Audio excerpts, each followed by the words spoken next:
What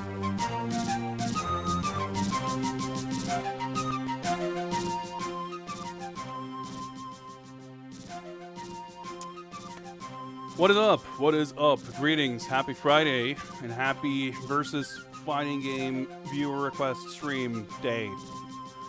Jay, opponent, Starsanova, Atomic Runner, Tinner Soldier, Spyro, everyone, Norep. Did I say your name? I don't know. A bunch of you guys are here already. That's awesome. You guys know how this works by now. The way it works is I'm supposed to set up a raffle, and then I forget, and then I have to go do it right now. But I will. And winners of a raffle, or a winner, I guess, gets to pick what we play next. We're going to be playing a bunch of games, and we will be playing games of the versus fighting variety. And we'll try to go for some sort of arcade mode completion or something like that. Or 30 minutes to an hour maybe per game, something like that. Without further ado, boom, there we go. The raffle should be open. Type raffle in chat or some variation thereof, and you will have the chance to be the picker of the first game. Is that a word? I don't know. It is now. Tech, Ushi. Did I miss anyone? What's up, guys? Happy Friday. Hope you all are doing well in these times. Let's just call it that. Ushi in there with the early rigging. Atomic Runner as well. That's you guys know how this is played. Where's the all right, there we go. And yeah, boom, man, whole bunch of you guys here already. That's awesome. Always exciting to see what games we'll get to play. We're kind of doing well in a sense. I think this has been another week of, or 2 weeks, I guess, is the last stream, of no actual new fighting game purchases, at least ones I can think of. I mean, what I mean by that is we will be making progress in terms of playing games off of this list. And that's, you know, satisfying in some way, right? But yeah, every time we do these streams, I always, weirdly enough, I'm like surprised by the games being picked, which there are all my games. They shouldn't come as a surprise per se. But it means it's games that I wouldn't have picked for myself. And every damn time I'm, you know, whether it's a good game, a bad game, I end up having a great time because there's a degree of spontaneity to it, which it's not otherwise one of my strong suits, I would say. Working from home is the worst. So strip the experience of come back home. Yeah. I worked from home today.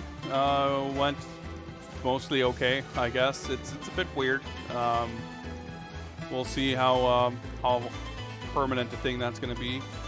It's not really a permanent thing for now. It's more like a on a day-to-day basis. But let's not talk about that shit, shall we? Let's engage in some Friday night escapism.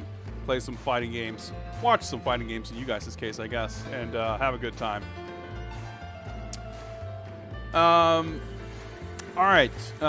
We got a bunch of entrants already, but let's do one last call. Last chance to type raffle in chat to have a chance of picking the first game of the evening. Give it a few seconds to account for Twitch lag. I'm at the edge of my seat. All right, let's do it. Winner of the first raffle and picker of the first game. Boom, tax 7800. Congrats. Let's do that. I always have trouble remembering to remove the raffle is open thing on stream, but there we go. All right, Tack. Take your time perusing the list if you haven't already. Pick whatever strikes your fancy, and we'll get to it.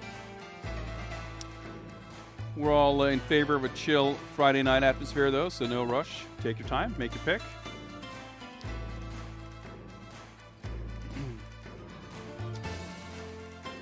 I had some. I've had some issues with my PS4 being a little weird with the video output.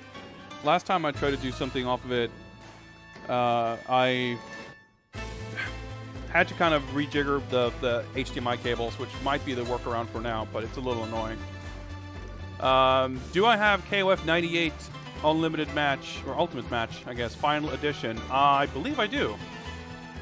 I believe I do. Let's check, I guess. I think I have the Steam version of that, right? I do. Then KOF 98 UMFE it is. Alright, let's... Where did I put Steam? There we go. I know it is on Steam. I just wasn't sure if I had that version. But I do, apparently. So, let me just take a second here to find it in my library. Versus fighting. That's probably where I would have put it. And, boom. There we go. Alright, I'm just going to need to set up some kind of arcade stick situation here.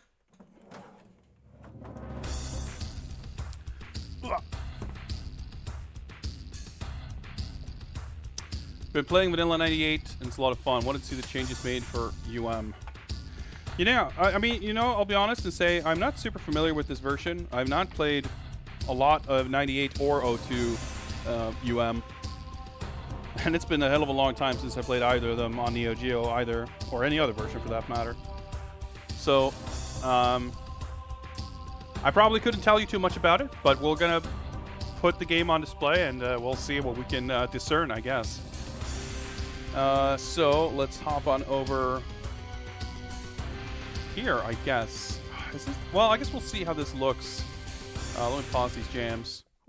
This is not to two assassins, sadly. How much? Well, I was going to say as much as I would wish it to be, but that's maybe not true. Let's boot it up, and let's...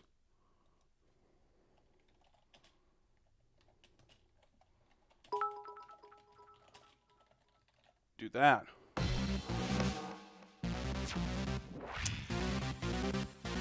Yo, Running Wild, what's up? And Atomic Runner, thank you very much for those bits. Appreciate it. Began in 94, kept on rolling in 95, pieces were replaced in 96, came to an end in 97, now it comes, and here we go.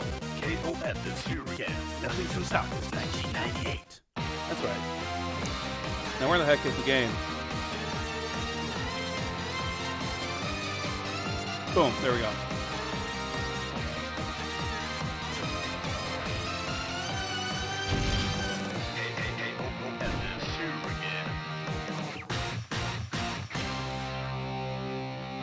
Let's get the cover art also.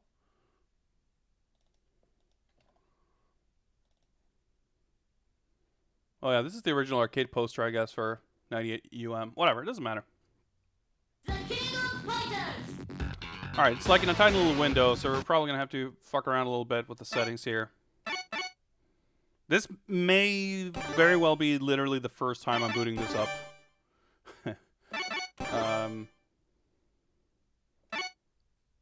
What is this resolution?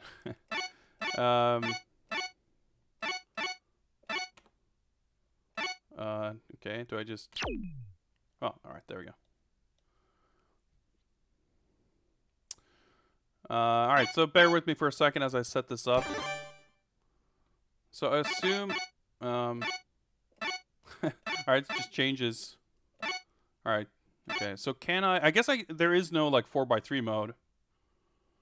Oh, that looks weird. That looks really strange. Alright. Alright, but there is like a filtering. Right, there's like... Still looks weird no matter what I do. Sarsanova, you missed the raffle, but don't worry. There will be plenty of raffles to come, or at least a couple. King of Fighters 98, the original release, was in 98. Ultimate Match, I want to say, was for the 10th anniversary. So I think it came out in 2008. And then very shortly after, 2002, Unlimited Match came out. And then Final Edition was a like a re-release of Ultimate Match that I think added online play. Maybe I forget exactly. All right, CPU level 4 means I'm gonna probably get destroyed, but that's fine. That's fine. Whoops. All right.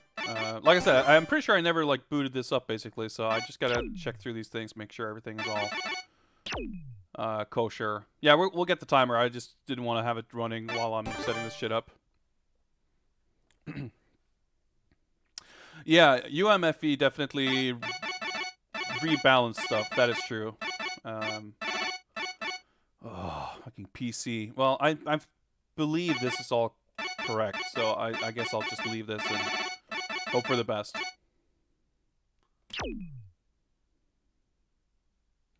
Final Edition was arcade only, and the Steam port came much later. That sounds about right, yeah. Yeah, so for those of you who are not super into KOF, 98 and 2002, as far as, you know, classic KOF, like Neo Geo era KOF, the two of those are definitely very highly regarded. Those are the two Dream Match games, as mentioned.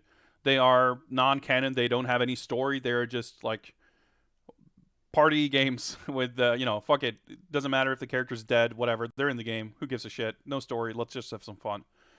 All right, let's do that. Get some timer going, and there we go. Advanced mode. Good thing we have infinite time, because I'm gonna struggle to think of who to play. I have not played KOF 98 in fucking forever. So I guess I'll probably just pick some dudes who I more or less remember enjoying using. Let's go with my boy Joe. So this version, by the way, of course, 98 already had a pretty cool big roster, but basically everyone on the bottom row, well, not everyone, but most of these characters were added for this game. AG was not in the original. Like, Shingo must have been, right? But he was maybe an edit character, I guess. And Rugal was the boss. So I guess Shingo and Rugal were edit characters, meaning they're not part of a team. They're just standalone extra characters. And Kasumi, Orochi, Genitz, and the boss team were all added to this version.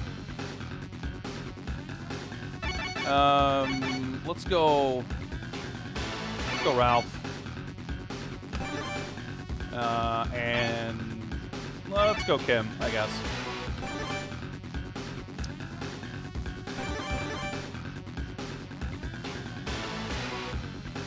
Oh, it's so weird when they put the like LP whatever buttons, like remembering which one is which here, but that's fine.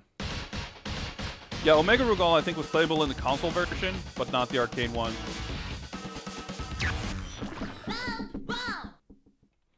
So this more or less plays like the arcade game, but there's some changes. The UI is different and everything. So does Ryo has like the weird combo move in this game, doesn't he? Like the close. I forget how you do it, but.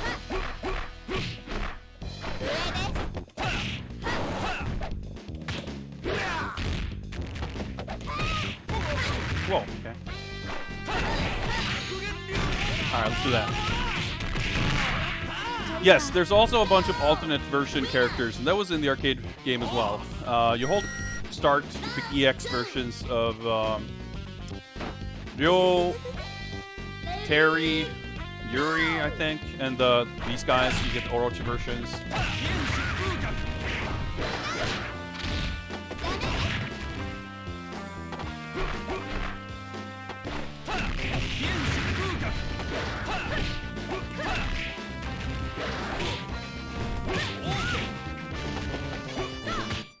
Oh, you don't.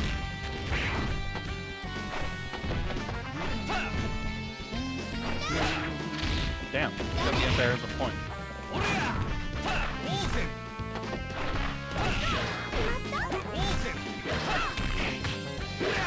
Alright. Yeah, I thought there was a half circle something or other for the grab move, but I think it doesn't have a whip animation, right? So it doesn't come out if it doesn't come out, I guess.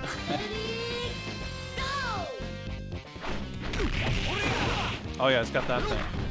Yeah, so there's definitely some like overlapping moves.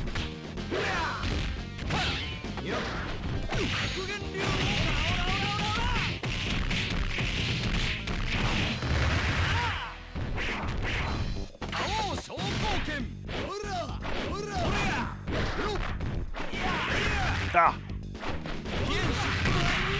Alright, got him. It's weird, especially... Yeah, absolute karate, that's Chokugen. And don't forget it, Dweebenheimer. It's interesting looking at this and comparing it to 2002 with how much of the things they sort of kept the same. Because I think in 02, that version had much more changes to like the UI and presentation and stuff. Like this, everything is still low res even in the UI, and the portraits, the artwork where you win the match is all the same. The music is still the Neo Geo version, the backgrounds are the same. I feel like there's a lot more stuff like that that changed. Alright, everything you need to know about Ralph is that the C button is your best friend.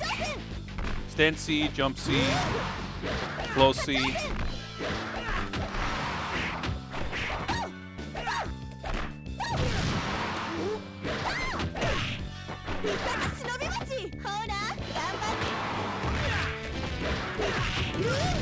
God damn it.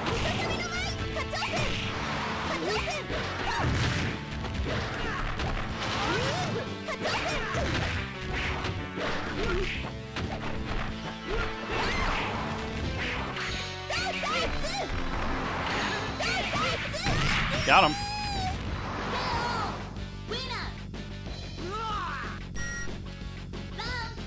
Not doing great though. So the funny thing too, oh yeah, this stage is the best with all the Neo Geo land in the background. So this location is a real place in Osaka, close to the Neo Geo or the SNK offices.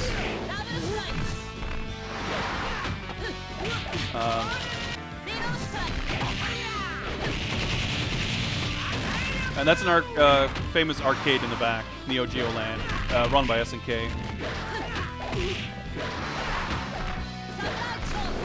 Ah. Yeah, chip down. So you see in some of the rounds, some of the graphics changes, but you can see a bunch of like KOF cosplayers outside the arcade. Yeah, there's Ralph and Clark doing their superhero posing. This music's so good. This is Chizuru's theme.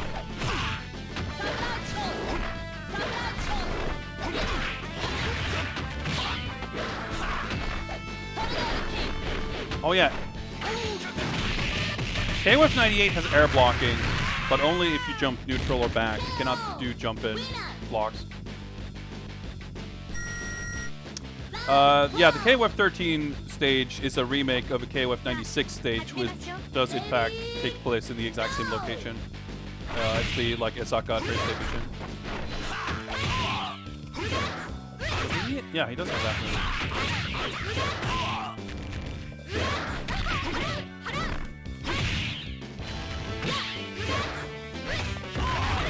Come on.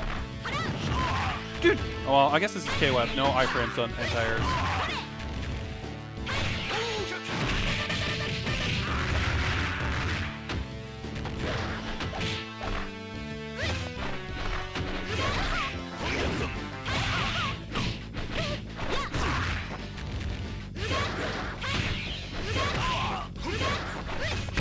Ah, shit, I tried to do the air super again. Well, I should be able to do this at least. Chizuru dance.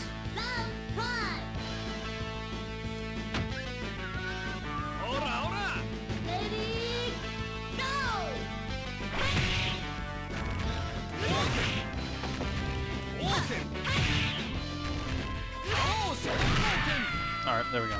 I actually meant to do this down at Ken, but we'll take the house rule too. Yeah, do not forget about absolute Kyoku Karate, Dweebenheimers. Alright, we'll just do kind of a random order here.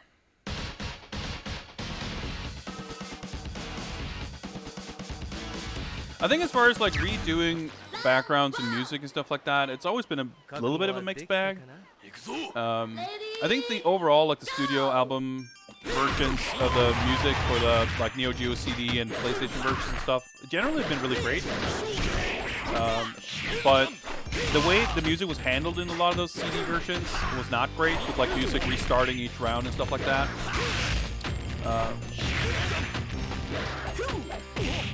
But this being like a modern port, it still feels weird that it's all Neo Geo music. Fuck that up.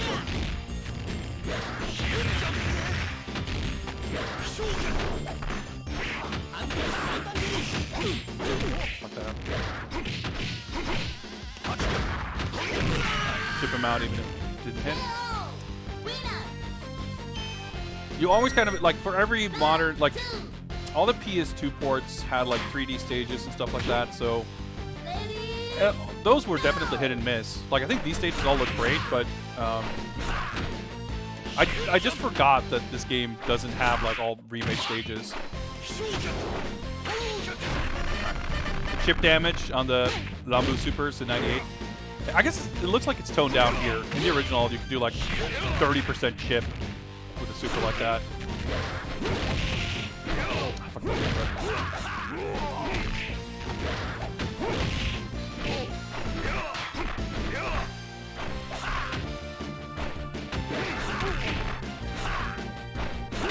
Can you cancel jump-ins into supers? I mean, like, his air super? I guess if you get the jump in, you can just hit confirm the combo, but I'm pretty damn rusty. I have not played any KOF in a long time. Hey, Sampler, what's up, man?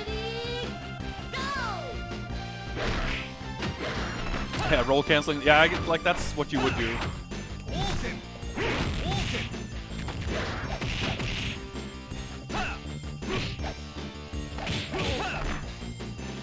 Does he have the... Oh, yeah, the... Yeah, chip him out.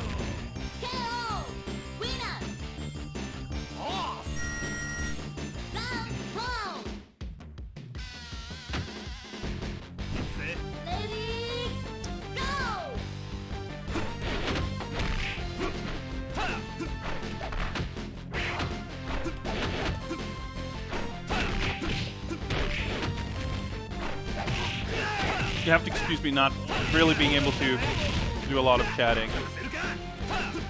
I'm trying to do fucking Kim moves. I'm confusing myself here. Ah!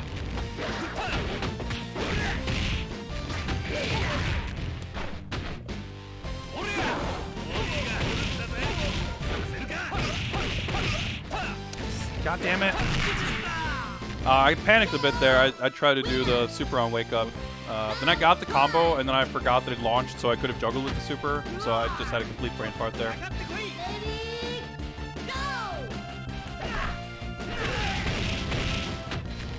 Does he have the tackle on this? Yeah, this super chips like fucking crazy. At least in the original. Oh, that should kill.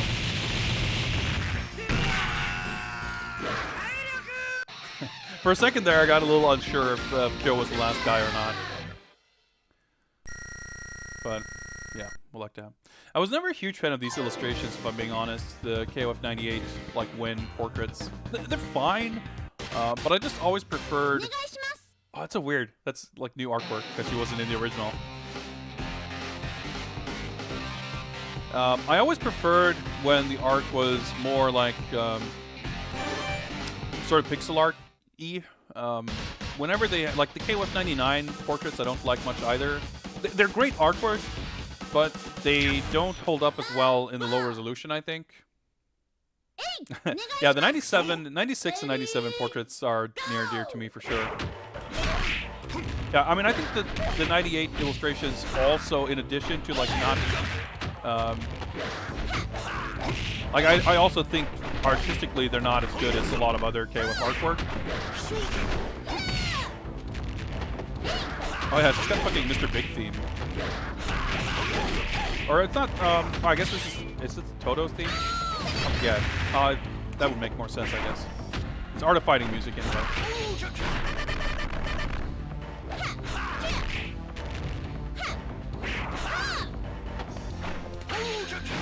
That's so cheap. That's like very difficult to dodge. I mean, you can roll through it, I guess, but let's do the Taekwondo thing. Very, very character appropriate quotes there. Yeah, the spreadsheet is all color coded with by platform.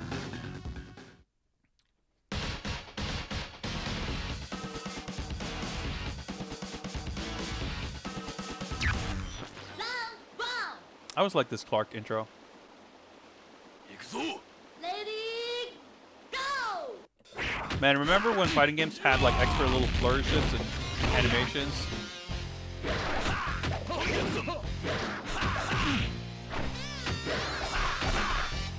So is Kim's close C only cancelable on the first hit?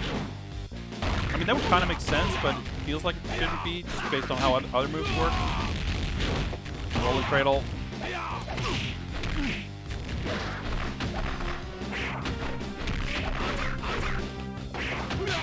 God damn it! Oh my god, okay.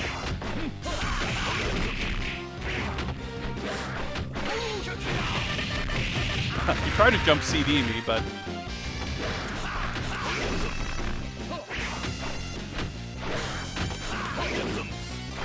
Whoa, okay. Lucked out. The music in KOF always so damn good.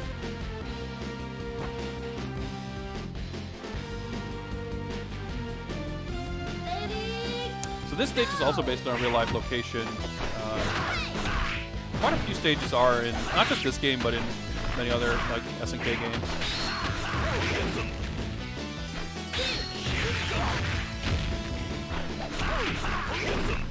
Yeah, he's got the Hakikyak. I've never like been good at learning how to use that move.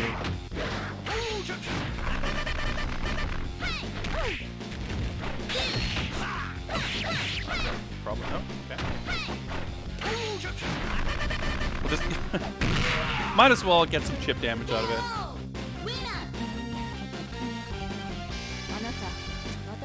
Now, Neo Geo Battle Coliseum is a game I wish I liked.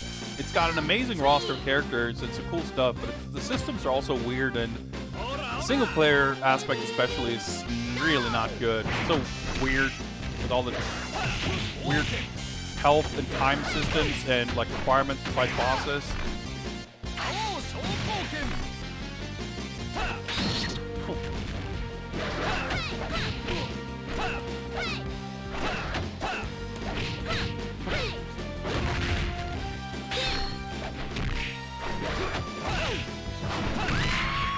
That was not a good round. Took off like half my health, but...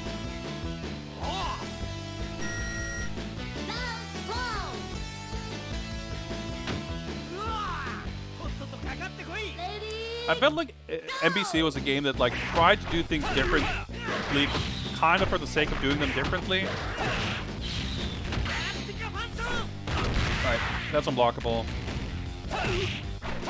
Or in some games it is, in some it isn't, I guess, but... some games I guess it guard breaks. I definitely just panicked a little bit. Oh my god.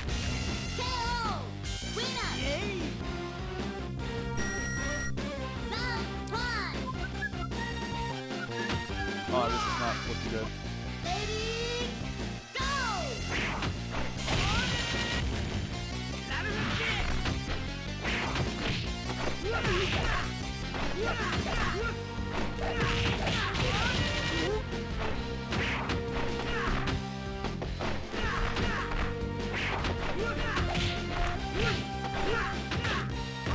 That's meant to be. Alright.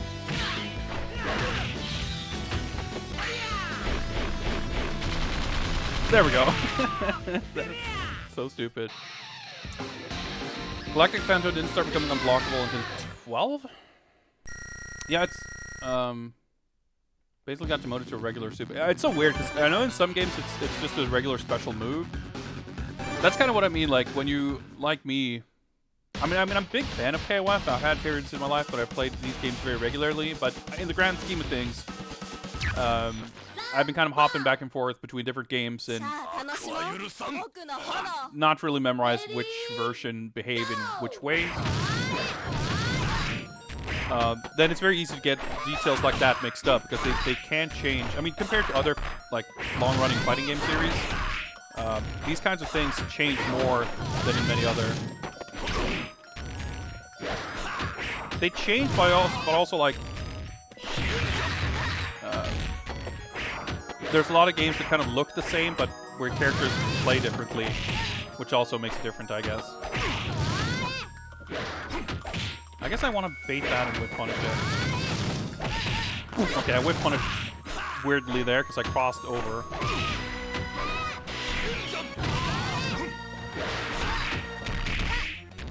Always like that throw animation.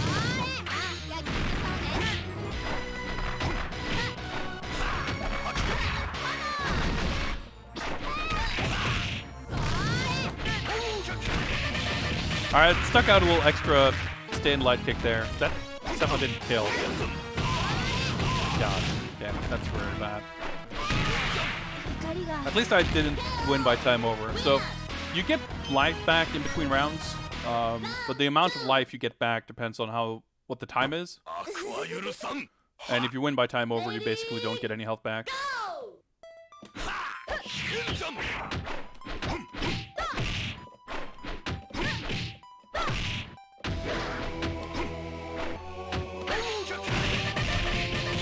That was really lucky. I don't think that super has iframes. Like I wouldn't expect it to anyway.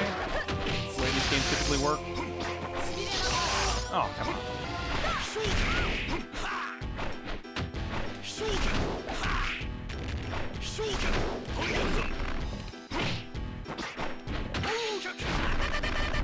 Dead. Oh. Honestly, did a lot more damage than I expected to.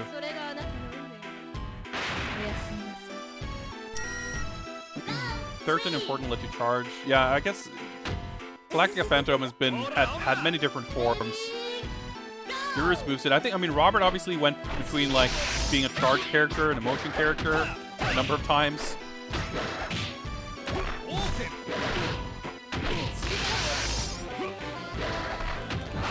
Some characters just like, I remember having played Ralph a lot in the old games. In 03, they made it so that he cannot combo into his Super RGT backbreaker. That was a very strange thing to get used to. That's like the core of his offense, I guess. But they kind of made it so that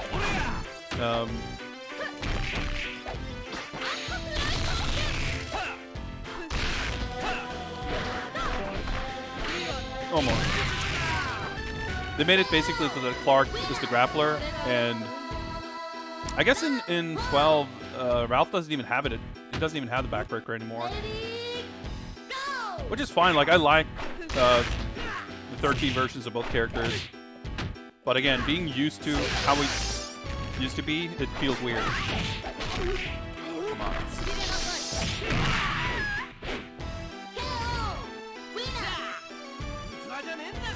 Because in 03, he got the weird explosion punch moves, didn't he? Or did he not have those either? Alright, this is a little dicey. So that's... At least I remember how to do that move.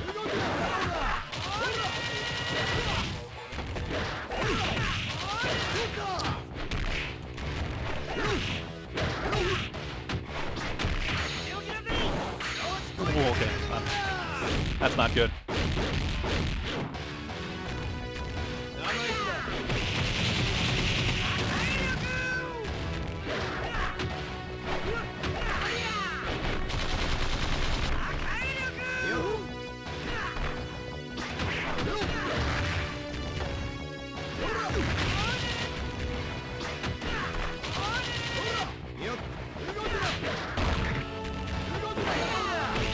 All right.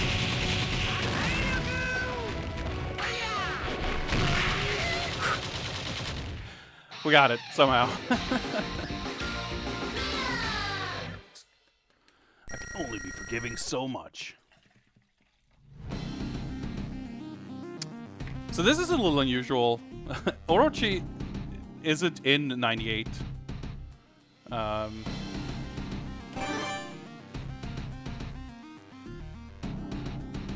this is basically the end of 97. Fighting the New Face team and the Orochi versions, and then Orochi.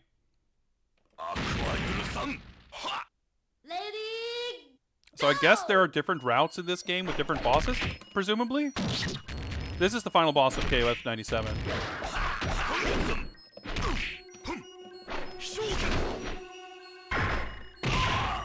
Okay. He threw me. Which makes sense. You're susceptible to throws when rolling. I wonder if that boss had iframes. Man, he does not take a lot of damage.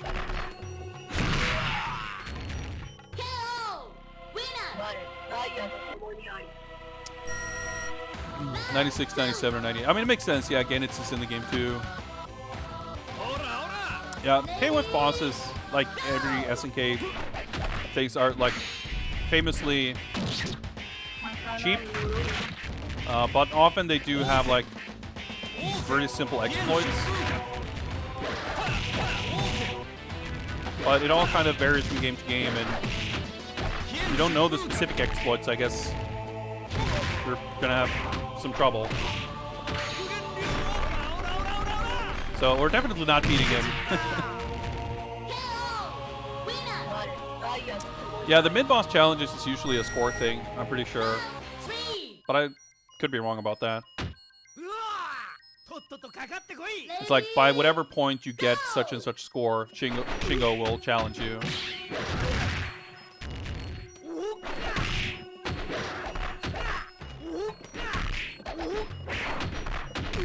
I'm trying to do the fucking backbreaker, but there we go.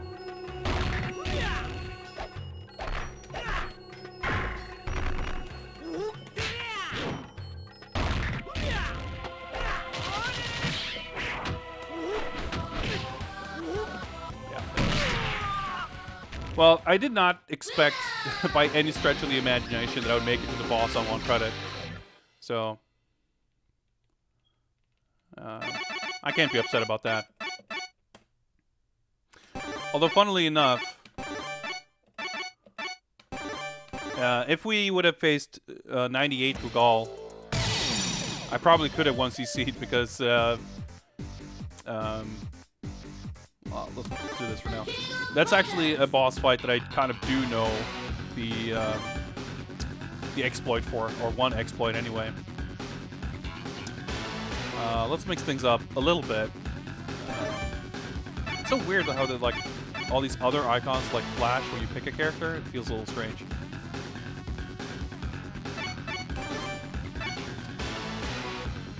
Man, unfortunately, again, I like these games a lot, and I like a lot of these different characters, but I don't remember the movesets for a lot of them super well. And this is kind of a high-pressure situation. Let's go with Takuma. Like, if I'm just fucking around, I can arguably, to a degree, pick whoever. But I guess the final boss, I feel like I kind of want to play characters who I have a slightly better chance of doing okay with.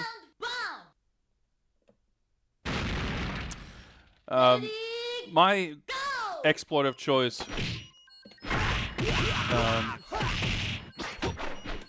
is that if you run towards him, he'll do a short hop, and you can just anti-air him with an uppercut.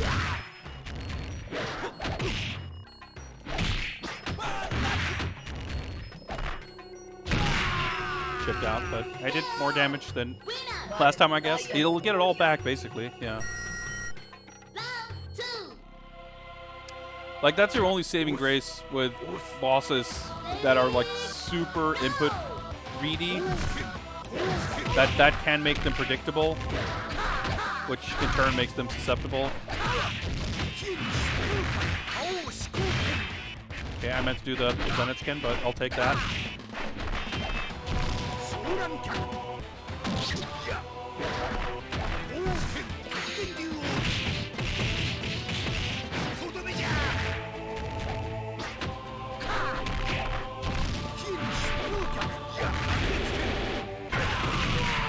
I didn't mean to do the fucking forward A.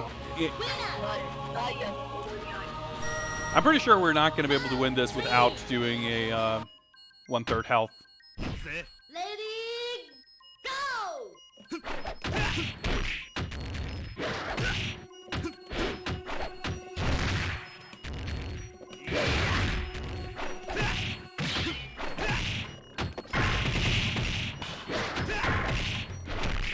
he not? Yeah, okay, he does.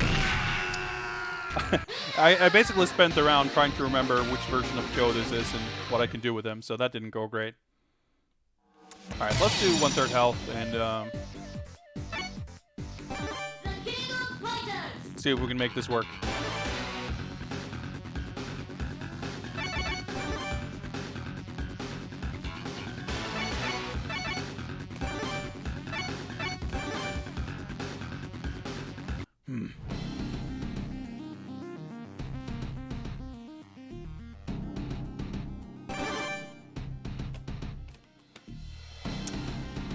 So this game, on account of being a dream match, doesn't have character endings. Oh yeah, special intro. So it doesn't really matter who you pick. I mean, maybe they added something for this version, but...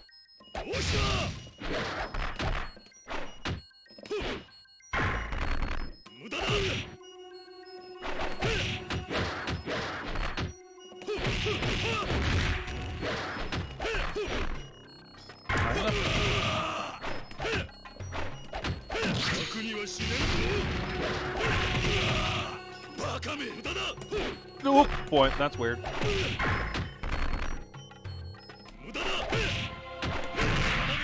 Alright, so if you don't do enough damage, you know, he starts at a 1/3 health, but he can actually gain back more. Yeah, there's some special images, right? I forgot about that. It is Robert from King of Fighters. You're right.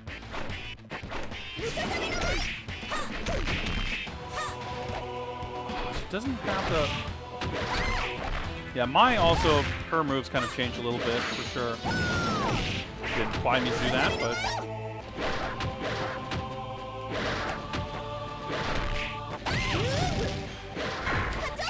That's not a good idea.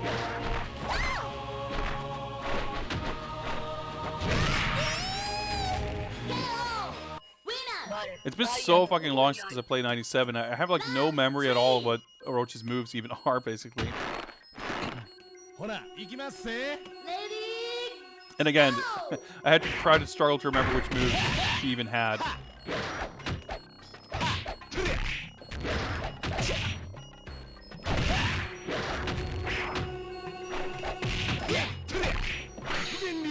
Oh my god!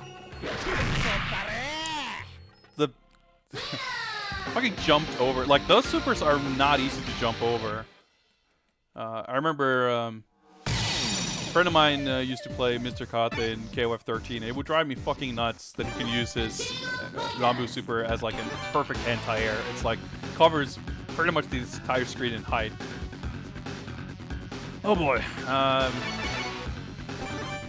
Let's see what we got here. Trying to think who I can at least do like. Oh, I guess Kim would work well. Characters I could at least like do a little bit of chip with. Well, maybe Benamar actually. Assuming I get the opportunity. Well, I kind of want to try Joe again.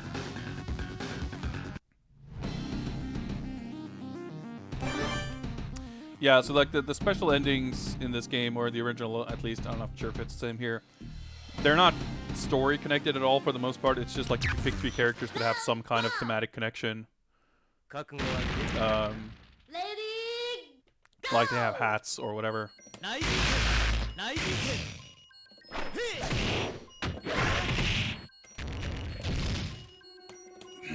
The damage.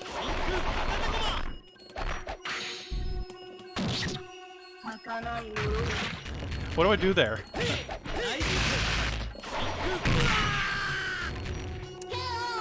Oh boy.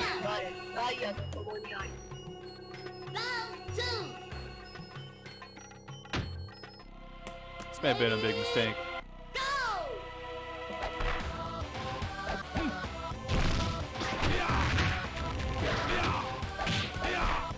Does he not have fucking punches?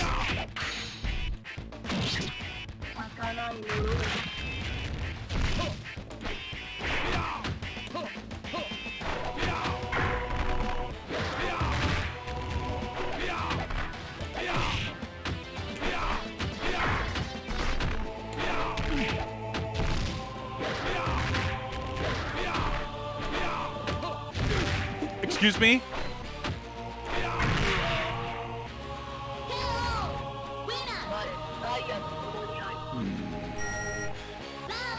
Yeah, I want to kind of jump around a little bit more characters, but I think I wanted to pick him for the chipping potential and whatnot, but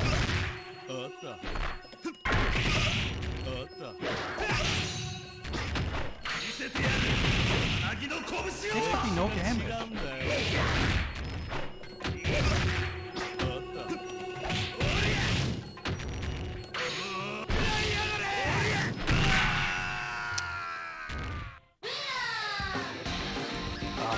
See, because I was like, I figured with Clark, if I land a backbreaker, I can at least do the elbow drop compared to with Ralph. I think actually Ralph, Kim, and Ryo is pretty much. Let's go back. I think they're the team. Like those are the characters I kind of know the best to some degree, and have the best chance of landing the occasional stray hits into a combo or chip with the super or something. So sorry for this.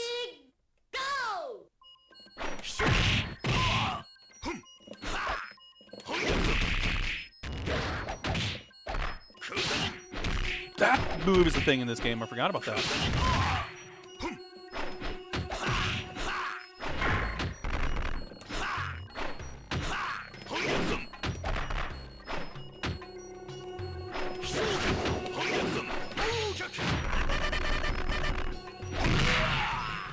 It's so weird that, like, I guess I didn't really get punished for the super. We're like kind of back. I shouldn't spend the bar until I have more of it, I think.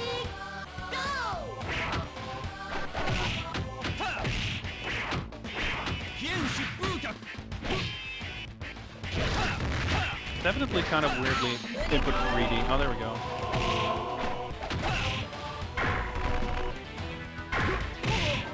Right. Bars.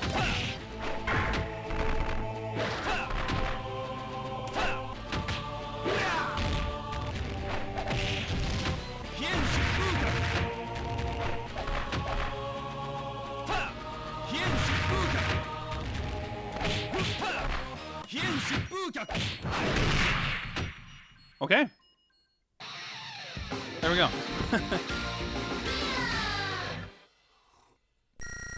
Oh boy. Well, we got there eventually.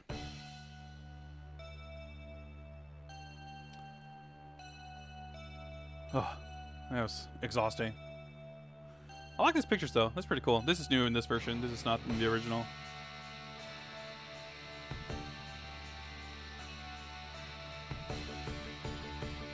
Oh, that's a new stage, right? For like 8. Yeah, there's definitely new stages. And that's from 96. Well, this is from 97.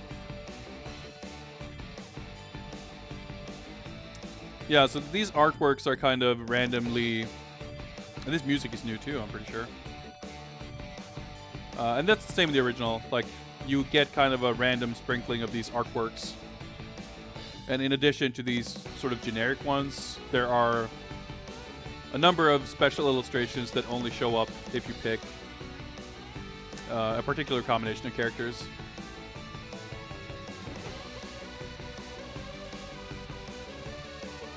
Oh, I'm like weirdly exhausted after that. I'm just like realizing like, oh my god, this might be a long night if every game's gonna be this intense.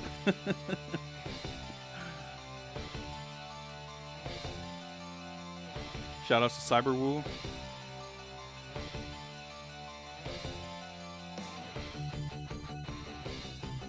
Yeah, the quality artwork for sure. Although again, for something like this, it really makes you wish they could have had like high-resolution versions of it. It's really strange in 2002, actually, at least. Well, it might be a little different in different versions, but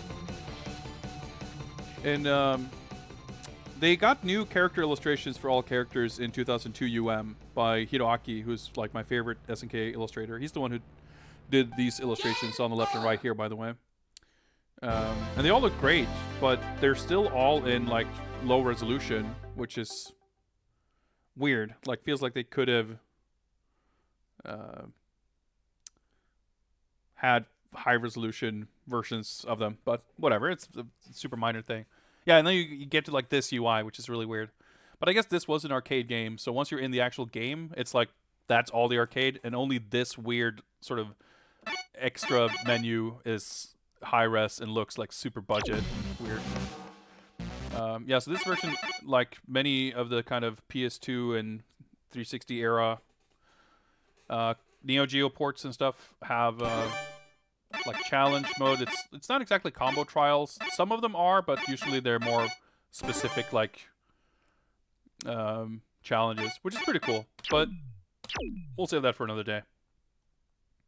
Atomic Runner redeemed pick the next game. Well, I guess you know what that means. That means we're not doing a raffle. We're moving swiftly into the next game. So, what's it going to be? We're done with that.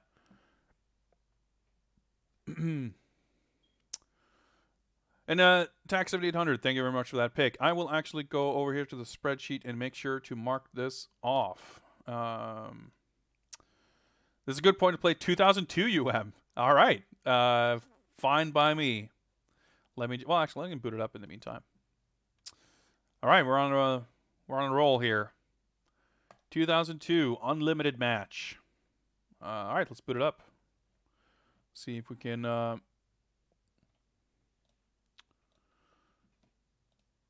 wait. Steam client beta. No, I'm good. There we are. Nope. What the?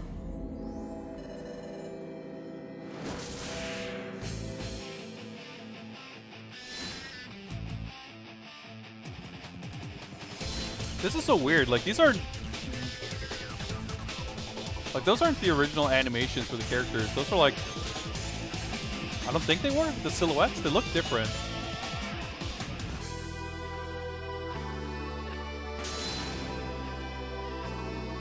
This art's awesome, though.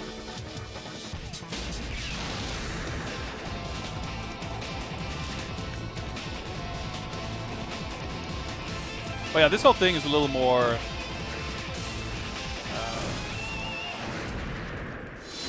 as far as I recall, anyway. A little more of a global overhaul, so to speak.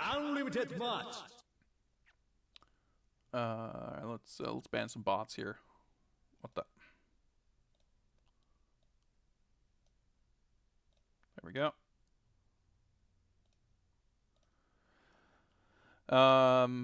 Yeah, oh yeah, let me just get back to the spreadsheet and enter today's date, which is 2020 March 27th. There we go.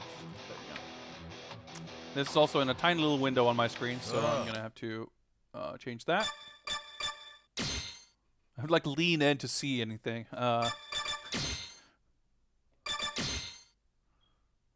I'll keep it on a window just to avoid potential issues.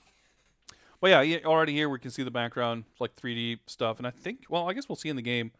So they would often, like I said, in like PS2 ports and stuff, they would often add new stages that were in 3D, and in some cases they like redid all the stages. I guess the first game they did that for was Dream Match 1999, which was the Dreamcast port of 98, with a pretty confusing title. Which had like sort of remakes of the 98 arcade stages, but using polygons. And then like what was it called? Neo Wave, which was the first KOF game, or first SNK game, I think, released for the Atomis Wave arcade hardware. Yeah, there's also still no like arranged soundtrack. I guess there wasn't one for O2 anyway, but you'd think they could make new music for this version.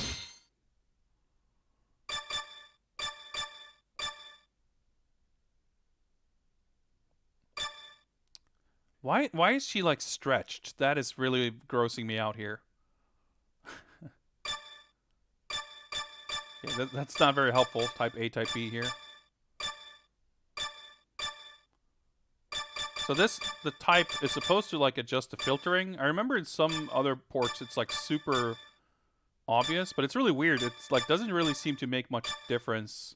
There's like yeah, you can tell a difference in sharpness. Well, I can tell. I don't know if you guys can, but it's like very extremely subtle. It's strange how granular these settings are, and then there's other things you just can't change. It's kind of weird.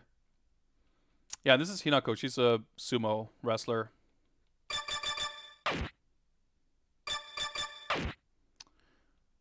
Anyway, what was I going to say? Something about 3D stages. I forgot. They didn't always look great. And one of the things that I'm definitely not a big fan of in a lot of more slightly, well, new is a weird thing to say when these things are 20 years old, but when they started doing these enhanced ports, when they put like high resolution stages, polygonal stuff, like in 94 Reboot and Neo Wave, which is what I was talking about, right? When SNK stopped making games for the Neo Geo hardware, they for a while they made games for Atomic Wave, which was kind of a derivative of the Naomi Sega arcade hardware. Oh yeah, let me fix this. And like Guilty Gear and some other things were on Atomic Wave for a while, I think.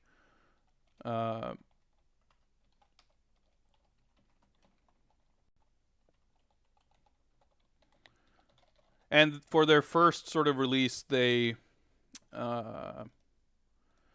made essentially a port of KOF 2002 called KOF Neo Wave, and the PS2 version of that had like 3D stages. Okay, I guess I clicked something with my mouse. I didn't mean to do that. Can I back out of it? Excellent. Round one, fight. Great feature there. I wanted to highlight the window, and I accidentally clicked something to go into Versus, I guess. All right. The King of Fighters. But yeah, so this character select screen is like completely new. Much like 98 UM, this version adds a bunch of characters that weren't in the original. It's been a long time since I played 02, so I struggled to remember really who was and wasn't, but I'm guessing most of them are here at the bottom. Yeah, we got like all the bosses. Well, looking at it, I guess there's maybe not that many new characters. I don't know. Well, Neo Wave, I'm sure, has differences. I'm sure it's a little bit of an oversimplification to say that it's just 02, but it has like the same roster and the same moveset. I can't remember if... I think it had like armor mode and counter mode or something like that. I think the max mode stuff might have been a little different. But my recollection, at least, is that it's not really a full-on new KOF. It was more of a side thing, I guess, which is mostly based on 02. That was my impression, anyway. This art's so good, and it irks me greatly that it's all in such low resolution. Yeah, what's up, Jinkinator? All right, we gotta rock my boy Ramon, for sure. And speaking of like picking characters in a less high pressure situation, since we're at the start of the game, let's go on Hell as well. And I can't play her worth shit, but she's awesome. So actually, let's go Mary. She's also awesome, and I can't play her either. Order select. Yeah, so we've now transitioned to weird charge Robert, by the way. So like 96, 97, 98 is definitely my favorite version of Robert.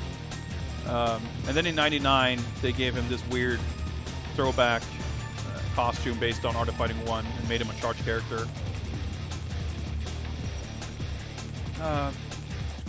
Yeah, Angel has like completely a very unique moveset.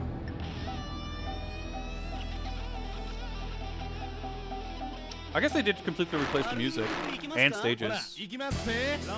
So this is like not a remake of an 02 stage. This is like this completely unique new stage.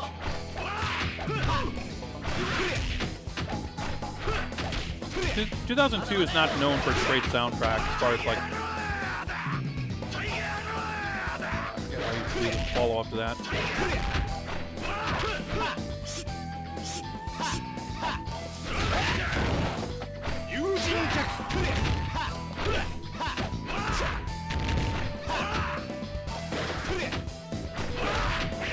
Alright. This is more of a high-pressure situation than I expected. That's a throw, but he keeps...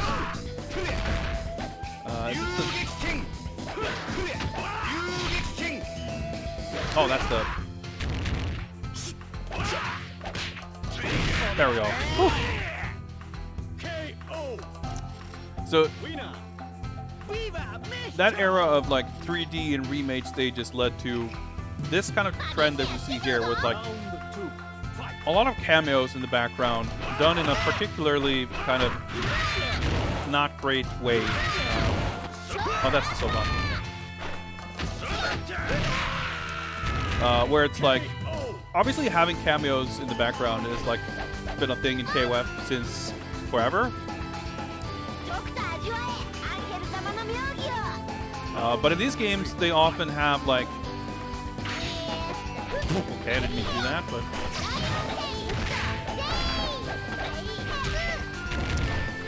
they like repurpose old sprites in weird forms, and like a lot of stages are just like completely overstuffed with characters for no real reason.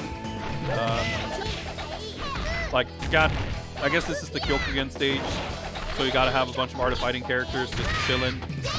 And Gato's just standing there because he's in the same game as Marco.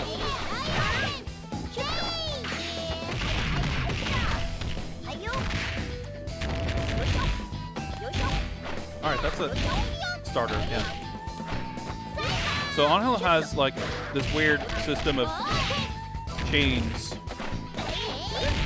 where you start with a move. It's like, it's not exactly like Killer Instinct combos, but kind of. Like her special moves kind of cancel into each other, and they don't really look like special moves. They're just kind of individual strikes. It's very hard to explain, but she's a super cool character. And just her design, I think, is like one of my favorite fighting game character designs.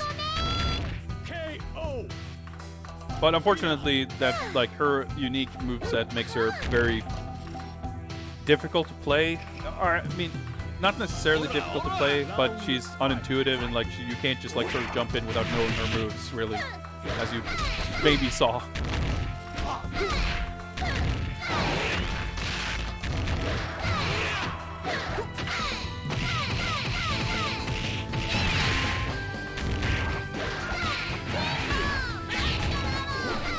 And I'm realizing also that I kind of don't remember the systems in this game at all.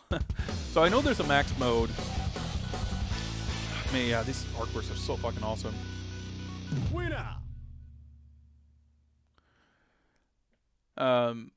There's a max mode that lets you cancel.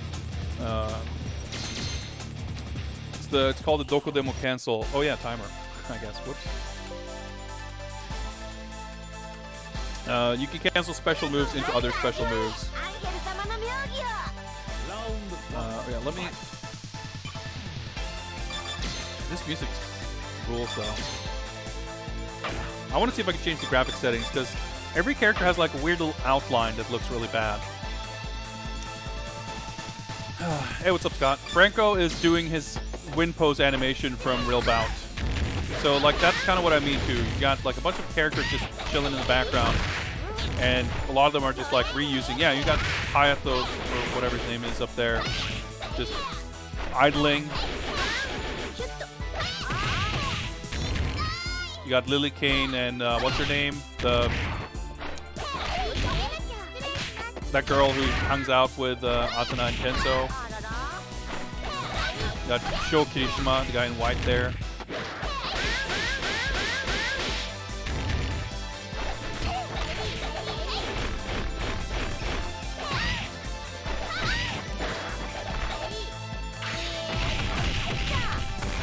And they kind of, a lot of those kind of characters just don't really fit in. Like the art, like the layouts of the stages aren't bad, but many of them are kind of very plain and empty and just filled with these weird animated GIFs standing around, and the art styles like don't really fit together. It's a little awkward for sure.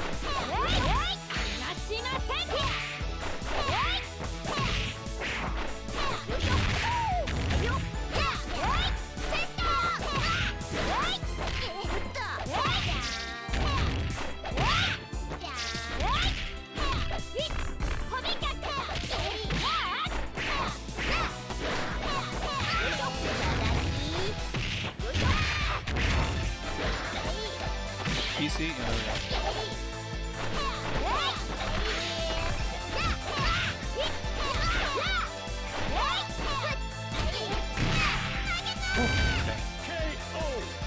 I mean, that Shishio statue in the back is pretty sick. Like, I like the idea for this stage. It's like weird Neo Geo theme park.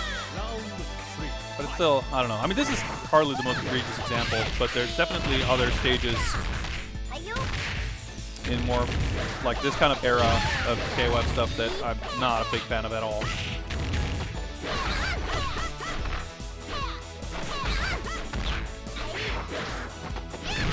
Alright, okay. That's a command run thing, I guess.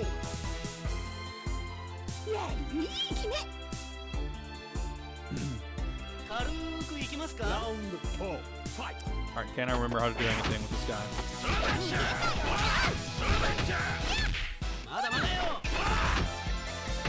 Nope. Where's... Alright, there we go. Okay.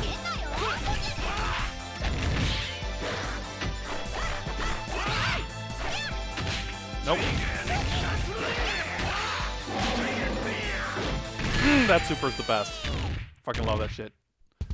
Tiger Speed! Yeah, mainly... I've never been a huge fan of the character. I think, like... Seems like she should be a character that I like, but... I think it's mostly her animations being kind of strange. Yeah, like the art on the background characters is really not great. But then you have the actual like buildings and stuff, which all is like blurry CG. Fucking White sitting up there, sports team, John Crawley. Who else is in there?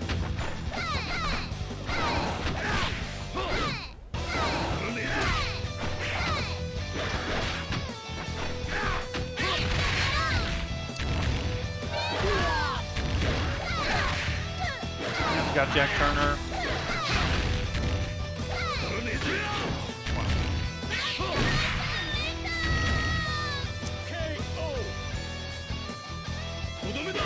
Very bland feeling. That wind pose always hated the way it looked. I never liked Seth much. But yeah, like mainly it's like a Taekwondo Kamen Rider character or whatever, which is like should be completely up my alley. But her moves just look kind of strange. It's also got weird, with her like hero mode, it's also got kind of unique mechanics that are a little strange. Dude, Seth fucking destroying me.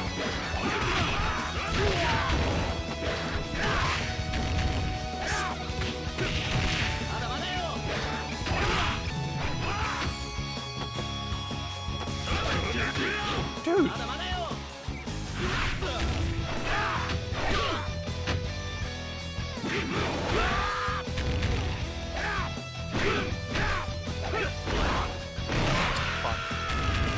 What do I use for my clock? My timer, I use life split. Just set it up with a custom font.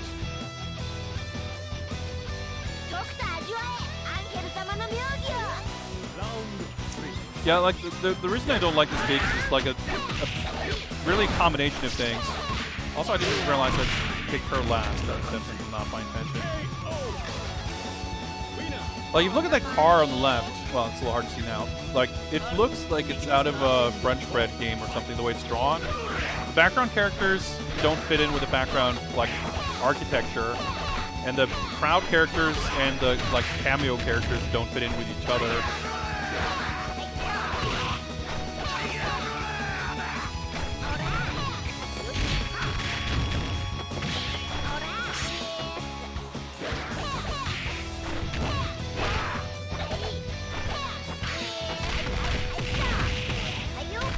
Oh, I just realized there's a whole other character after Ramon. This is definitely not going great. I mean, this is going alright, but it won't. I just want to see if I could see her max mode super, please. Although I guess that's probably I'm not doing the max mode supers right, so I guess we need to do in both buttons. Okay, we got the KO at least.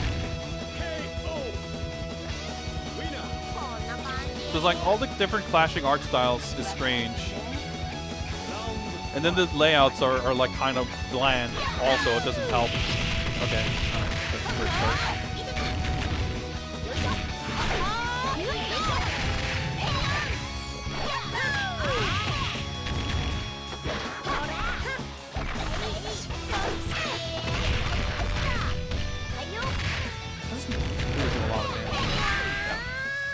Well, we got to see those characters at least, even though I didn't accomplish that much with them.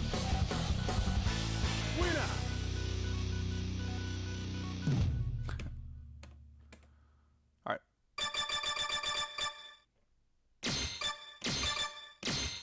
Put these characters to the permanent record at least.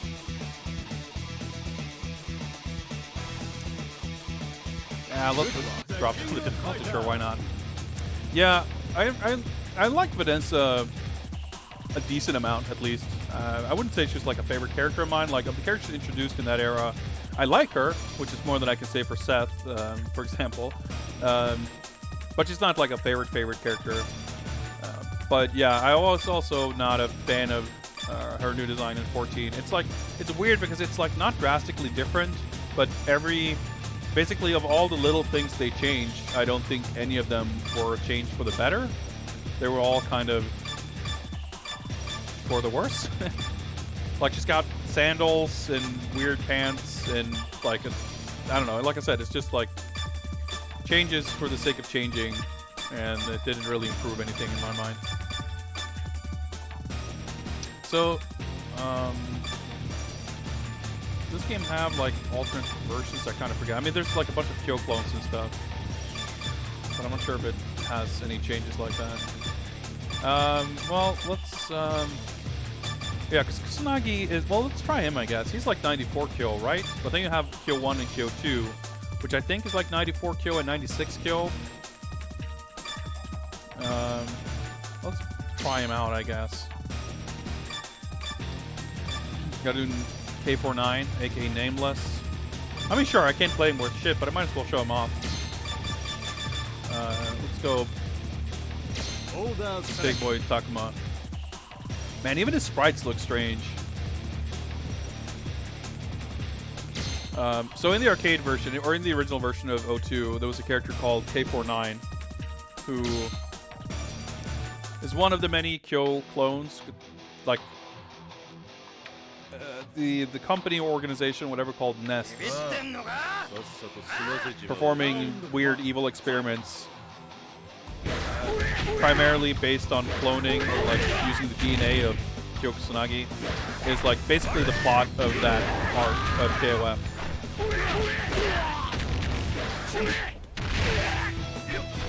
And that's why there's a bunch of these like clone Kyo characters. And K49 was like the epitome of that, I guess. And the character is a pretty unabashed rip-off, can we use that word? Of Tetsuo from the movie Akira. Like, he just looks like Tetsuo. He's got a red cape. And he has a super where his arm becomes giant and fleshy and covers the entire screen.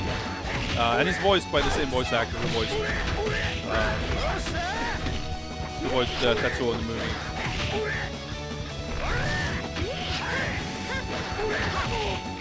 So, can I do the Kusanagi super?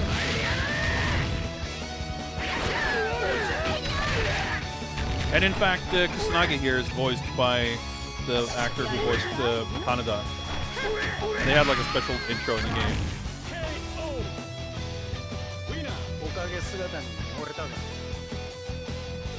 And I guess in a rare display of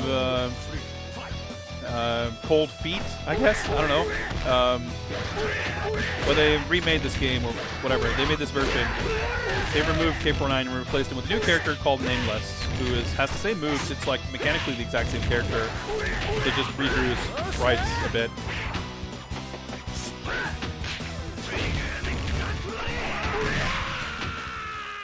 Oh, that was it, huh? I was paying attention to explaining the lore. Dude, that fucking buff-ass Takuma, though. Pretty sick. Want to do a fighting game story arc where the bad guys clone the main hero a bunch of times. They're all very different characters, and they all suck. So, yeah.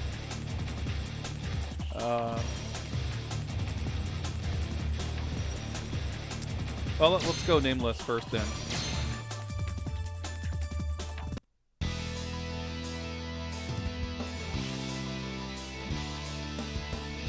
This is a perfect example of shitty, like, just a bunch of weird cameo sprites on a plane. Yeah, this doesn't look very good, does it? He was also, like, K49, I remember being a very, like, NES-era character with, like, very strange special move inputs and pretty unusual animations and stuff. Like, they had a bunch of, like, new art staff, I guess, doing a lot of art for that era of KOF. And some of it looks super awesome. Some of the characters have like really cool animations and style. Like there's the fucking new Kim Kapwan pants in 2002. I guess we should pick it for that reason. Characters like Foxy and Angel and K49 definitely have some like sort of quirks to their animation that makes them stand out a little bit. Yeah, we got Vice's new idol animation. But I think this character is like, because this animation, the poses, everything is all taken from the original character.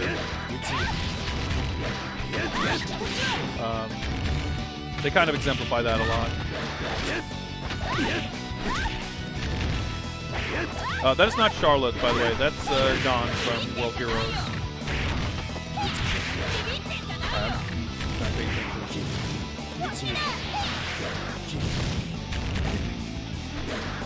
Oh, okay, I'm probably dead now, but let's just see. Yeah, look at the super. Okay, so he's got the pretzel supers. He's got the reverse Shoryuken with all 4 buttons.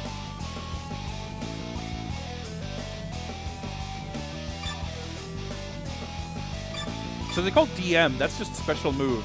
That's a very strange translation. So SDMs are supers, and max SDMs are SDMs. Yeah.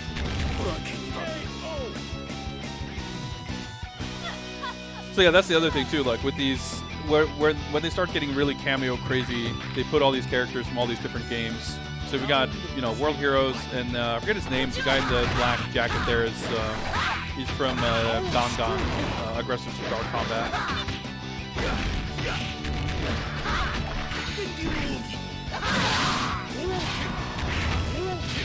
Yeah, this is Invisible Fireball Takuma. They changed him in 99, I think? Or was it in 2000? 99 or 2000, Takuma got the Invisible Fireballs. And that's like the alternate. How do you do it? I forget. Takuma was like my main character in 13. I love that version of the character so much.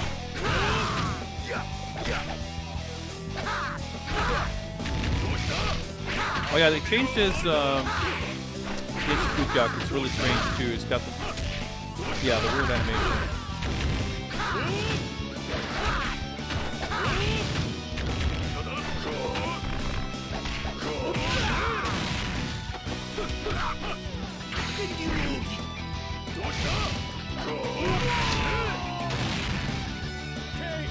I will say I like the music in this. It's a little generic, but it's good. Like it's good fighting game music.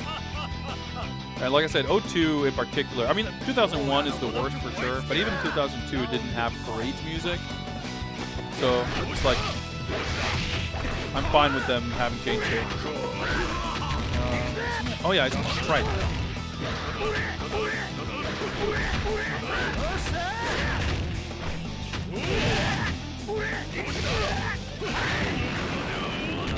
Oh, that was the last round. I forgot. I'm not doing a very good job of keeping track of rounds. Every match, I'm like, oh, it's over. I see.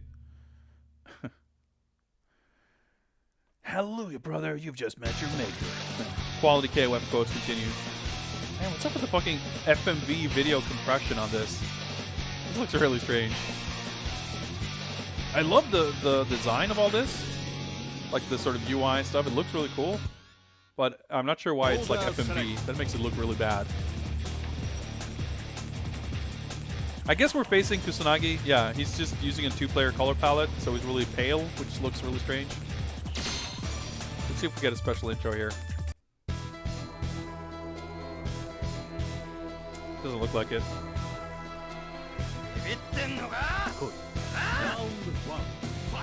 But they used to have one, but I'm pretty sure, I guess they also changed Nameless Force Actor probably.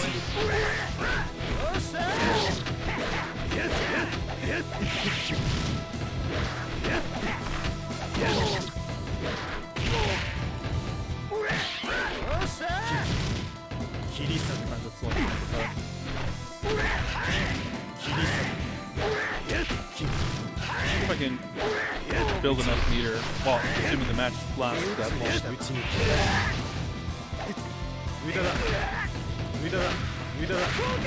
okay, we got him. I guess he pulls off his arm. Accident completion. Yeah, I don't know what's going on there exactly. I'm on my way. Count on it. That's pretty. Yeah, let's. Oh yeah. Yashiro has a new idle animation too. Definitely 2002 style. It doesn't look bad though. I think they do a reasonably good job of. Same stage again? It's an actual classic song at least.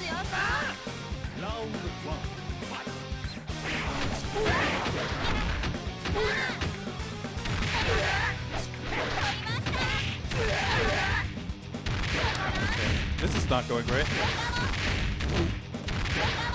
The mix-ups!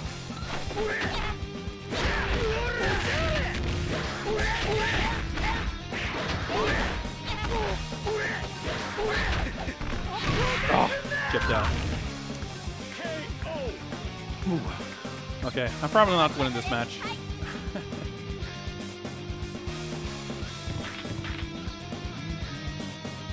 Yeah, as far as the weird inputs, like down, forward is nothing. I mean, that at least has precedent. That's like a Darkstalker's motion. 2002 has like, oh yeah, that's this weird multiple game.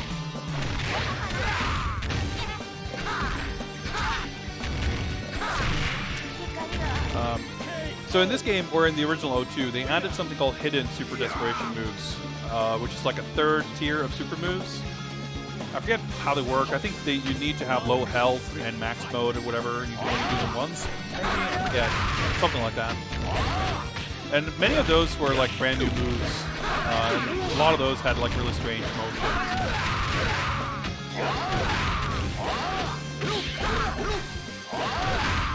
Get up there. Some of them were like kind of what do you call it? Throwbacks, sort of like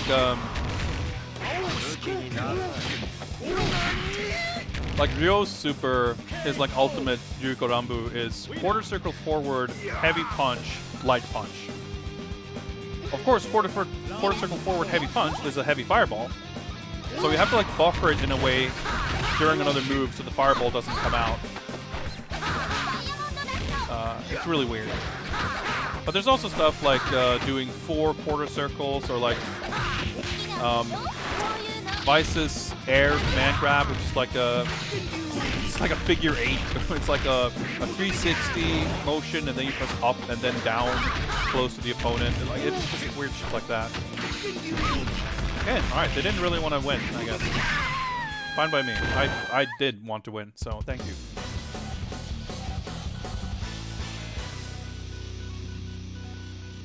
Winner.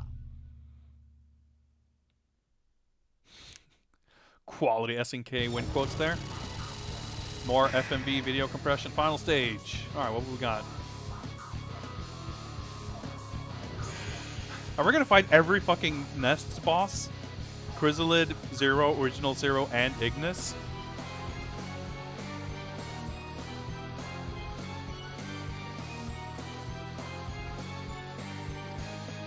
Enemies level middle, whatever that means. Cloned Zero. Good luck. Okay, so did we like? Was that like the lottery? We got to see who we got here.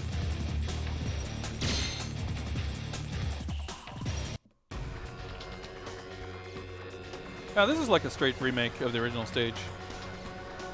こういう時間は楽しいだな。真実へつながる道立ち塞がれて全て排除する These guys have history. Man, like his proportions. He just looks really weird. Name All right, we got some boss ass hitboxes.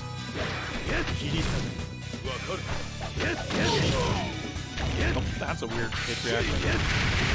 Yeah, the Nest era bosses are kind of the worst. Not necessarily like the hardest and worst to fight, which, although that's largely true. But they're like the most kind of egregious and weird. A lot of that shit.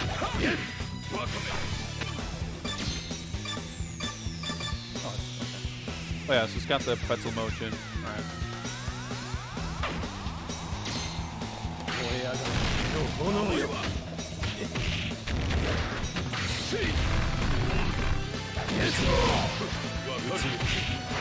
I don't understand how his like weird fireball hits, because it doesn't seem to be very synced with the actual animation. Hey, what's up, Caesar? I mean, this. So this is the. I forget how this goes. I guess you fight fake Zero and then real Zero after one another in 2000, right? And then in 2001 it's Ignis. And then in 2002 it's just Omega Regal. So I'm not sure. This could very well just be the fake boss fight. Or we just did so poorly that a fake boss fight is all we're going to get. Either scenario seems likely. Or 2001 is right. That's how it goes. That's right. Because it's like 2001 is just Zero, but then in 2001 it's like, well, actually, that wasn't even my final form or whatever. No, I didn't mean to do that. That's fine. Okay. It's either. That's not how this works. If you want to pick the next game, you have to redeem the Pick the Next Game award. What you just redeemed is to pick a character. If I can, I'll make sure to either redeem your points, or you can just pick a character for whatever game gets picked. It's kind of up to you, I guess. I'm not sure how it works, but I think I should have the ability to. All right. Okay.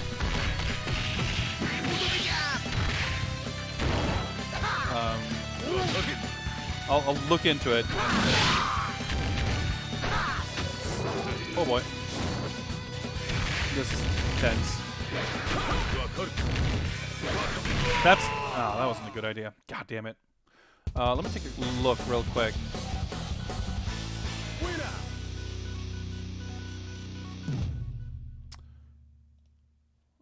Make sure to continue here before I game over though.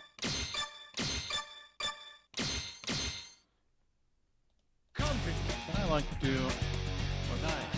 Try next month. Try next month. Okay. Well, we don't need 30% drop on our thing, so let's lower the difficulty. Let me just see real quick if I can like. Wait, is there a?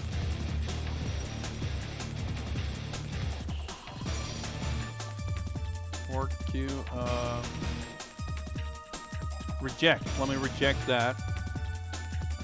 Hopefully you got your coins back. I'm actually not sure, but I hope that's the case.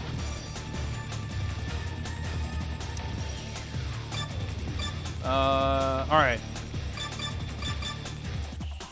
Let me know if you got any feedback on whether you got those coins back either. It would be good for me to know how that shit works.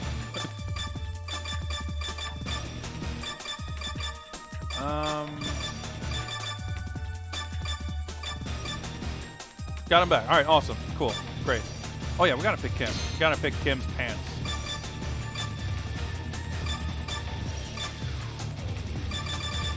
All right, who else we got? I mean, I can't play him worth shit, but I guess we should pick these, right? Let's see what Bine's like in this version. I have no idea. Yeah, there we go.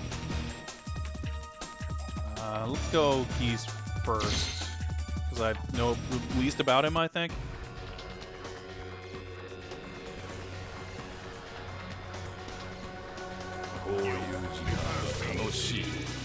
I mean, I can do Repukins and Shippukins. That ought to get me somewhere.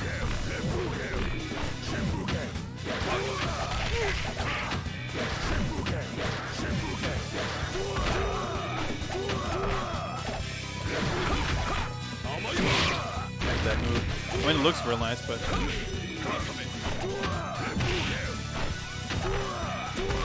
Is he not? Oh, okay. Forward B.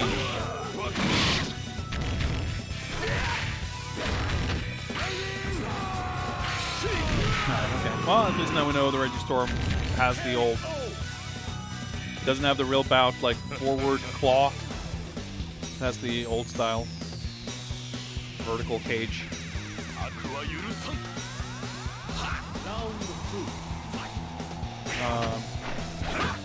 Oh yeah, he's got... Right, that move is sick.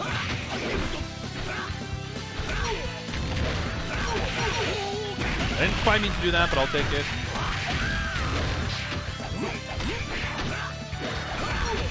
This is definitely a version of Kim I'm really using. I mean, I use Kim in a lot of games, but that's not a punish, but I guess he'll get hit anyway.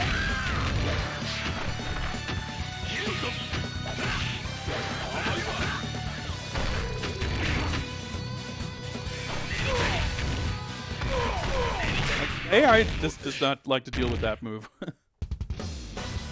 Final stage completion, achievement unlocked. I guess we'll beat it. Winner. I didn't get to see mine, but oh well. You'd be a champ at Taekwondo. Yep, okay. Staff roll is also shitty FMV with... Oh, that's awful. Like, this was obviously just rendered properly in real time in the arcade game. I mean, in the original 02. But here it's like FMV, and it looks terrible.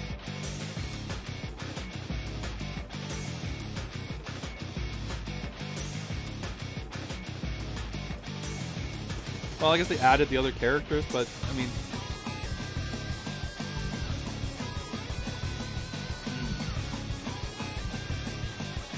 And the original 2002 staff roll had, like, little gag ending stuff that some of the older games used to have. I missed that.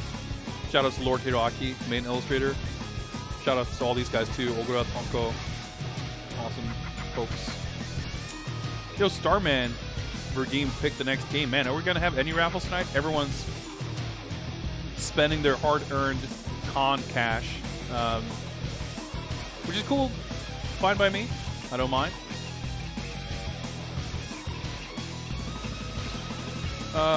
Starman. Yeah, Ushi rigged it, and now everything is just fucked.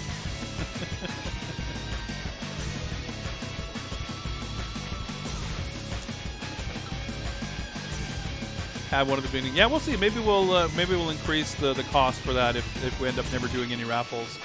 Although, I mean, I don't mind. Game over. You know, encouraging or you know, giving, what's the word? Preferential treatment. I don't know. Incentivizing people watching. That's cool. I do have a list. Yes, Ushi just linked it. In the meantime, I'm gonna go. Mark this off. Oh yeah, where are we? There's my spreadsheet. KOF 2002 unlimited match. Let's mark this off as red. We've played it. Whoops, that's not how you do that.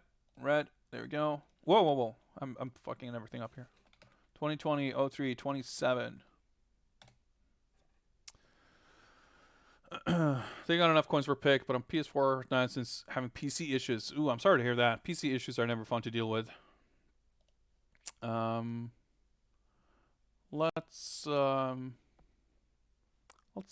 just play some music here. I actually got some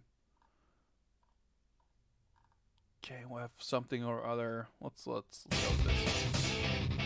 Oh, this sounds pretty bad. This is from KOF 11. What's up with this version? It's not completely out of tune? This is really strange. Oh yeah, we'll see. I might, obviously all of the what are they called? Loyalty points, whatever.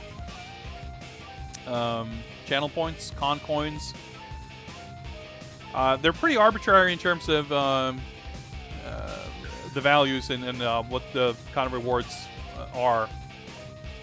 But if they're getting more popular and if it seems like they're redeemed too frequently, obviously we can make some adjustments. Let's play nice game. MK5. Mortal Kombat Deadly Alliance. Is that your pick? Man, what a pick. That's an Xbox game. Assuming I understood you correctly. Yes. Okay. Mortal Kombat Deadly Alliance. Here we go. Okay, I'm going to need to do a tiny bit of setup, and I think this is a good opportunity for me to take a very short break. So I'll just bring up my BRB screen here for a minute or two, and when I return, we're going to play some fucking Mortal Kombat Deadly Alliance. I'm actually kind of excited. All right, so see you guys very shortly.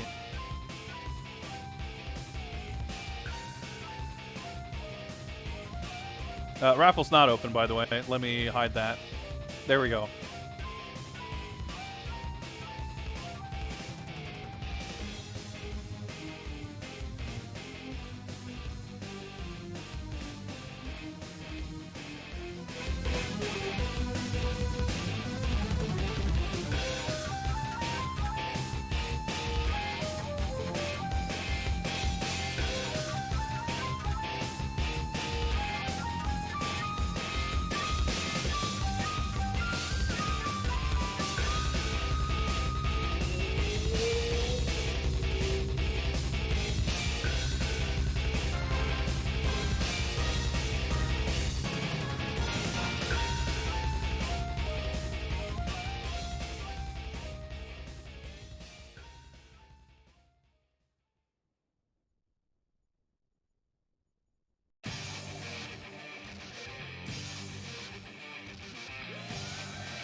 All right, I'm back. Let's see here.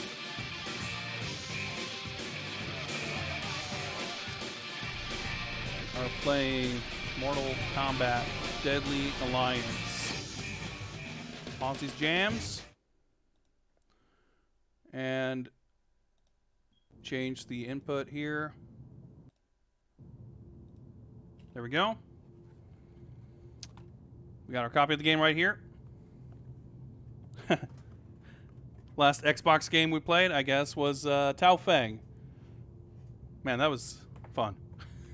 So many quality fighting games on Xbox, man. I guess I'll just pop this in here for the time being.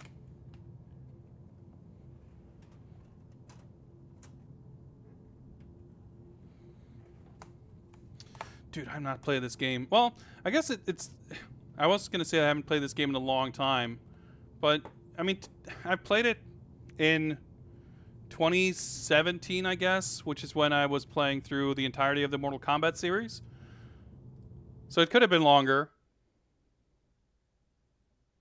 That's probably better. All right, hang on. Oh my god, okay. Is this cropping?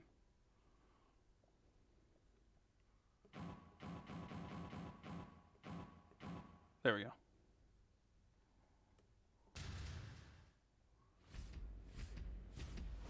Sure about the cropping situation. Audio sounds really low. Yeah, let's watch this. Mortal Kombat has always been and always will be. For millennia, the forces of good and evil have been locked in a Yeah, dude, it's been a while. A hot control minute, of if you will. Earthrealm. Some seek to use the tournament to destroy all that is good. Others seek vengeance, power, or eternal life. Time after time, each individual threat has been vanquished, and Earthrealm has enjoyed relative peace for many years.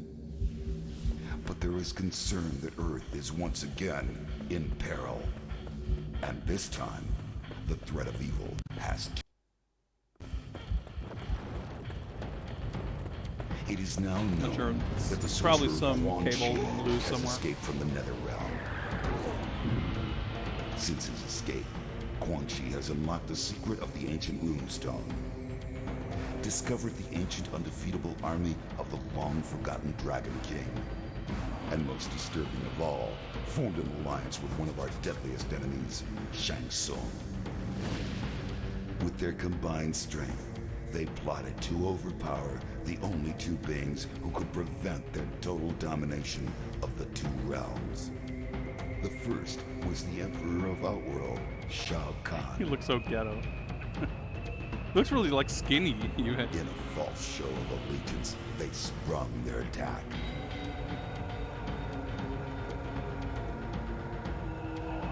They then traveled to Earthrealm. So by way goofy. of a They're just like mystical bowing. portal It's like the known only I don't know. to sorcerers and deities. There, they confronted Earth's mightiest warrior and champion of Mortal Kombat, Liu Kang. It's like it's kind He of has been Shang goofy that they Tsung's desire show to this stuff consume off the because soul it's like of Earthrealm's greatest warrior. it makes this like what should be a very dramatic showdown seem very mundane, I guess. With Quan Chi's assistance, he achieved this goal. Like I guess there wasn't much to this. Liu Kang is dead.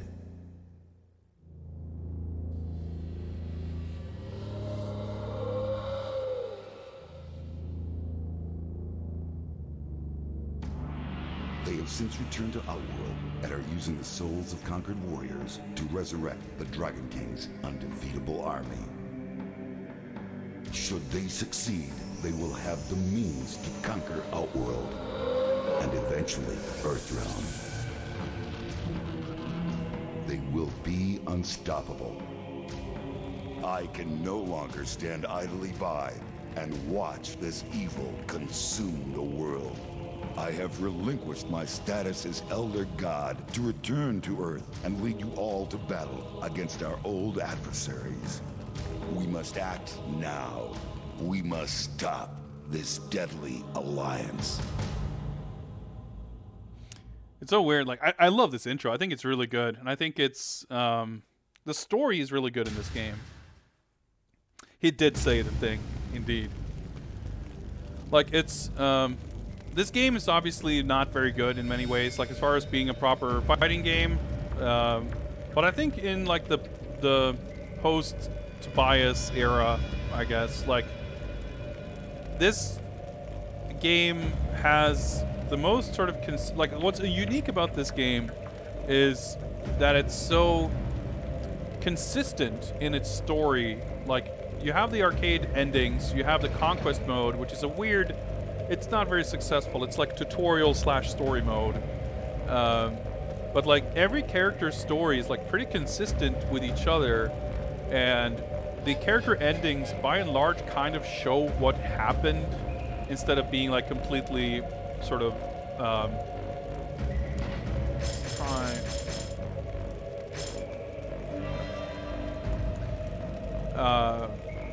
instead of being like completely sprawling and all over the place. And like this game had a plot that kind of, it's not directly following up from Mortal Kombat 4 per se, but it didn't feel like it, like not long after this, it seemed to me like with every new Mortal Kombat game, they kind of just drop everything from the last one.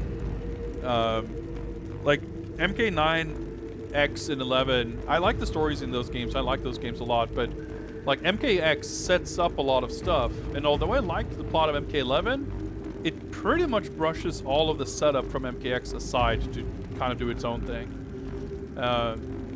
This game is like more concerned with actually telling a story. Like a lot of other games in this series, they kind of have a premise and a setup, and then it's like, well, we'll see in the next game what actually happened and how it worked out and all that kind of stuff. Like the vibe of this and the story, like the new characters and the kind of, I don't know, I think it's pretty consistent, and it all fits together in a pretty nice way. I really love the roster of characters in this game.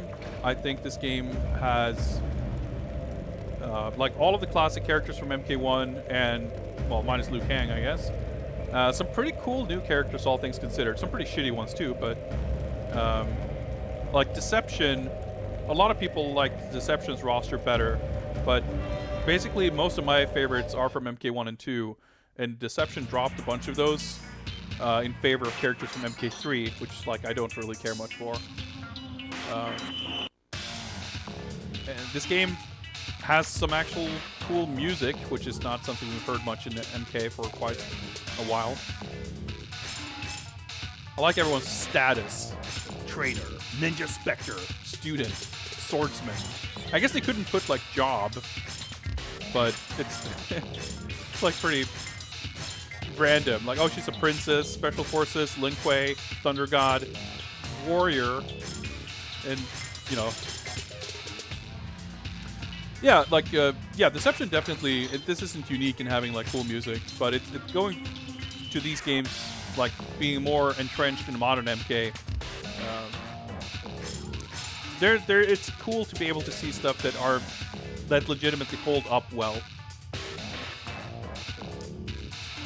So we've got newcomers: Bo Raicho, Li Mei, Kenshi, Mavado,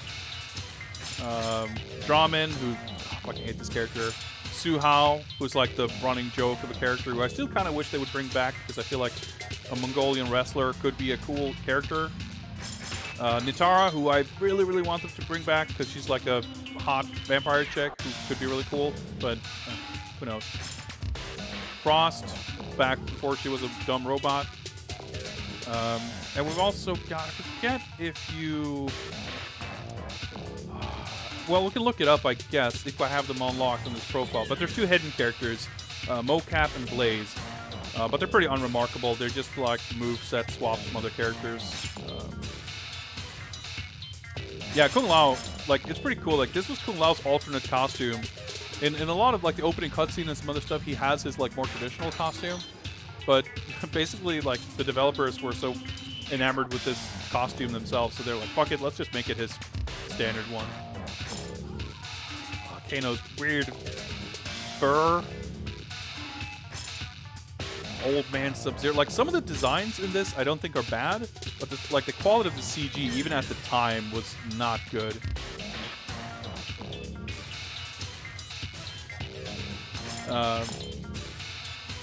Weird ass fucking Ron Jeremy with the burlap chainmail, whatever the fuck it is. Lord Fawn. Well, we got a bunch of cool characters, but you gotta go with Sonya. She's pretty much my favorite character, and I don't really like this version. But wait, we got some thick overscan here. Well, let's actually address that. Round one. It's a little overly cropped, but alright. Alright, that's okay. I'm trying to remember some combo strings and stuff. So the controls in this game are fucking whack. You've got 4 main attack buttons, and they are called attack 1, 2, 3, 4. They're not called punches and kicks. Because, and there's no uppercut. Well, some characters have them, but Sonya doesn't, at least not in this fighting style. Nope. They try to move away from the more like sort of universal, because this was the first time they did that. Even MK4 had like the universal, well, the classic MK style controls, the button layout. This game, I guess they wanted to diversify the characters a little bit more.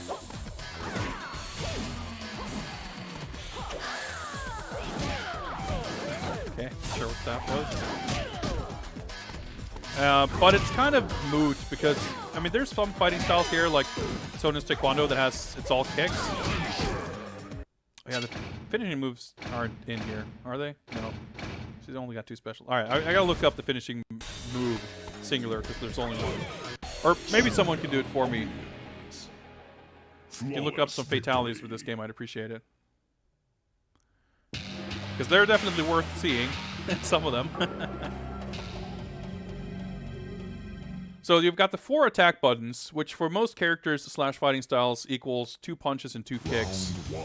But they're not like high and low, they're not light and heavy, they're not front and back, it's just whatever. Arbitrarily divided, 2 punches, 2 kicks. Right trigger blocks, left trigger changes style, which was a dumb feature that I never liked. It's just like your character has 3 separate movesets that don't really interlink in an interesting way. Instead of having 1. And then the third one is the weapon. And of course we're playing on Xbox, so we've got the white and black buttons. So white button, I think black is throw. Nope, black is special.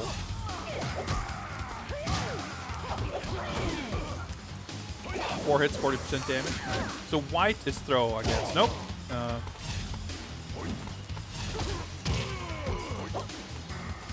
No, forward and black is throw. If I just do that, that's just parry. So the special button does different things in different styles. And this catches everything. High, mids, lows, whatever. If he wanted to attack, I would just... Right.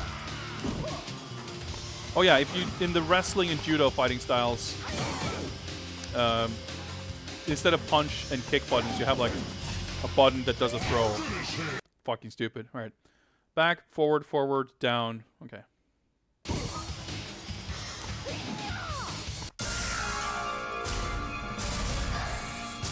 That heart clip art looks so bad.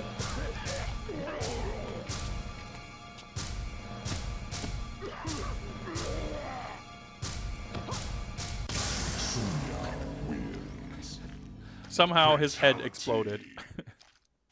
Sure, why not?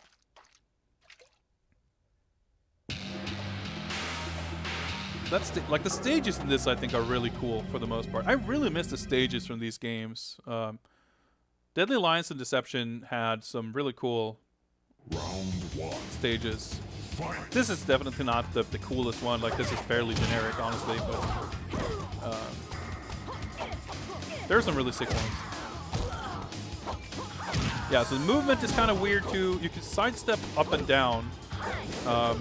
There's no neutral jump, and there's no like neutral crouch. But if you hold down back, crouch, or down forward, you do like crouching normals.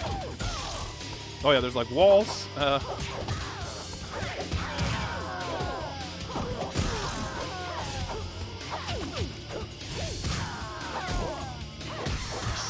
The combo system is a little weird because you got like strings. But unlike modern MK games, you cannot cancel. There are no cancels. Like, you cannot cancel a string or a normal into special move. So the way combos work is generally just like, you don't really use special moves in combos for the most part, but it depends a little bit on the character.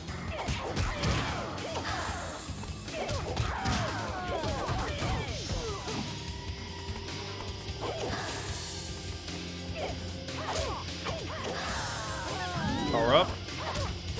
Okay, and combo there for some reason.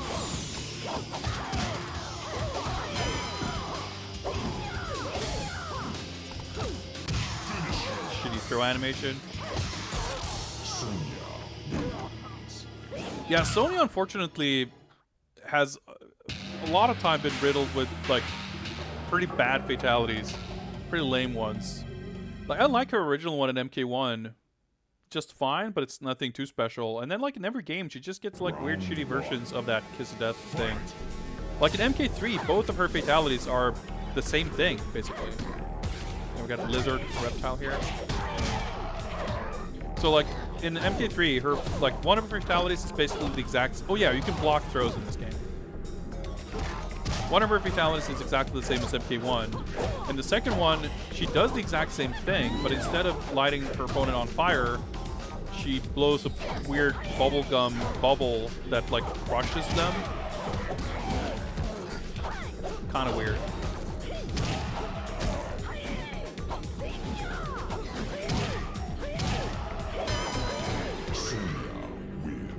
And, like, the risk reward in terms of, like, frame data and, like, which moves launch, stuff like that is, like, really kind of weird. You've also got some of these strings. Yeah, you got these, like,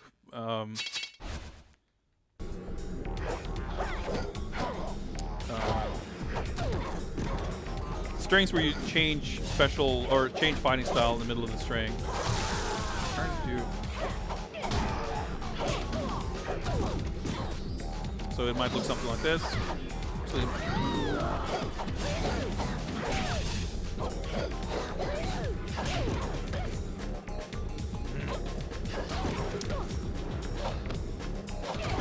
like it's really hard to deal with that fucking move of his.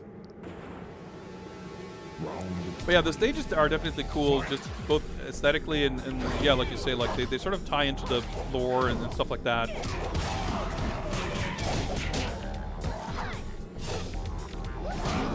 If you do the power up, you just get a damage boost.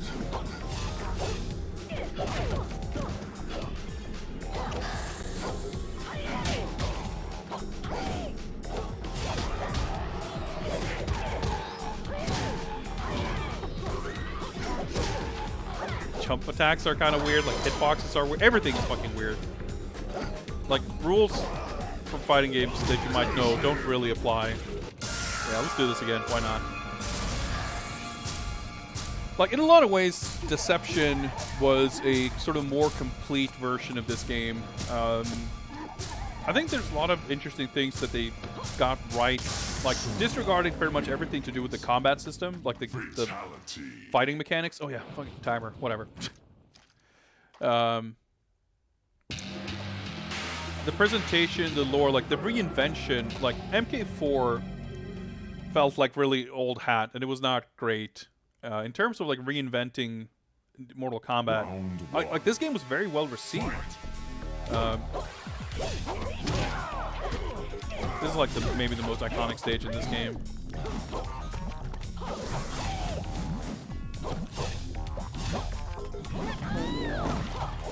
But there were a lot of things that felt a little half-baked.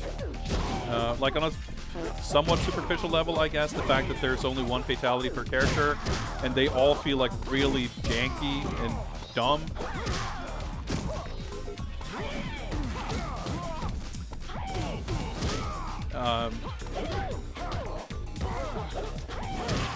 And I don't know, like there's a lot of stuff that they added in Deception that kind of felt like it should maybe have been in this game. Like the stage interactions and stage fatalities.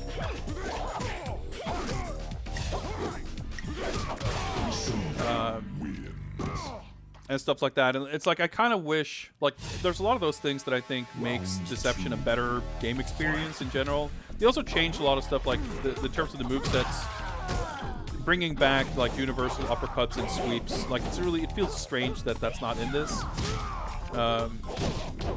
Jump-ins behave a little strangely, like it doesn't knock down.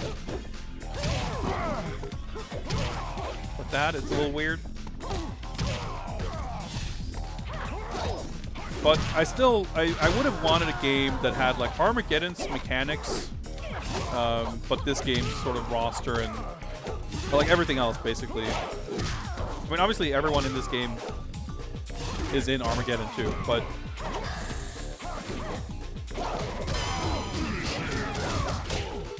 it kind of doesn't, you know. It feels a little different in Armageddon because that game is such a cut and paste job. I still think mechanically that game is the best out of all three of these. I think these games did become better with each new game. Oh, test your might, right. But there's something about the cohesion of this game that is kind of lacking in Armageddon for sure. Alright, they're not going to tell me how to do this. Okay, that's fine. Block button, I guess? There we go. I like that they changed, or like they have the different animations, like Sonya using the kick. Round one. Fight. Like this game, this is such a cool stage. Animation's so bad.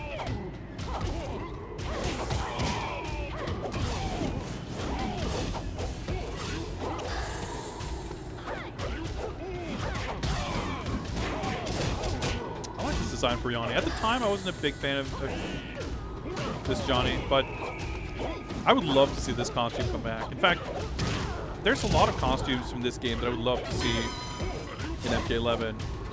Just like seeing, like on one hand, it's so much nostalgia at this point that it would be fun to see. But also, like I think it would be interesting to see some of these designs realized at a higher, both artistic and technological standard. Some of these costumes I think look cool for sure. I know it's not the most popular, but I really like Sonya in these games. I like the look. I think Deception, Shredder, Sub-Zero was really cool too. Kung Lao, like we mentioned. There's a lot of shit like that that would be fun to see again. But it is weird again, like in that kind of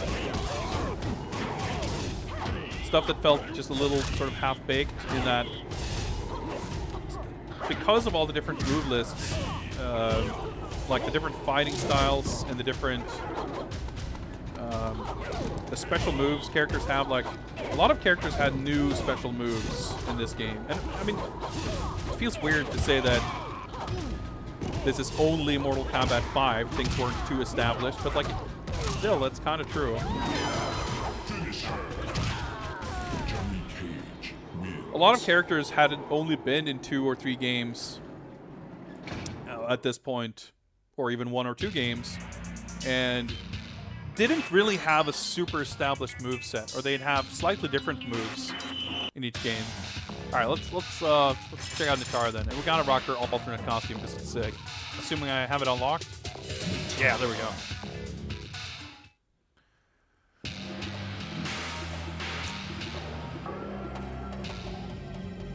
Like Sub-Zero, you know, in MK1, MK2 is pretty similar, and then MK3 he's really different. In an MK4 he's kind of a mixture of 2 and 3. And then in this game he's got like some classic moves and some totally different moves.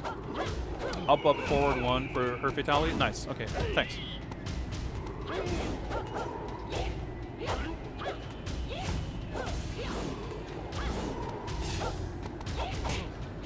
Like, I don't know her moves at all. We'll check out her special moves and stuff, I guess, at least.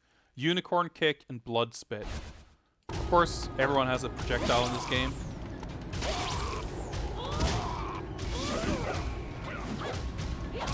So one thing they definitely got better at with the more modern games is like having a more properly sort of consistent theming to characters and their fighting styles and movesets and stuff. There's a lot of weird moves that are just like, all right, okay, I guess this character can do this and that. But again, as far as like the sort of classic characters, a lot of them got new moves. And it's a little of a mixture whether they had old moves. So like Johnny Cage has the, yeah, he's got the force balls, he's got the shadow kick, but he got the backflip anti-air, whatever. That's new in this game. And he has like a weird split. He does the splits and then an uppercut as like a new move.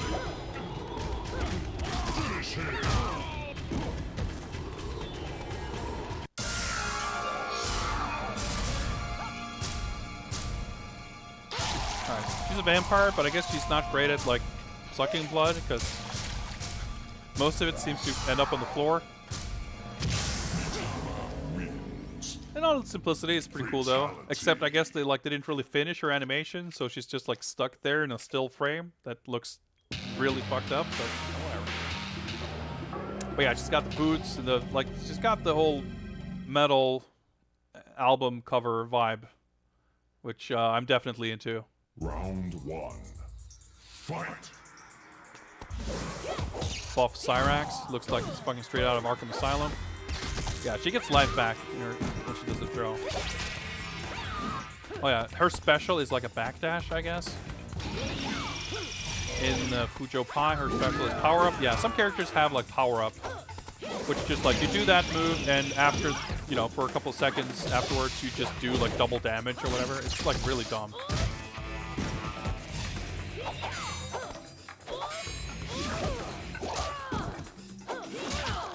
I like a lot of these sort of weather effects and stuff. But yeah, as far as I'm trying to finish my train of thought from 2 matches ago, but as far as the movesets and stuff, like some characters end up feeling pretty different. Like Sonya, for example, I still like her, and like the Kenpo and Taekwondo fighting styles are just kind of, they feel pretty good. So she's still like pretty fun to use. But she's a character that I think has kind of been really weird in the more recent games because they've changed. She used to have more of this sort of acrobatic sort of style to her. Like she used to have like the leg grab and moves like that, and then in MK3 she has these weird ass vertical bicycle kick and that kind of thing. And then in this game she's got the Taekwondo fighting style. Like, so in my mind she should be that kind of athletic, acrobatic, you know, sort of fighting style. But then in MKX, like in MK9 Sonya, I think they did a good job of balancing like some of her classic moves with the military stance stuff and whatever. She had most of her classic moves. But in MKX, she's all about like using fucking drones and grenades and tactical like takedowns and shit. And in MK11, I like MK11 Sonya better than MKX, but she's still like nothing. I don't really recognize a lot of the characters from these games that I actually like.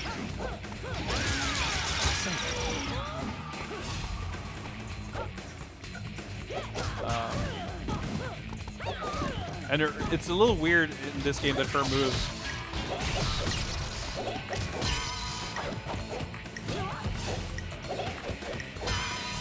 Oh fuck! So close. Try to match it out.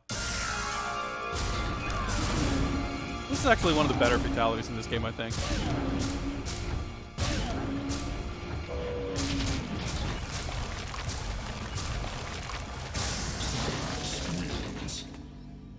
Fatality.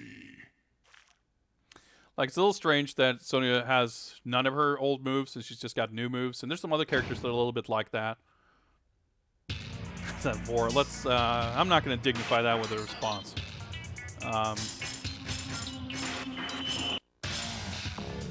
Reptile is really fucking weird. Oh, we got to do our boy Jax. We can't skip him. And this is actually, I mean, yeah, I don't know what I can say to warn you guys about what we're about to see, but just brace yourselves, okay? I like the fact that what we're about to see is a very rare occasion of actually getting to see modern Jax with human arms, but let's just say I'm picking the alternate costume for that reason. Well, I'm also kind of picking it because it's hilarious, but also also this. Yeah, Sub-Zero got the ice skating throw, or the surfs up, I guess. Round 1. Fight!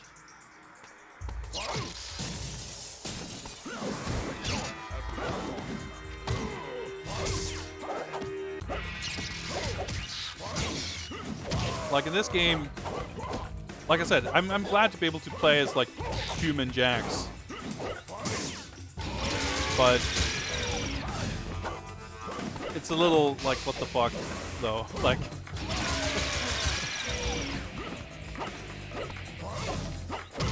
it's got the fucking giant ass gold chain. I mean, I guess it's not necessarily super offensive, but it's like kind of, it definitely seems out of character, right? Then again, like, what character did any character have? Oh yeah, it's got the piston punch, right? Which makes a little more sense with robot arms, but sure. Again, like, I'm still glad that we have the opportunity to play as a human armed Jax. And if this being Mortal Kombat, like, it wouldn't shock me if they just disabled arm-based special moves. Ground pound is like 8,000 frames startup. It's a game where there's no real range to play. So it does like 2%. Did it do any damage? Look at Cyrex's life bar. If I can land that shit.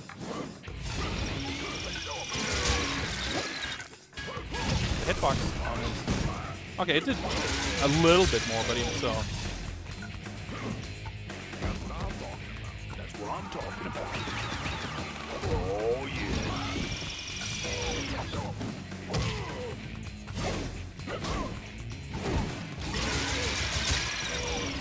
Finish him! What was it? Down, forward, forward, down.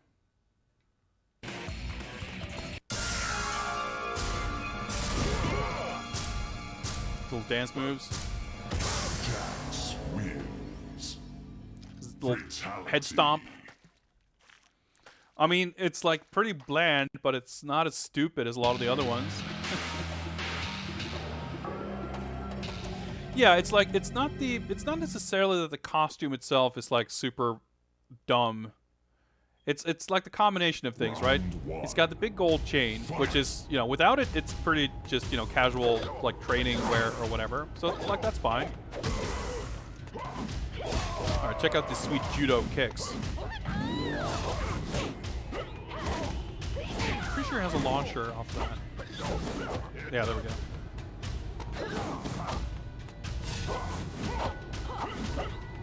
Probably parry, yeah. So it's the combination of the gold chain, that he has a gun now, and that he says that kind of shit.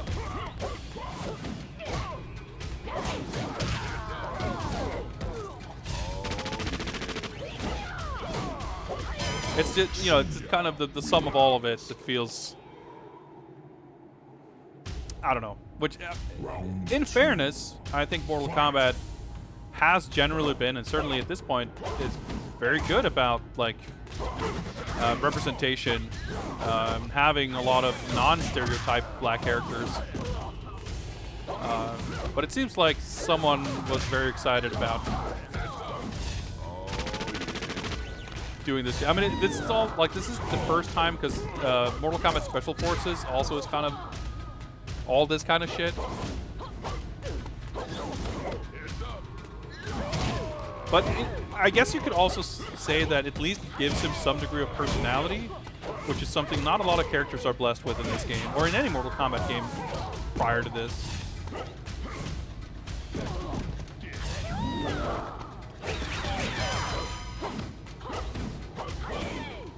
Right, special moves have like cooldown in old MK.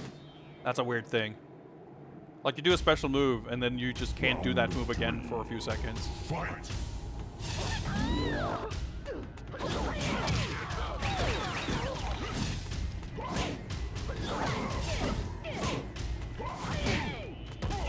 It's a weird reaction.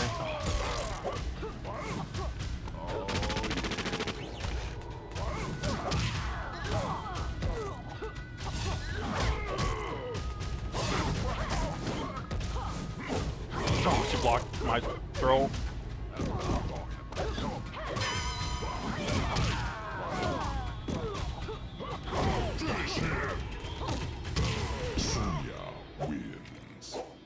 It'd be better if everyone just wore a plain t-shirt and jeans so nobody could be offended. Nah, I mean, of course not. And I mean, I don't think this is... I mean, it's not my place to be offended by it in the first place, but, like, it's a bit of a joke. It's fine, and it was a different time, and all that, but, like, I think it's more about the brazenness, or like it's it's so, it's a weird thing, I guess. It's like, oh yeah, we've got a little more room to express more personality with our characters, so I guess Jax's personality is he's black. I don't know, like it's just funny that that's what they did, and I like the character a lot in many games. I think he's been really cool in many of the other games, so it kind of stands out You chose in wisely. in hindsight as well. It's a funny quirk, like, to have had this version of Jax. But in the more modern games, like I think in MK11, he's super sick. I love him in that game. Round one. And they've definitely managed to give him and many other characters more personality without, like, resorting to that kind of stereotype. So it's just kind of funny. And like I said, I mean, it could have been a lot worse as far as that kind of thing goes. But it sort of stands out because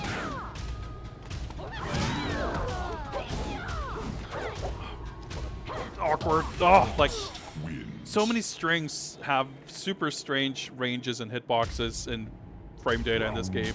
It's really fucking weird. Fight!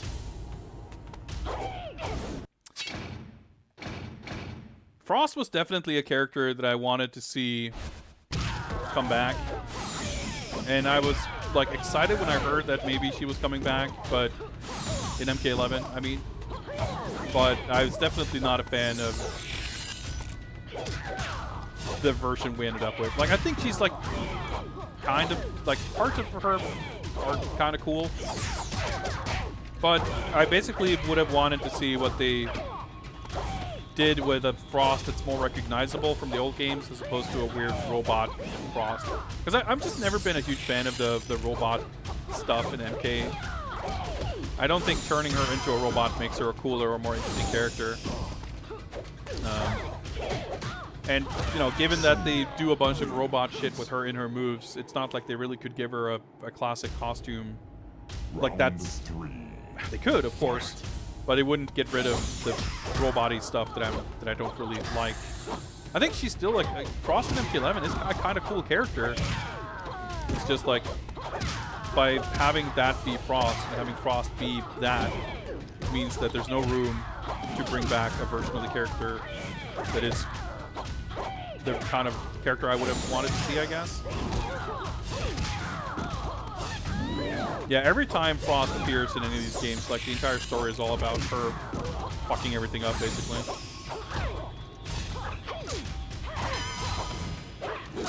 Oh yeah, she's got nice. Okay, so this is pretty cheap.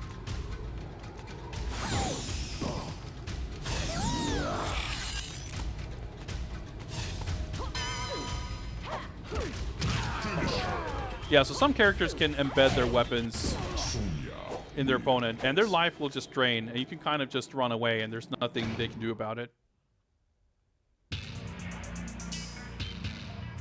Yeah, I guess like the issue with Frost is like that is her storyline is that she is greedy and she fucks up and sort of turns evil, but it doesn't end well for her. What is her ultimate? Is that the armor? Get like the. Oh, okay. Oh no, right. I was thinking of mixing it up with her deception costumes, which are definitely better. Yeah, and she shows up in MKX for 2 seconds, where she's also like trying to steal Sub-Zero's medallion or whatever. One. Fight.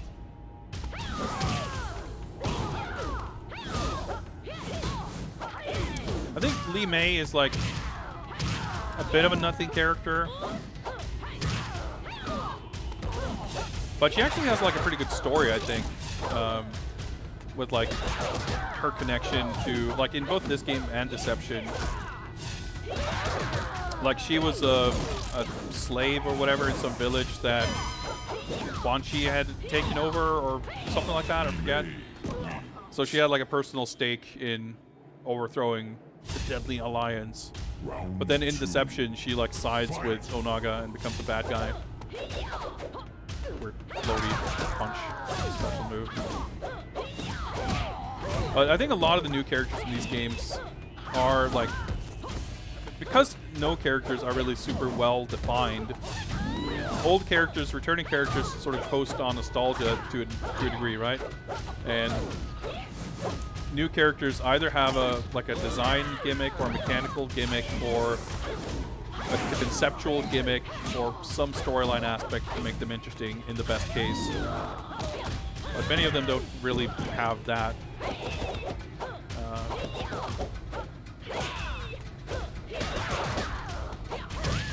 Like Lee May, I guess, is a character, one of the few characters that I wouldn't be. How was it? Forward, forward, down, forward. Okay. I don't even remember what her. Oh, there we go. Okay, her exploder had two. Sure, for good measure. Like a lot of the fatalities, they look so half-baked with like there's no reaction, kind of like models just kind of clip through each other and they slide around. Like they look really rushed, for sure. But like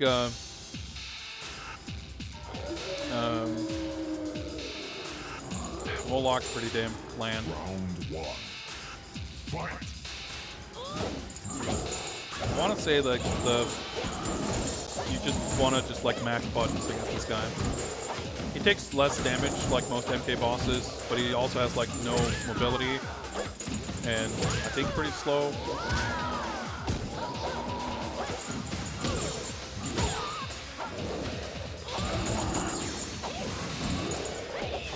Something hit him there, I'm not sure.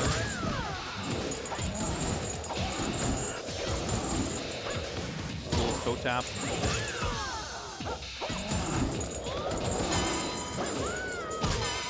Surviving this.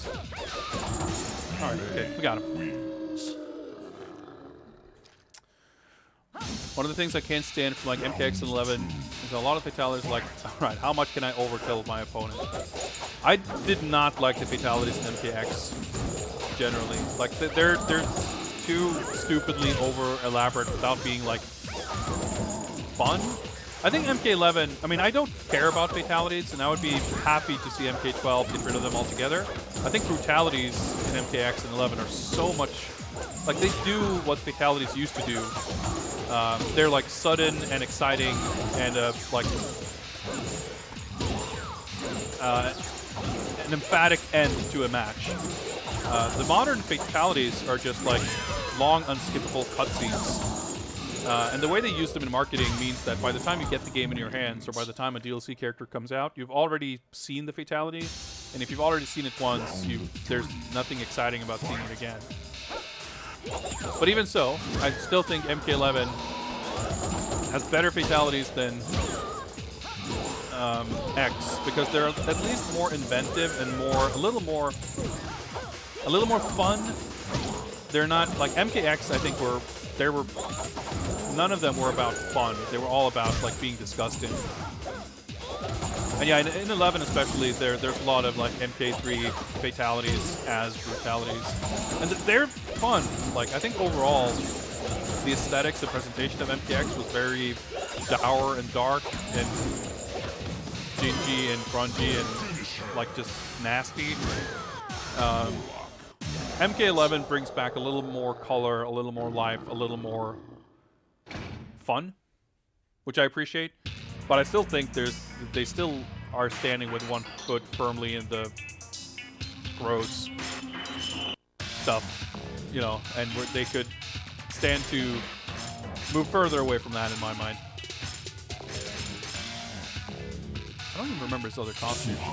Right. We got white pants and no hat.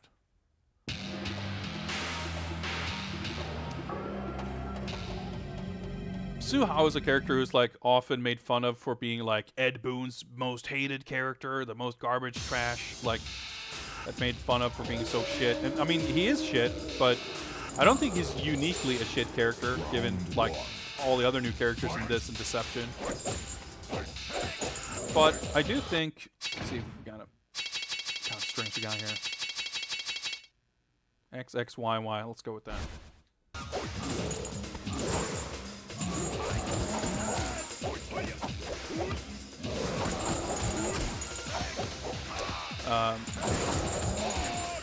The whole Red Dragon thing and Movado and Su Hao, like introducing them as this like rival crime organization to the Black Dragon, and the lore surrounding that in Armageddon is like incredibly stupid.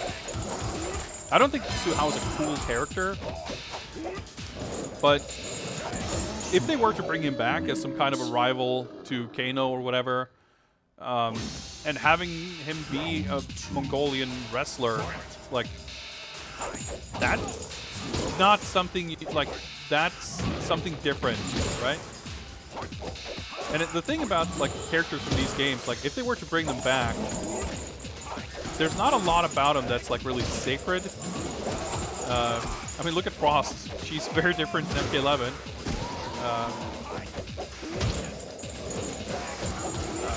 So I feel like there's like no reason they couldn't bring these characters back and have them actually be, you know, fine. Okay. It's just like often brought up as like a can't try to block as like, you know, characters you'd want to see come back and whatever. It's like it's this kind of foregone conclusion that Su Hao would never come back because he's a bad character and Ed Boon doesn't like him, and it's like self-evident that he's such a terrible character that why would anyone ever want to see him come back? But fuck's sake!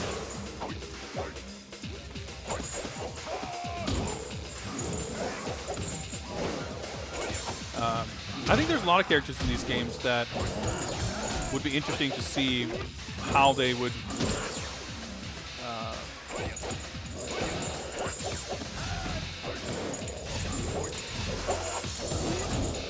what they would do. All right, you can't throw him, of course. I wouldn't say that Su Hao is at the top of my list, but I like grapplers. So if like they made a wrestling-based character in a modern MK, I'd be happy to see what that might look like. But I think Movado is another good example. I think he is a dumb character who looks dumb, and his special moves are ridiculous. And in MK11 being a little more grounded game in terms of mechanics, it's not a super wild and crazy game. I don't think necessarily my vision for a new version of Movado would fit in, but I would love to see a version of this character where he uses his weird bungee cords, because he's got like is it special move? Okay, I forgot. His whole thing is like he's got these grappling bungee cords. He does this shit with them. But if you imagine like a mobility-based character that could like cancel into these grapple moves. Like, that could be so fucking sick. I think. I mean, it'd probably look very different, but no combos really. There we go.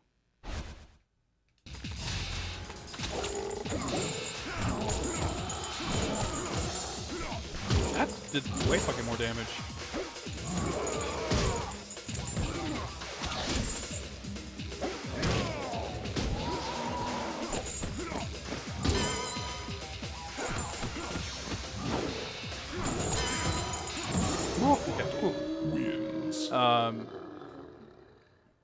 Getting through the grappler, the bring back meat.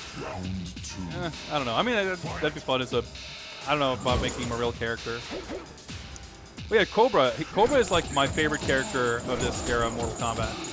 Because I think he has a personality and a potential backstory that makes him unlike other characters. Like, Cobra's backstory is that he was a competitive martial artist, but he like grew bored of the doldrums of organized competitive martial arts, which drove him to become like a violent thrill seeker, which like got him on Kano's radar, I guess. And he was, well, like his story, I guess, in Deception is that he is like, he's not technically part of the Black Dragon, but he's like a recruit or like a pledge. I don't know. Like Kira and Cobra are like the junior Black Dragon associates. And I think like having the way, again, like my sort of vision for a character like Cobra is like have him use a traditional karate fighting style, because there's not really, like, these games have obviously these fighting styles, but they're kind of weirdly implemented.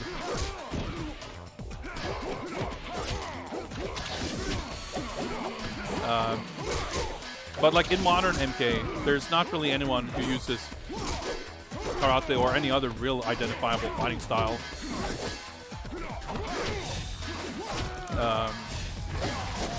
Okay, yeah, you block that and it just bounces off. But like have him be really savage and violent and like be excited about being violent and harming other people. Like, I feel like that sort of character trait, like, yeah, you've got someone like Kano, but he is such a brute. Like, taking that kind of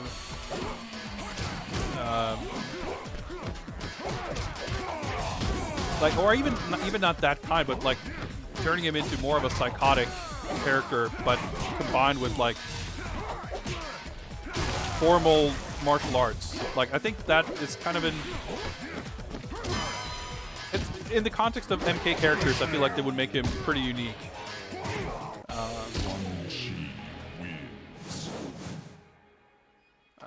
So yeah, it's like, I think Cobra could be a super cool character, and I think like you could, again, like they're obviously not really beholden to the original like sort of timeline or anything like that, so I feel like they could definitely introduce Cobra as like a new antagonist and sort of rival character to Cassie, or like the Kombat kids or whatever, with Kano fucking getting up there in age. I guess they just brought back young Kano anyway.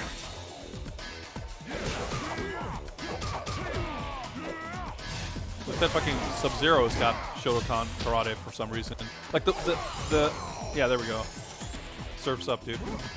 Like the sort of assigning of fighting styles to different characters in this game is like completely whack. It's definitely, you know, someone was on a Wikipedia page with different martial arts styles and just threw darts at it with different character names on them. Because I don't feel like any fighting styles, like, first of all, there are no there's not really different feel to the fighting styles. Like, if you look at something like Virtua Fighter, for example, or Tekken or whatever, like, if a character uses Aikido or a character uses Capoeira or a character uses Muay Thai, you can reasonably extrapolate some kind of expectation for how that fighting style might work. But in this game, not really. It's like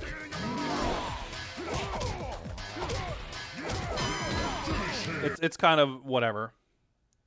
Hey, Starman, do you got a you got a Sub-Zero finishing move? Ready? Oh, there we go. Sub-Zero actually has a quality fatality in this game. Back, forward, forward, down A. I just felt like, just as I did it, actually even before I did it, I was thinking like, man, I haven't fucked up a fatality even once. That's amazing. And then I thought about it, and then it's like, whoa, I could feel my fingers slip, and I fucked it up. Anyway, if I forget if you get to do a fatality on Shang Tsung. I think you do. Round 1. If I fucked it up, we are definitely going to look at... well, maybe I shouldn't say definitely.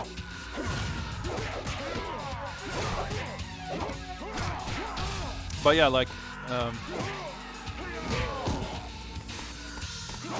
Sub-Zero, yeah, he's got the Shotokan Karate. Scorpion uses Hapkido. Jax uses Muay Thai and Judo. Which is like, alright, if you're in the military or whatever, I guess Muay Thai and Judo are like very different styles that are gonna complement different, like, I could see someone training in those two styles.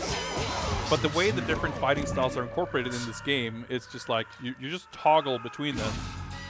It's kind of weird. I don't feel like Judo and Muay Thai are like two styles that complement each other very well in that sense. It's really weird.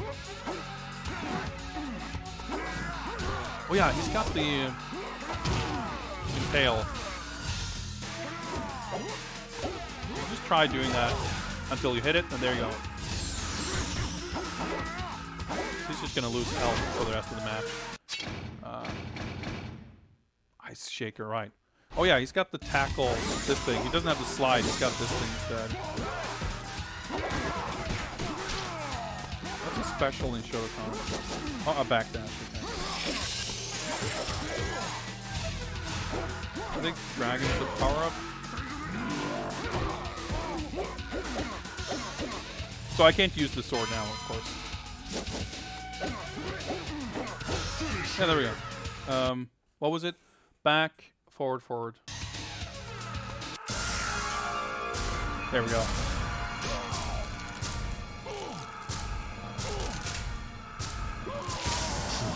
Yeah, fuck it. Just rip out his entire skeleton. Fatality.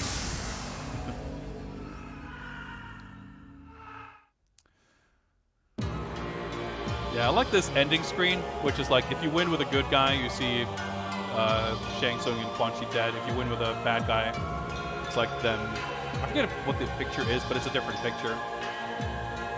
Yeah, like Judo has some sort of connection to the military, but that's still a bit of a stretch. After defeating the Deadly Alliance, Sub-Zero returned to the new temple of the Lin Kuei with the severely injured ninja. I guess she's a ninja and not a Lin Kuei. I don't know. A short time later, I visited the temple to commend him for his victory in Outworld and to express my gratitude for all his assistance. With Sub-Zero now the Grand Master of the Lin Kuei, Earthrealm will be well protected. So yeah, like a lot of these endings, they're not super dramatic. They're not a lot of these like gotcha moments, but they all sort of tie together in a cohesive narrative, which is something I think is pretty cool and not very common in a lot of these games. Alright, we're at 40 minutes plus however long before I started the timer.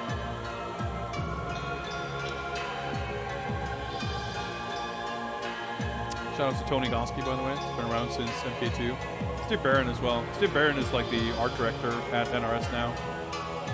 Hernan Sanchez, I think, is also still there. Vogel and Carlos Messina, of course, too. Shout outs to Paulo Garcia, who's like the lead designer now. Brian LeBaron is still there, too. I mean, a lot of these guys are, for sure. Drew Evo, thank you very much for the follow. Appreciate it.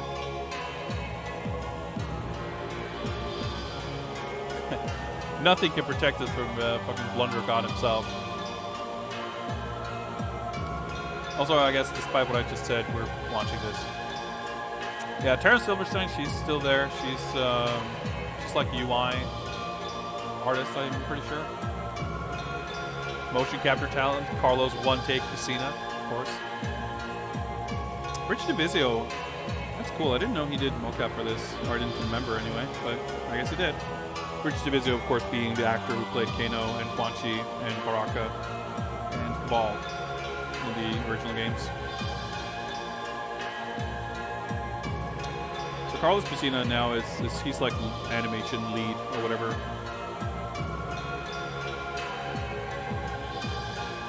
It's really cool to see, like, it's really, really unusual, honestly, for anyone to be at the same company, especially in a creative capacity, for that long. Like, the game industry, like, people tend to either sort of graduate to management or move on to a different job. Or graduate to management and then be tired of management and want to be creative again and start a new company and stuff like that. But yeah, I would say, like, obviously, like, percentage-wise, because NRS is obviously a much, much bigger company now than Midway was back then, or the MK team specifically. Percentage-wise, obviously, there's more new people than old people, but, like, it's still impressive that there's so many people who are in, like, the, you know, like, 3 of the 4 people who made MK1 basically are still there, and that's kind of crazy. It's been, what is it, 28 years or whatever. Those being, of course, Ed Boon, John Vogel, and Dan Forden. John Tobias leaving, like, relatively early, which seems weird now, but, like, John Tobias left after MK4, or, like, around that time, after MK4, during MK Special Forces. There's a lot of content in this game.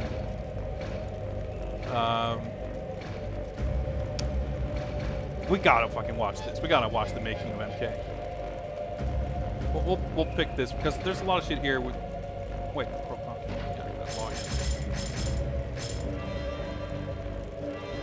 actually, I might not have purchased all that much on this save file.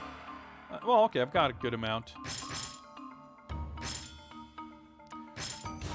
Like, a lot of this art ain't great. So Dairo, this character, I love this though. Having, like, actual captions, and, like, this is so great.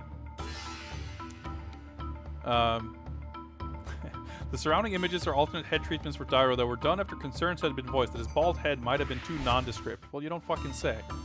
So Dairo was a character, I guess this is like the second drawing, there's a first one somewhere else, who was scrapped because, like, well, the character sucked or whatever.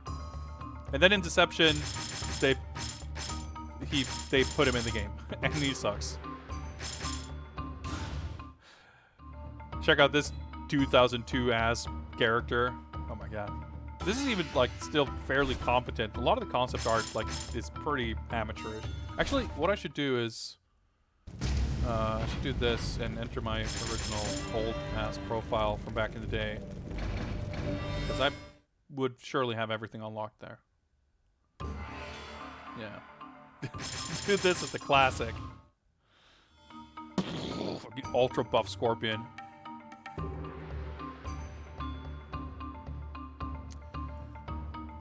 I mean, I think, like, there definitely have been artists involved in these games that are, like, exceptionally talented. A lot of, like, the 2D artwork that was done for, like, MK2, MK3, like the backgrounds and stuff like that, was really well done.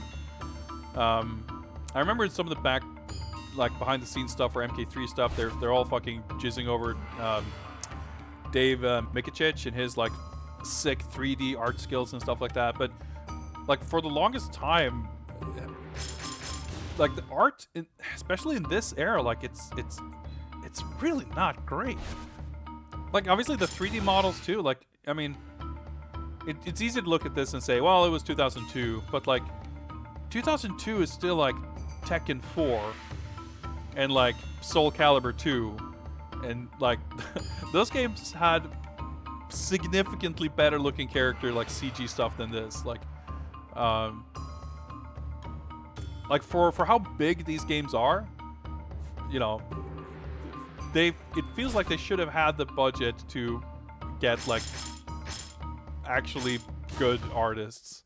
I mean, I hate to rag on it too much. Some of this stuff isn't bad at all, but some of the art is like doesn't look very professional.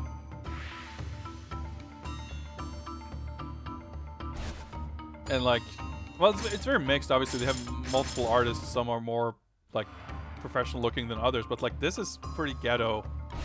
Or like, let's just say, like, I imagine you wouldn't find a lot of like Tekken concept art that looks, you know, like this. I mean, I forget exactly when Tekken 4 came out. Tekken Tag was like 2000. But even so, like, you could look at Tekken 3 and it looks better than this, I think. Or, you know, whatever it might be. It's obviously, like, not in terms of, like, polygon counts or whatever, but just, like, the artistic... Oh, yeah, he used to be called Kublai Khan, but then they changed it to Su Hao. But it is really, really cool to get this much of an inside look at some of the stuff that didn't make it into the final game. Because you don't get that at all with the modern ones. Like, MK11 has a little bit of this, but there's like no artworks at all really for anything that didn't actually make it into the game. MK9 and MKX still had some like unused concept and stuff, but MK11 like pretty much nothing, which is really sad. I think that kind of stuff is always fun.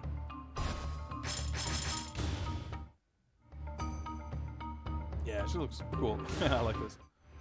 Early unused design. Of course, trademark Ed Boon fucking stick figure sketches. Yeah, deal with you. I mean, you could kind of look at anything. Is my point really? And for being like this, this level of like, I remember this like the early. Like, what the fuck is this? This looks like. I definitely remember this. This was like the first screenshot that was released, which it's like not really a screenshot, I guess. I mean, it's probably done in engine. It's just all different versions, but it's fun to look at this. I remember going to mk5.org on the forums, speculating about all this shit. Yeah, this is just clearly like a mock-up. But it's so fucking cool that they have this in the game. I think that's awesome. I haven't looked at a lot of this in a long time.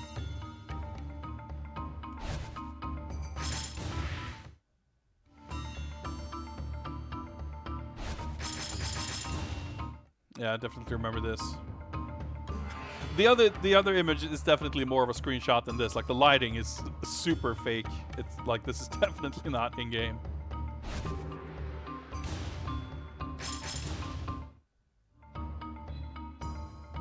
Yeah, of course, fucking Lord Zebron. Best character. Fucking put Zebron in MK11, cowards.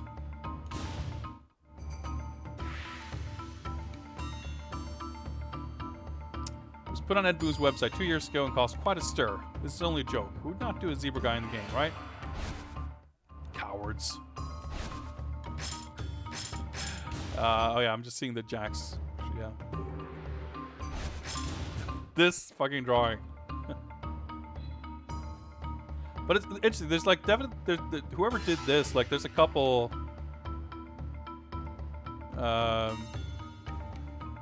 We get some nice, I guess, like fake Chinese. It's like army man, iron, love country person. I'm assuming that's not grammatically correct.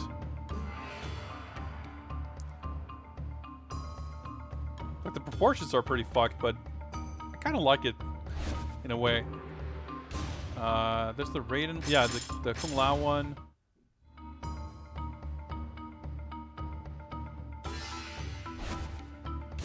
Where was the?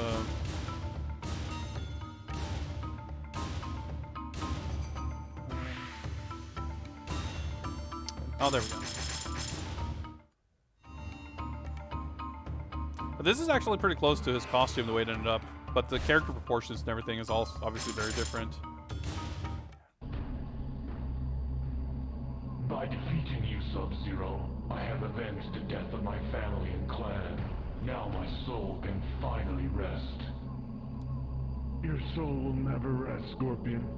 The Lin Kuei may have been responsible for your murder, but your family's true killer still remains free. Typos. If you are not the murderer, then who is? I am the one you seek. To defeat my nemesis Nemesis. Sub-Zero, I needed the power of a Spectre. Spectre. You've done my bidding well, Scorpion. But now I must return you to the Nether. Nether Realm with one R. Like everything is just mistyped.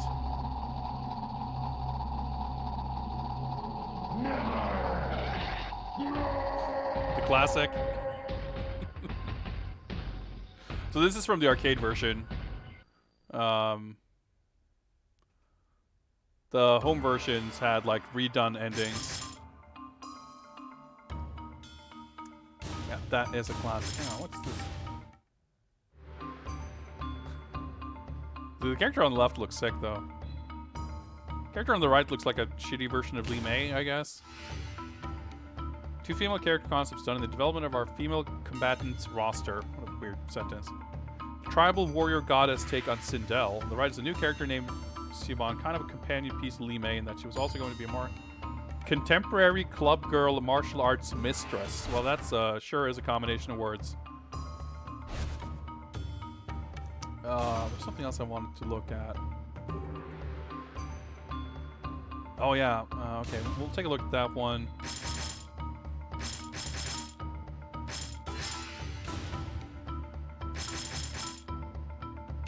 Yeah, Wuxi Academy, I love this stage. This is one of the stages I really, really want to see come back. I just think it's a cool visual.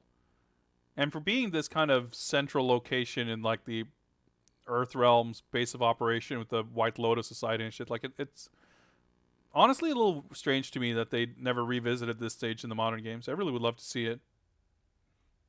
Simonosuke, let's, you know, keep your shirt on. We'll get there. We'll get there, obviously.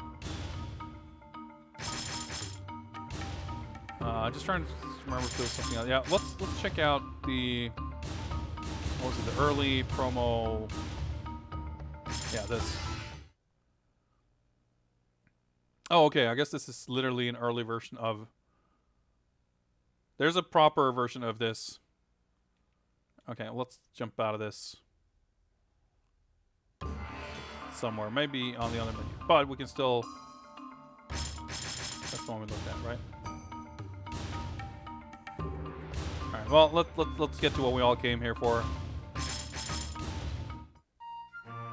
This week on Cooking with Scorpion, learn about chopping, tenderizing, chopping, cake decorating, and chopping.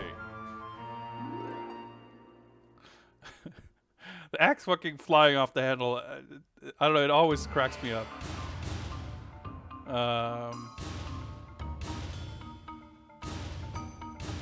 Not in here like a problem. Well, fuck it, forget it. Then,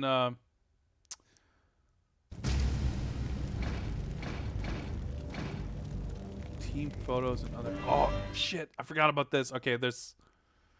Oh, we're just doing this all night, I guess. But yeah, they put a bunch of these like joke images and stuff, which is like, man, remember where they just like do fun stuff like this and put it in the game? So pictures of these. Yeah, I think this is from like the MK4 intro movie or something. Oh no, it's from Mythologies.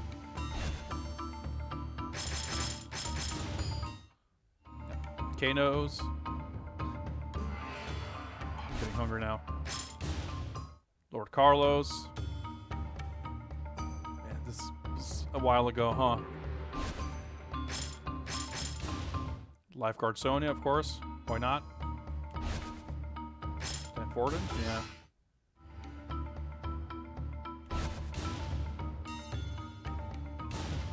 MK Youth clothing. Pretty sick stuff. But yeah, it's like they fucking went ham on like every fun little cool thing they could find pictures of, I guess, and put in here. Yeah, these figures are cool. Actually, I have the... I'm not sure if they're gonna have pictures of it here, but... Oh yeah, there we go. The Sonya figure. I have this one. Mint in box, actually. I was gifted it for my birthday, which is pretty sick. Quan Chi's chest armor.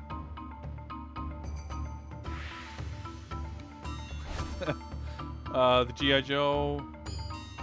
Wait, was it here? Was it...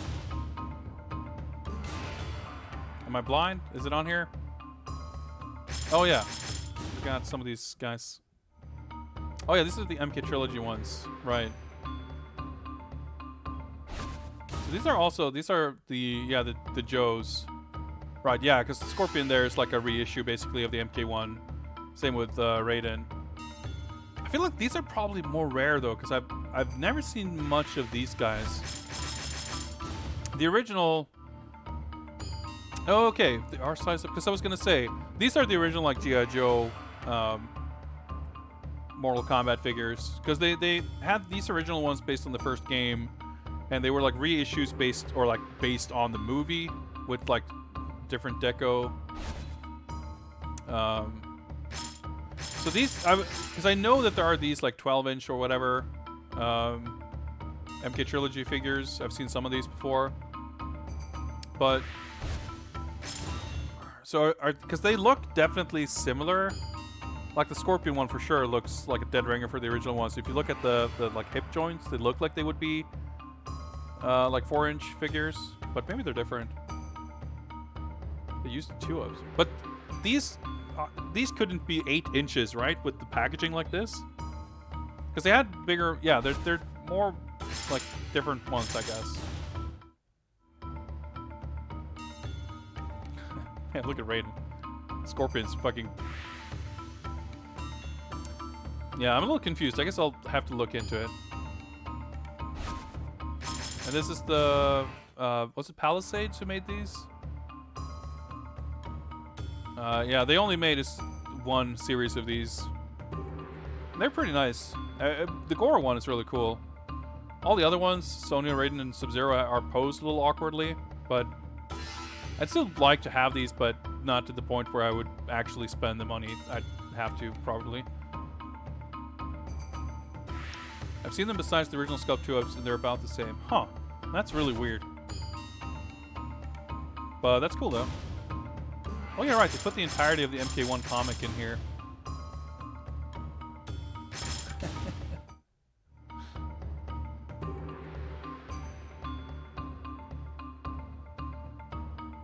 Like, the Goro masks I get. Scorpion and Sub-Zero, a little weird, but okay. But fucking Johnny Cage latex mask that it's like all cartoony.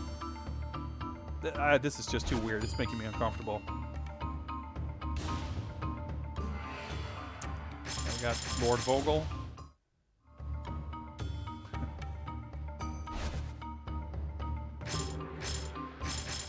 Oh yeah, early like concept stuff. So this is like, yeah, the working title for this game was Vengeance. That's why the logo is like a big V. Well, it's Mortal Kombat 5, I guess, also, but it was going to be called Vengeance. And even have a bunch of like Mortal Kombat 4 characters on it, which makes sense, I guess. That would have been the most recent ones. 80 years Johnny Cage going too far. Yeah, the William Shatner Johnny Cage. I can see that. Cover art concepts. MK, oh, okay, MK4. But this... No, yeah, this is gold. Because these characters... Well, Kung Lao, Kitana, and Baraka were added in MK Gold. So I guess it's just like mislabeled. That's fine. It's a pretty budget looking Goro. Everything here looks a bit budget, I guess. Is that Lord Paulo? Nope. looked like it from the picture, but I guess not.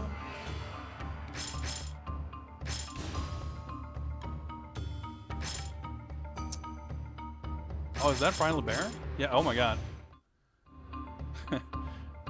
Everyone looks very young, which makes sense because this is fucking 20 years ago. Fucking crazy, by the way, but...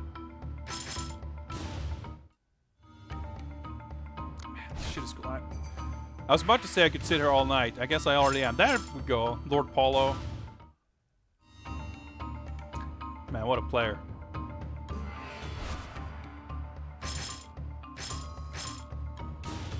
Lord Kerry Hoskins, who played Sonya in MK3. And Kia in Mythologies. Oh, right. They put like fan art. Oh, that's so cool, too. I kind of remember this, actually, like from the forums. I was going to say, I hope they put the names of the people who made them. It's a cool thing for sure. MKG8 E3. Oh, man.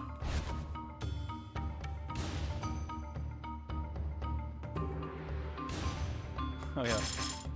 Pictures of all different fighting styles.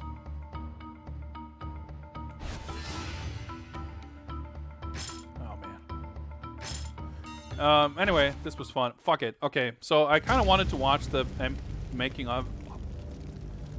Yeah, let's do it. I was going to say, but now I kind of don't want to because we've spent like 2 hours on this game, but this is awesome. So, fuck it. Let's watch this.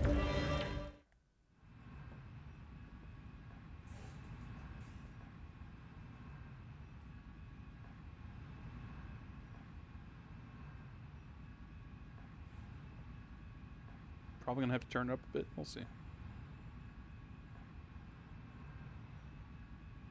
I mean, it's not going to be as good as the making of MK3 with John Tobias narrating, but still pretty fun as I recall.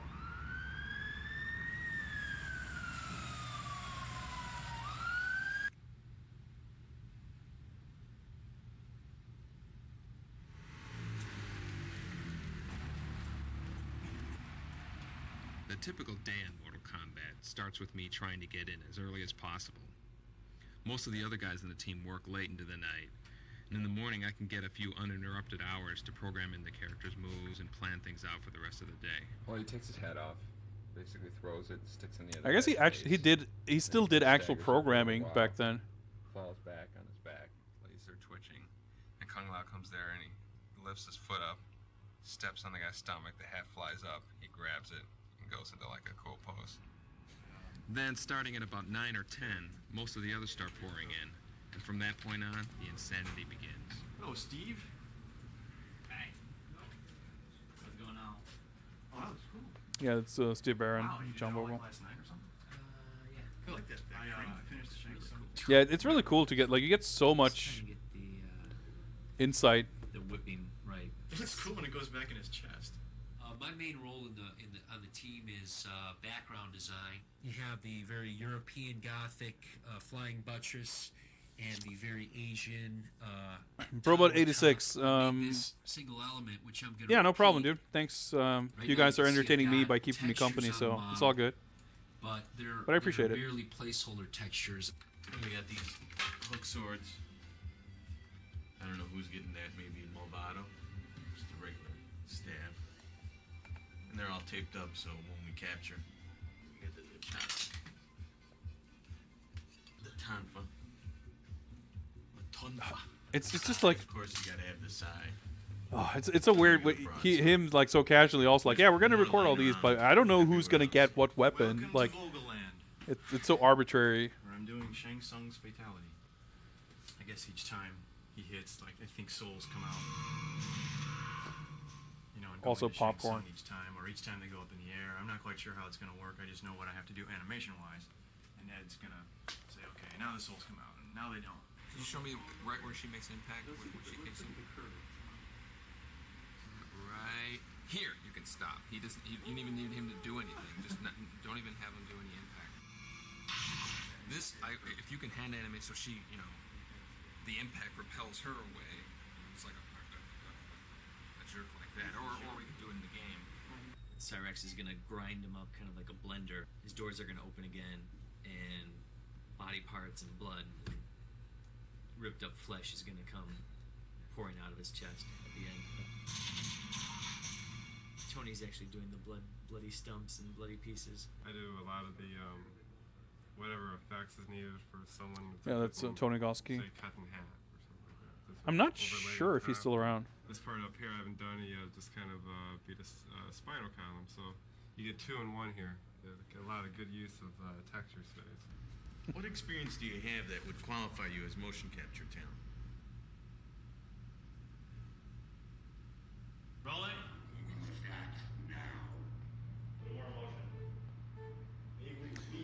Interesting. That's fuck,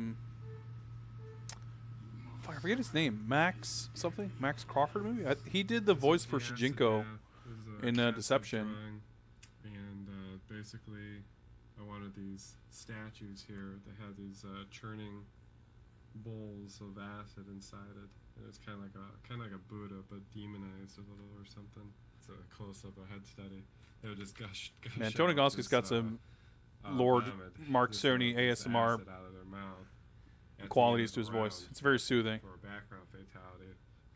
It's tedious and trying to limit your geometry and still try to get a lot of detail. Blah. And I don't think he should have these subtle things. It should be like, ah.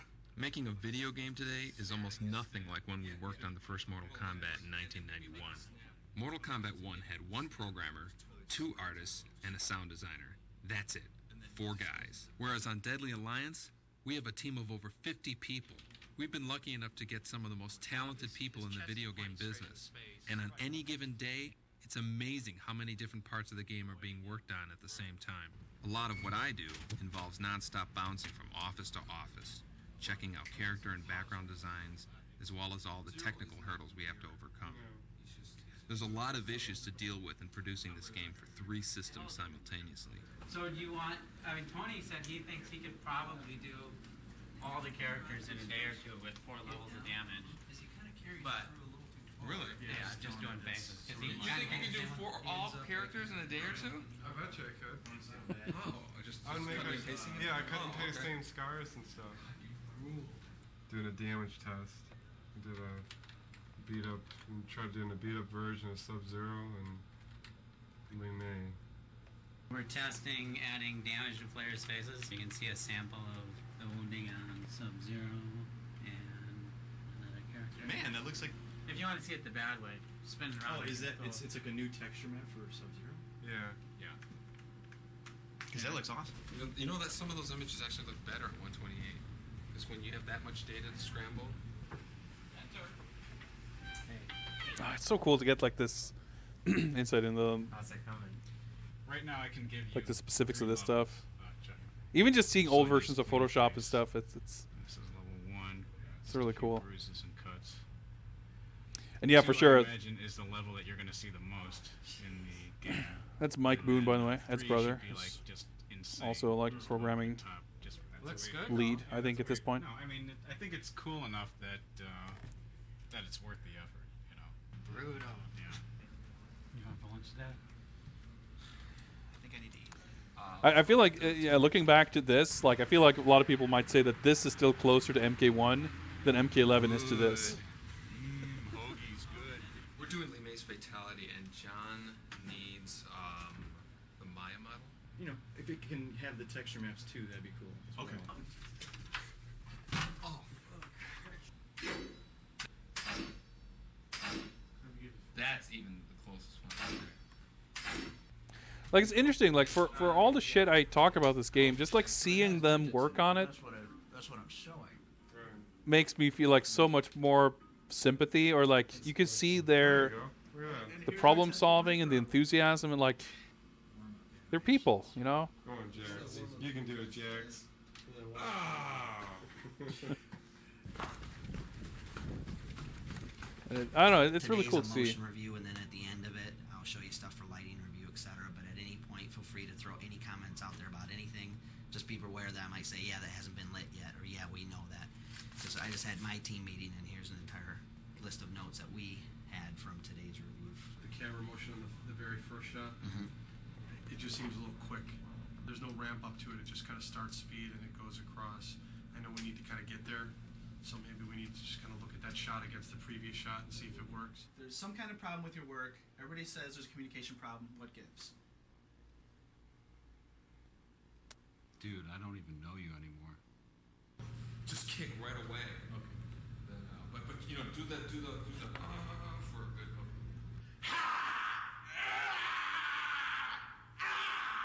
Carlos is the life of this game. This is, now that I've got alternate Shang Tsung, I'm going in on the details and adding stuff. Yeah, that's Hernan Sanchez, who...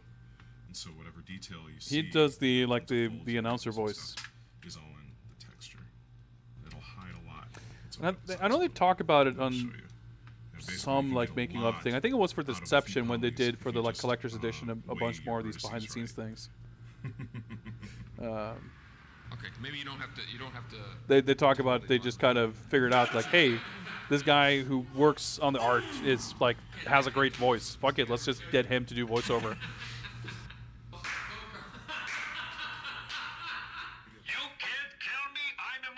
For Blind Kenshi's reaction. It's just Kenshi now. Okay, Kenshi. The loop does Yeah, not the CRT match, flicker, like good shit. Like where their starting heads are. Like, see his head right there, and then on the loop, look how far his head snaps back.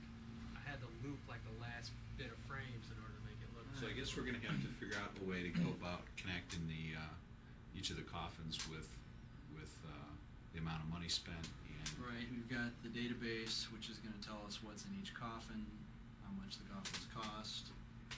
Once the player opens a coffin, it has to be marked in the player profile table. So how many coffins are there in this crypt? It's a 26 by 26 array, so there's 676 coffins. That's a lot of coffins. It's acting. It's the life, man.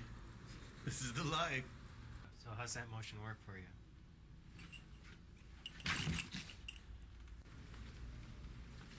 Things move so fast during one of our typical days that before you know it, the whole day's just flown by.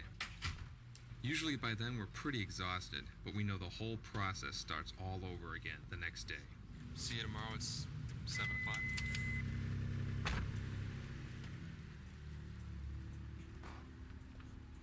Fucking 14-hour days. Well, that was really fun. Anyway, I guess we're streaming fighting games. And, you see, it never ends. You'll just find more shit you want to look at. Just wanted to see real quick if there were any particular, like... Yeah, so you guess these, like, profile images. And there's, like, 2 of them for each character. There's one with the original, and then there's one for, like, the alternate costume. Like so. So, I forget if you...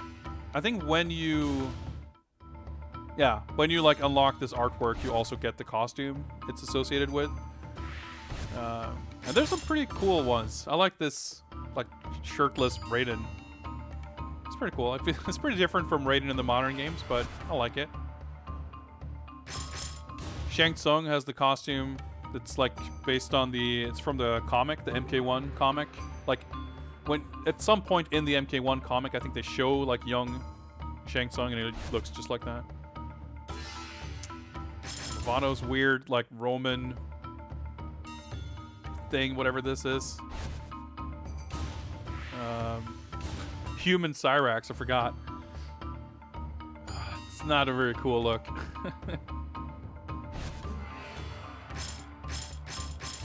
Weird, shirtless Scorpion.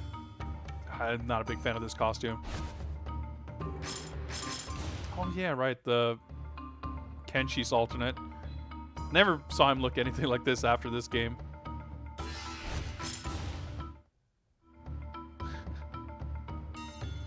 Hey, man, they should bring back mocap. Dude, they should just have mocap be like the Mokujin character, like the random character with other characters' movesets. Like, why not? That would be great. Anyway, guys, this has been super duper fun, but I think it's about time we move on to something else. So let me do this and do that. Mocap Jin? Yeah, exactly. Exactly. You get it. Whoops, that's not the right input. Let me bring my monitor back here. As soon as I can get it to respond to my button inputs. What the heck's going on here? There we go.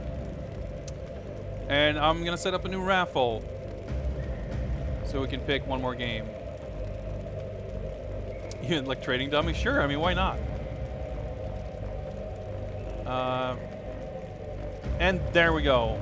Raffle is now open. Type raffle in chat and enter your name into the drawing, the winner of which will pick the next game. In the meantime, I'm gonna go Kombat has always mark been and always will be.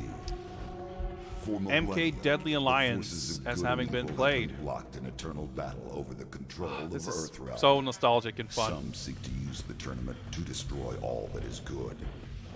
Others seek vengeance, power, or eternal life. Time after time, each individual threat has been vanquished, and Earthrealm has enjoyed relative peace for many years. Where are we? But there is concern that Earth is once again in peril. And this time, the threat of evil has two faces. So one of the things I was talking before about how this game that the sorcerer Quan Chi felt a little underwhelming, and definitely one of the things that this game is that makes this game feel a little incomplete is the fact that there isn't really a last boss. Like, I think it's cool that Quan Chi and Shang Tsung get sort of elevated to full-on main villain status, but it's like no. With their combined strength, the fights are so anticlimactic. Moloch is the closest you get to a boss fight, and that's pretty underwhelming. And up until now, like, even if Shinnok in MK4 was a pretty lame last boss, it was at least he had a special death animation, you know, when you kill him with his head sort of explodes and stuff. But going from MK1, MK2, MK3, Shinnok, whatever, and then this game, the final, you just fight them two after one another. Even, you know, fuck it. If they had been able to do some kind of tag fight or something against the two of them at once, that could have made the actual final encounter more exciting. But it's weird that it's so sort of just nothing. But all of those things that felt a little half-baked in this game, they definitely made up for with Deception. Like the Onaga, I think it's a gimmicky, pretty stupid boss fight, but they went all in on making it a very memorable, specific boss fight, which is what this game was missing. So that was really cool. The fatalities in Deception are a lot better than this game. Everyone has two of them for one, but they also just are not as goofy and rushed and hacky as they are in this game. All right. When this intro ends, we'll do the drawing. So you got another, I don't know, 30 seconds to type raffle in chat if you want to pick the next game. Man, this like story setup is cool. Unstoppable. I can no longer stand idly by. And it's pretty cool, the story, like that this, in the lore, where they're gathered here is on Shang Tsung's island from MK1. And this actually, story-wise, takes place 10 years after MK1, which is, of course, aligns with the timeline of the release of the games. His face looks kind of fucked, though, doesn't it? All right, there we go. Winner and picker of next game, Ushi84. Man, excellent job rigging. Excellent job. Congrats, Ushi84. What will it be? The rigging worked. Kicked in. Just as planned. What you got for us?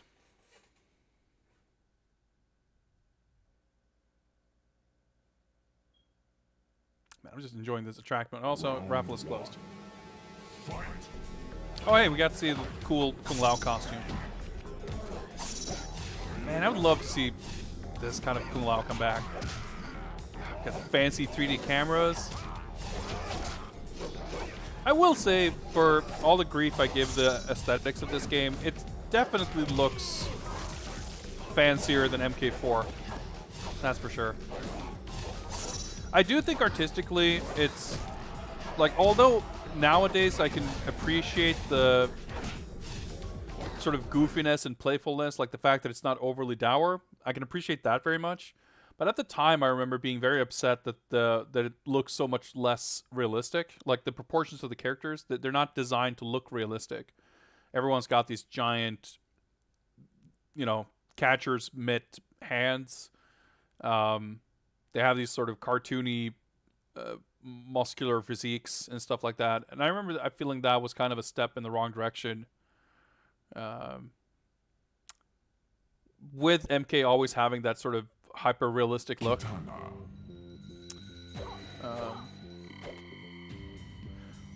But given how some of the other aspects of the art in these games have evolved since, the colorfulness of the designs of the costumes and stuff, like from where we're standing now, this to me doesn't feel like that much of a departure from like MK3.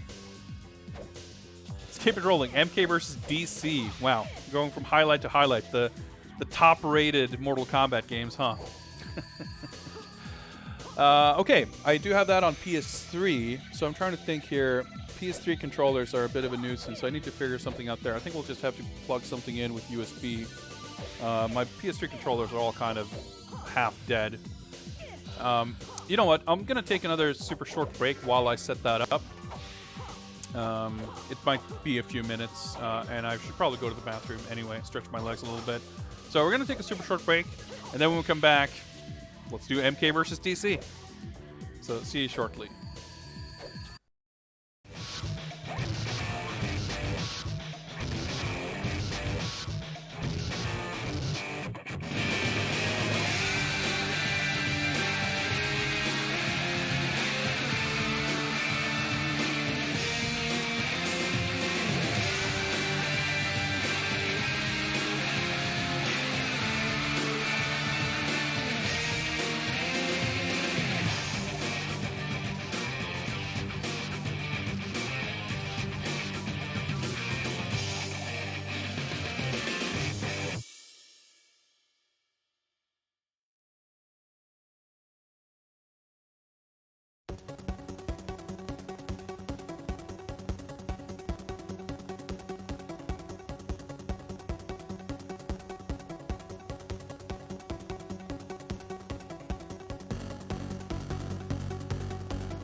Alright.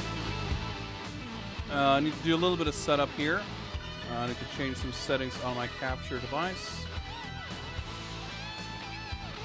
Alright, hang on. Capture component.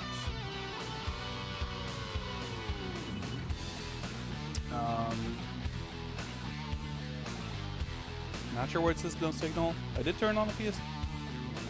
Yes. Unplug this.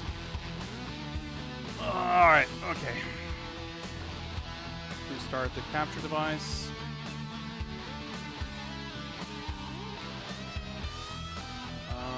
Alright, well, we're gonna do a little bit of troubleshooting. Oh my god. Okay, it feels like it's actually not really plugged in. There we go. Let's pause this.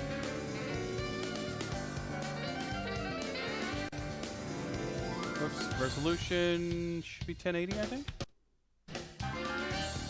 No, because we're in the middle of a game, I guess, it sounds like. I don't know what this music is. It's JoJo. Alright, remember when we tried to play this? I guess while the PS3 was in sleep mode, it installed it. Well, we know that we have this installed now. I have no idea why this game is like running. But hey, that's eligible now. Why is this? The circle button does not work. I can use. Oh my god! So I guess the control situation is worse than I thought. I can. What if I do this? I can't. I can use like everything. The start button and the PlayStation button seems to work, and then like fucking nothing else. Battery's all dead. All right, let me try my other controller. This is very worrisome because you can use PS4 controllers, kind of, but they need to be wired. So I guess I'll probably just do that. But it's a little annoying that the PS3 controllers I have, like, I guess, don't really work. So this is now controller 2. All right, this one at least responds. We'll try this, and if this controller keeps giving me grief, I will think of something, I guess.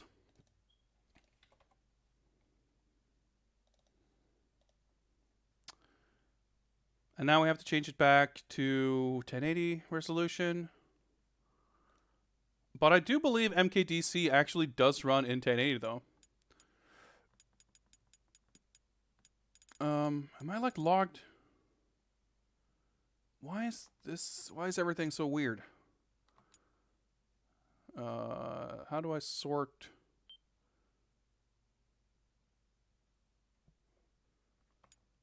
No, fuck, wrong button. I definitely did not ask to boot this game up. Oh my, PS3 is fucking nightmare.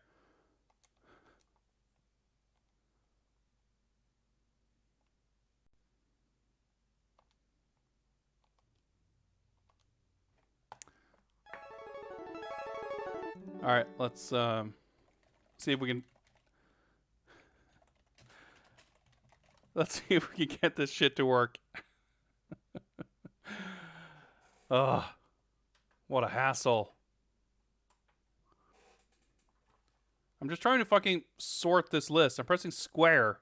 Square should not. There we go. Square should not boot the game up. I don't know what's going on there. I'm pretty sure I have everything set up here. There we go. Mortal Kombat versus DC Universe. Whew, finally.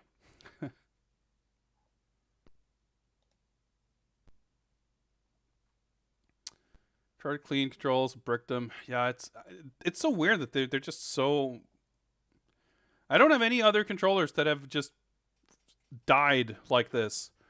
I've had maybe some PS4 controllers that have started having weaker batteries, like they don't hold charges very well. But these PS3 controllers just like flat out barely work. I remember we played TNA Impact on some stream years ago, and I kept getting like random mashing inputs and shit. Even though I own one and have several games for it, I'll happily go on record and say that PS3 was a bloody dumpster fire of a console. Yeah, it's not great. It's certainly got a lot of issues. Oh boy. This game definitely, you know, if MKDA was a game that felt sort of half-baked and empty, MKDC is like that times 5, because it had a premise that was arguably exciting. Like, a lot of people like to point to the T rating and the lack of gore as like this game's biggest issues or whatever. 3D movement. Gotta have a 3D movement button. I think that's a complete non-issue, basically. They could still make an exciting, good, fun, cool MK game without the gore, like. But everything feels so. Yeah, let's keep it easy, I guess. You know, visually, technically, the characters generally look better, I guess, than in the PS2 games and whatever. But like, Armageddon had so much shit in it. The conquest mode, the kart racing, like the other extra modes and stuff you saw in the previous games. Fatalities, costumes, unlockable concept art, weapon fighting styles and everything. And this game had like none of that. This is like going back to MK4 levels of nothingness. There's like character bios and endings, and that's it. There is a story mode. Yeah, we have the bosses also. But like, Kitana. I guess you get to see the 3D model. Like, it is interesting to see how much of like MK9 is like sort of visible in this game. Like this, the bio 3D model viewer stuff, like this is almost identical to the way they present this stuff in MK9. We talked about MKDC having like combo strings, but no special move cancels. This game retains the 3D movement and stuff from that game, but you can cancel strings into special moves. So a lot of the core gameplay in the modern NRS games is kind of built on the systems in this game, although it's like kind of broken here. Yeah, MK menu DC. And this, of course, laid the foundation for the story modes. But it's like pretty pathetic. It's not. I mean, for the time, it was innovative, but it hasn't aged great. But like, it's such a meager package, and a lot of what's in the game is like not great. Also, like this game did sell and review well, but it's still, like I said, you know, there's just not a lot to it.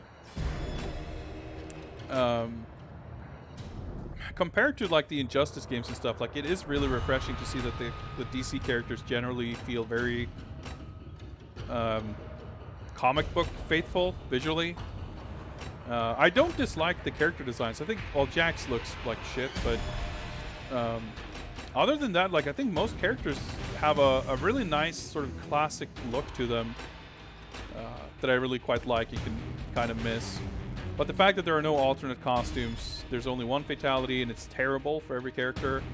A lot of that shit gets like, I don't know. In some places, this game is like very close to MK9, and then in other places, it's just like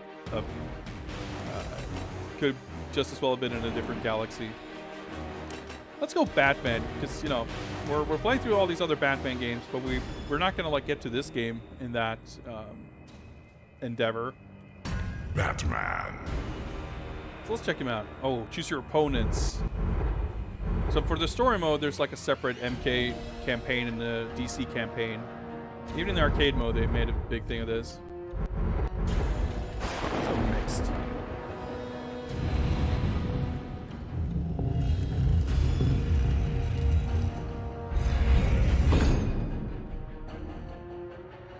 I actually like Sonya's look in this game, but it's a little bit on the blander side, but I think it's not if you compare it to the way she looks in modern games. Round 1. Fight. So this game, you have Mortal Kombat uppercuts. You don't have sweeps, I guess. Well, kind of, but not on the sweep button. You have combo strings.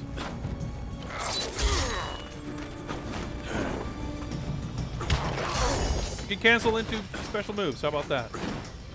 How do I throw? Throw. You have the throw, but you also have the grab, which puts you into this weird rock, paper, scissors thing where you can counter the other character's button press if you press the correct button. Round 2. Fight. The UI, everything looks so cheap. Alright, that's a special move, I guess. This is so like awkward, but everything is like consolidated. We don't have to like swap between multiple fighting styles. That's nice. And there's like not a shit ton of strings, but I guess there's a hell of a lot of special moves instead. All right, we got leg takedown, sneaky batarang, dark absorption, smoke escape, smoke capsule. This way.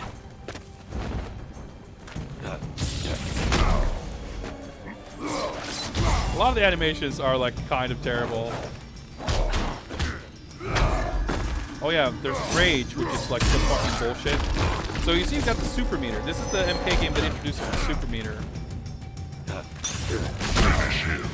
Oh yeah, somebody look up the fatalities in this game. Batman wins. So we got the super meter. MK Deception introduced breakers, but in that game you just get 3 breakers per game, and you can spend them whenever you want. But if you spend all 3, you can't do it anymore. And it's not only for combos, but you can do breakers out of block stun. You can do a breaker off of a throw. I love this stage. It's not the most awesome looking, but conceptually it's really cool. I hate Liu Kang's belt. Like, his costume looks so goofy. Otherwise, it looks like a pretty classic Liu Kang. You got the weird, like, getting stuck in midair where you do jumping normals like an MK9. You can actually do... Yeah, shit. Right, you do jump 1. Do that, but jump 2, I think. Or is it just neutral jump punch? See, there's like stuff like that. See, combos like start to resemble MK9 combos a little bit more. Anyway, you build meter by doing stuff, and breakers are done just like in MK9. You hold block and forward, and whenever you get hit, you do a breaker. And breakers cost 1 bar, I think. You build meter the same way, too. I get meter when he blocks, but not when I land hits. And if I take damage, I also... special moves don't build meter with. Oh, no it does, just very little. But if I get 2 bars... it looks so stupid. I can activate Rage. And when you activate Rage, you do more damage, your moves are unblockable, and you have super armor. There's even wake-up attacks, right? Do they really have 2 finishing moves in this game? That doesn't seem right. But maybe I'm just not remembering. Down, back, forward, forward, circle.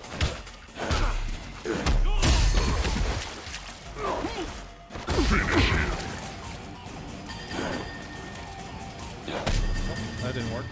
Batman but it might be specific spacing.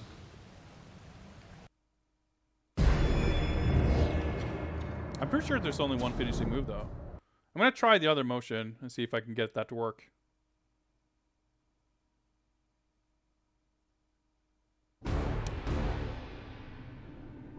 But like a lot of the stages, like compared to the game we just played, like all the stages feel like these kind of empty arenas with not a lot going on.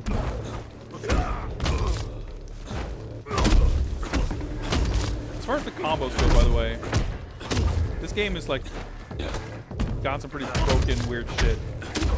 But it does feel a lot more free and open-ended. So you can start doing that stuff. You can do a launcher and a poke and then do a little combo string into a special move. And again, it is actually very similar.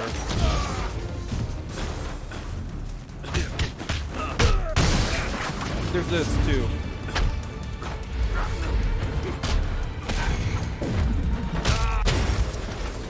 That system is so fucking dumb. So the way it works is like you press a button, and if the defender happens to press the same button, they will reverse positions, and whoever is in the top attacking position, when the meter fills up, gets to press a button and do a bunch of damage.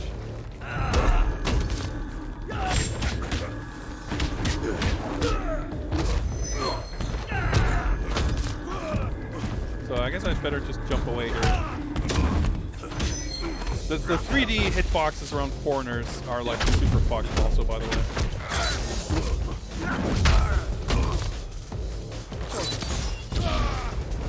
That's the dark absorption. Not sure how that works. I guess it can do some sort of parry. Didn't seem to work super well though. Finish him.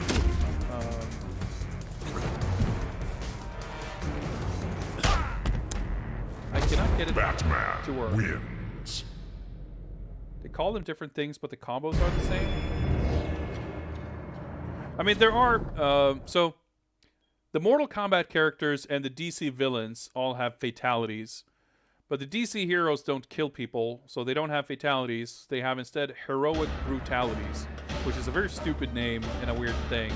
I feel like they could have just called it finishing move or something instead, but no, it's heroic brutality. But I am fairly certain there's only one per character.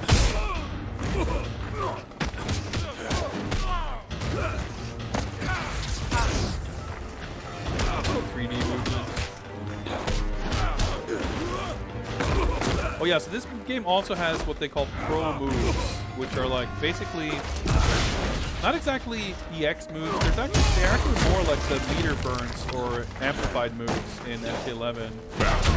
Where if you do a particular input, fight.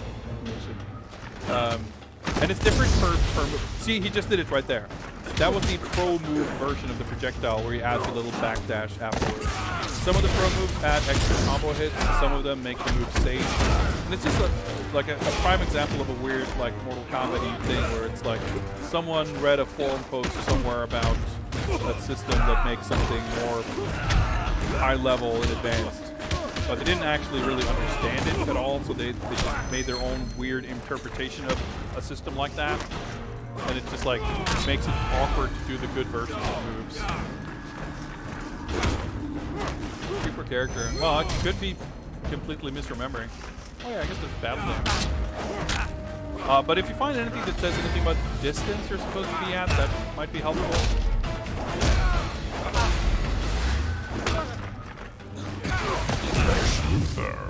Because I think, like in some of the other 3D games, the positioning makes like no difference. This game might be a little more finicky with that.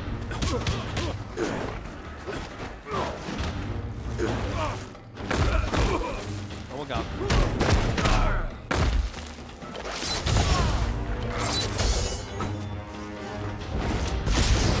Oh, that kind of worked. I feel like I could have just blocked that. This game has like backdash and running, which is pretty nice.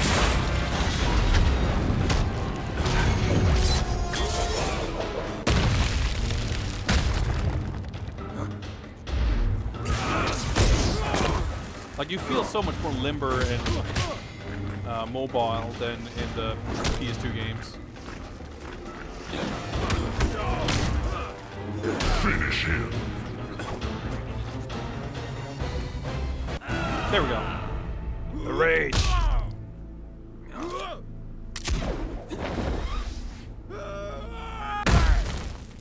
Batman wins. And also the guy has to lay there like, I'm in so much pain, but I'm not dead. Don't worry about me, guys. I'm totally fine. It's so fucking stupid.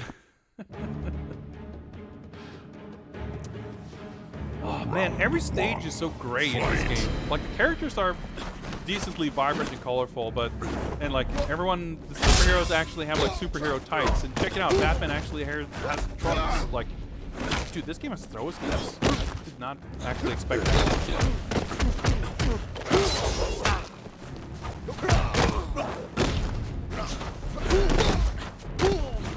Physics are a little questionable, but. So, does it say what the spacing was for the first one? Because that's the one I just did is down, down, down, up, 3.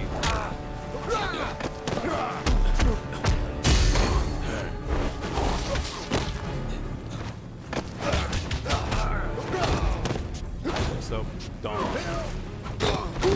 How dumb was that move? Nope, that's what I tried to do. Aha! I did the counter. Okay.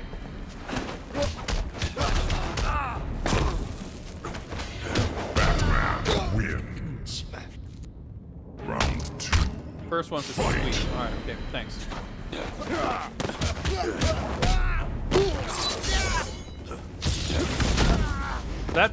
That's basically a heroic brutality right there.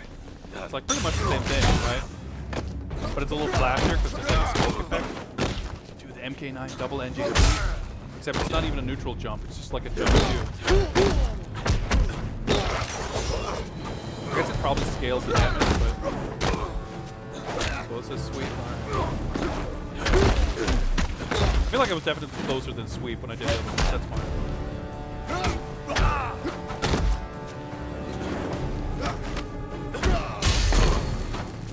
You can do breakers against single hits.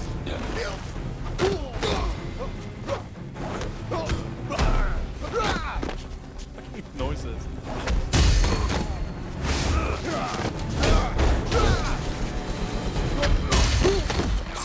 Finish him. Alright, there we go. Let me... Shit. I thought I could pause and scroll up and see what the motion was, but I wasn't allowed to pause. What was the other one? Down, back, forward, forward, forward. Down, back, forward, forward, forward.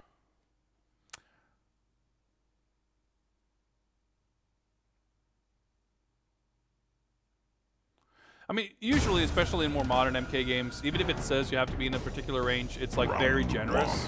Fight. But if the one I did said sweep and that still worked when I was pretty close, then probably I feel like I should err on the side of being close with the other one as well.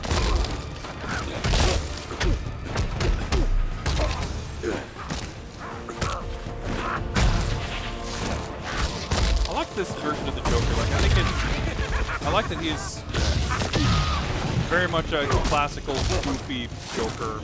He's not like the sinister edgelord Joker.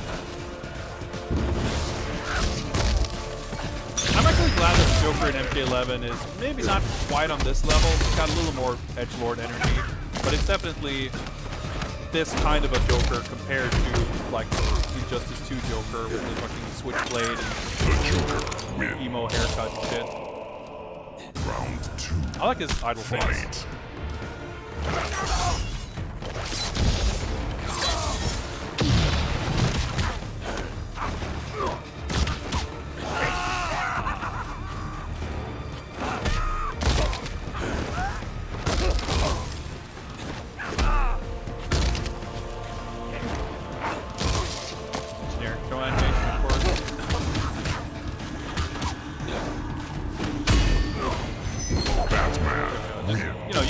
Just fucking mash. You'll be good, basically. Not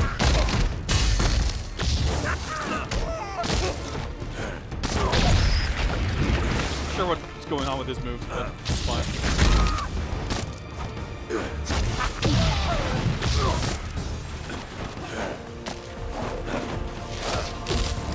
Alright, sure. I'll just down back. Forward, forward. Make sure I can actually see the stream over. full on screen.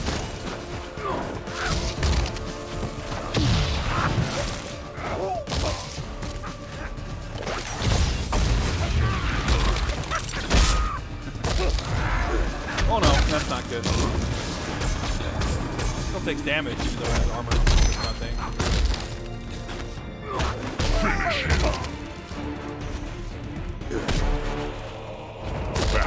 Maybe I was too close. Yeah.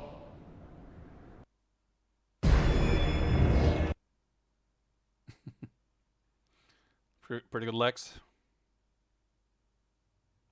I'll try it from a little further away.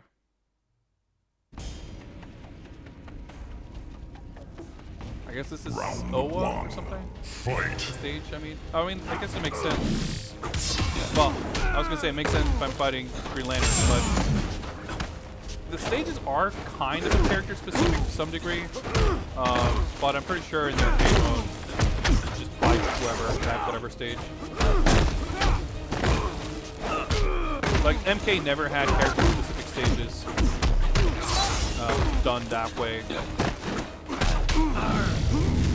GL has got some really ultra cheap shit. GL is like top tier in this game. Although there's arguably multiple top tier characters who are like, as in multiple characters who have stupid broken stuff. I like that these little asteroids have like different gravity, so we didn't actually like fall down, we just kind of jumped out into space. I think that was a nice touch. Fight. Like, I know that Flash and Superman both have, like, infinites and stuff like that, but one thing I know that makes Green Lantern stupidly top tier in this game is that he can do a breaker and juggle off of his breaker with his, like, construct, like, thing that picks you up, the, like, Ermac telepathy move. Which, needless to say, is pretty fucking broken. Like, you can get killed for touching him.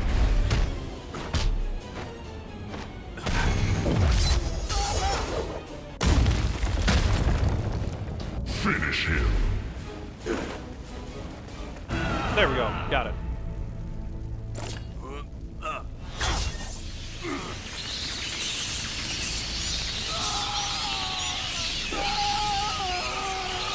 Batman wins. Heroic brutality. Very, very heroic in his brutal attack of something, whatever. Like, isn't heroic brutality just a oxymoron? Like, how does that even make any degree of sense? Like, I understand that it's like very much, you know, DC like corporate meddling, I guess. Like, it just reeks of compromise. But like, how people didn't like agree that it sounded stupid as shit.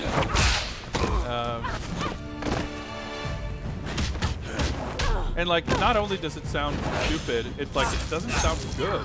Like, okay, they don't kill, but it's fine if they're brutal. Like, is that okay? Like, I feel like if, you know, if you're concerned about the image of these characters, I feel like that also wouldn't be great.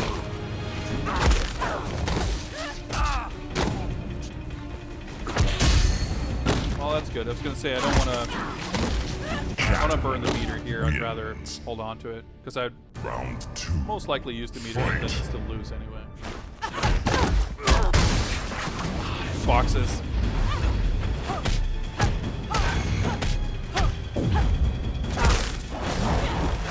30% damage just like that though, because I knocked her out of the platform. So pretty cool.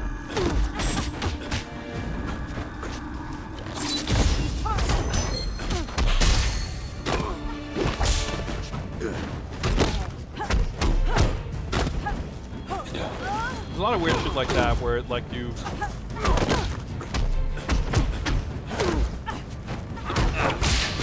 they had these ideas for these sick mini games.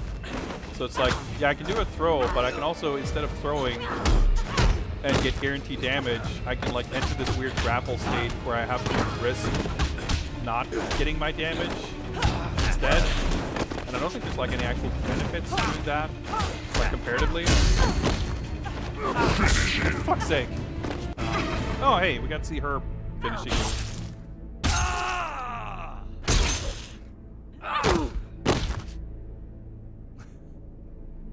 Catwoman wins. Fatality. Oh, that was a fatality. Okay, yeah. I guess there was blood. So that's how you know it's a fatal. I like how all of them, there's a lot of like slamming into the ground and stuff, and it's like you expect someone to stomp on his face or something afterwards, and it's just like, okay, nope, that was it. That was it.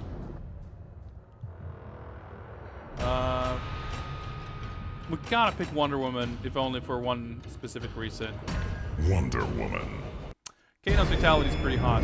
In fact, in the tweet when I announced this stream, I happened to have a GIF of Kano's legendary fatality.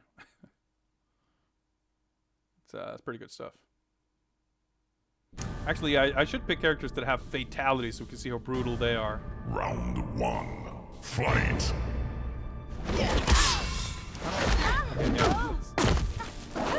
Wonder Woman's got pretty exciting special moves.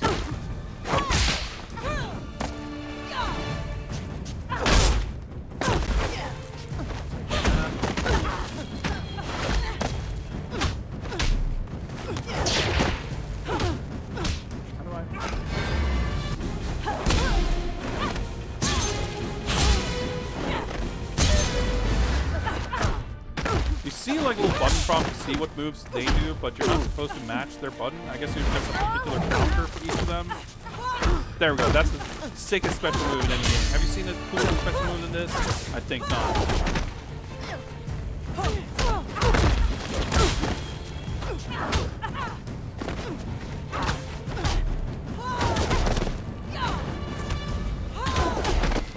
And it like glitches through. Wins. It's pretty sick. Round 2.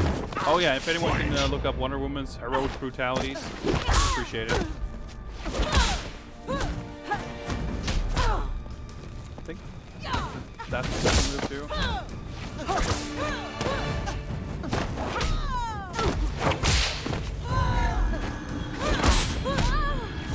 Yeah.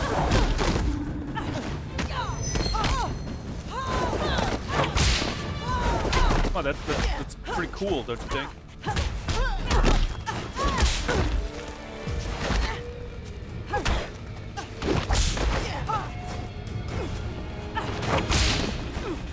Like, the hitboxes are so incredibly awkward.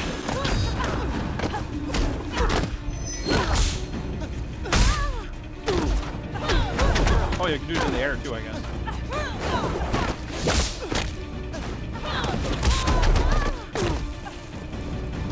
Anyone have the moves, by the way? Up, back, down, forward, 1.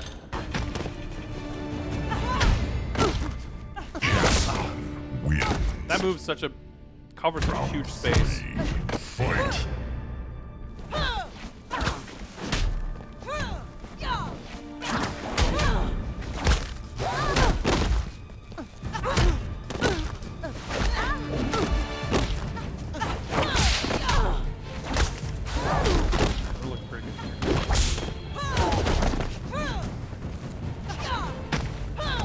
Sweep.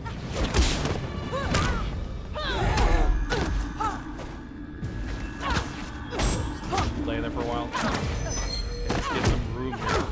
Up, back, down, forward. Finish her.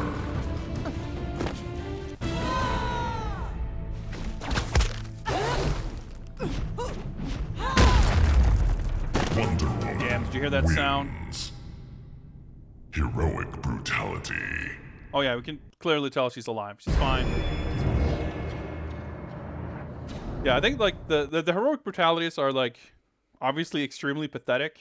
Like that would have been an okay sort of command grab, maybe. It would still be like not exciting really, but fine.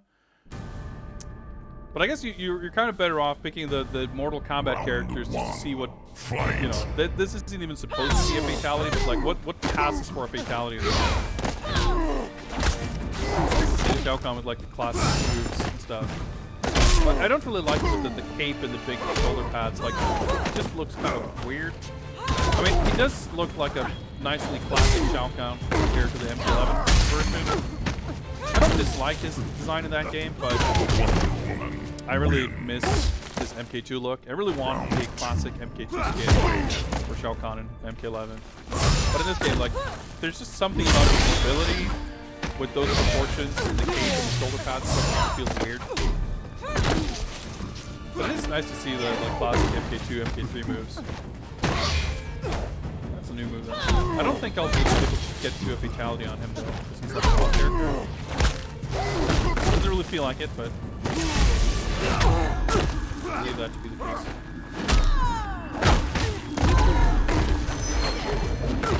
Yeah, and if you both use... Oh, okay. Good thing I was ready for that. Wins. Damn. Heroic brutality. That was brutal. Brutal. See the way that guy just fucking spin through the floor? Brutal. Oh, hey, the Wuxi Academy is in this game? I guess so. Forgot about that. The stages are so, like, nondescript. Alright, we're back into space, and we're fighting Dark Khan. Fight. Even the boss is, like, pretty fucking bland. So, of course, this is the, like, amalgamation of Shao Kahn and Darkseid. I guess I might bother looking up if she's got any strings. Alright, 1, 3, 4, 2, 2, 2. Alright, she's got a bunch of, like, 2, 2 strings.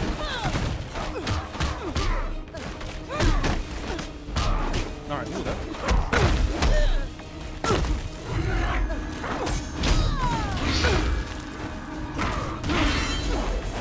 So yeah, he's got like Darkseid moves and Shao Kahn moves, of course.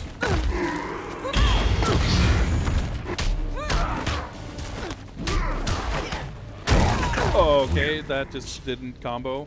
Round 2. Yeah, the design isn't like that. There's not a lot of anything.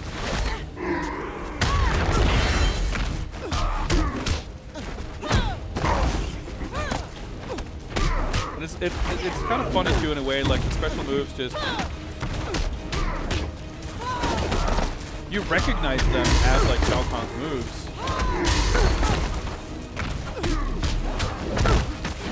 Oh yeah, that makes sense. At the same time, like they're so bland and generic that it's like, you know, okay, fine. Okay, that's cool. What? I'm like stuck in the wall. I'm not moving forward like I'm supposed to. Fight.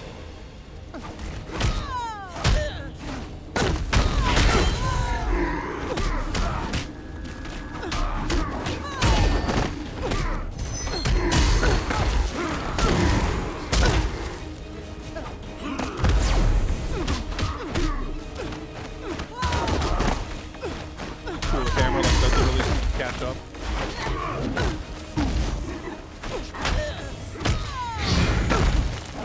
I'm dead. Fuck. Dark Khan wins. I feel like these brutalities wouldn't be bad if the game had a more comic-y cartoon tone. Yeah, I wouldn't necessarily say that the tone is so serious. I mean, I don't disagree with you, but it's more like everything is so sort of... It's not like hyperactive. Everything is very sedate and like rigid and kind of like Sonya. maybe a two-player color, maybe? Start button, that's usually a thing. Like everything has a very mundane feel to it. Everyone's just like, you know, it's not colorful, it's not exaggerated, it's not loud, it's not wacky, it's just like very matter-of-factly. Alright, yeah, we got a two-player color, which was kind of boring. That's why. Great start there. Just see what we got here. Okay, probably not gonna remember that, but like, damn, yeah, she's got like all the moves here. Down, forward, down, back, whatever. Okay, this round's pretty much done, unless I luck out. And I unlocked out again, and I take damage. But not much, because he, yeah.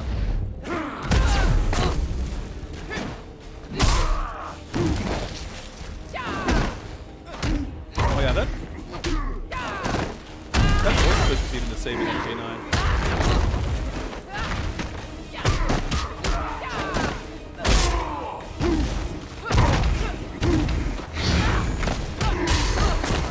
Better he wastes his meter on breakers than rage. Yeah, Darkon is very generic.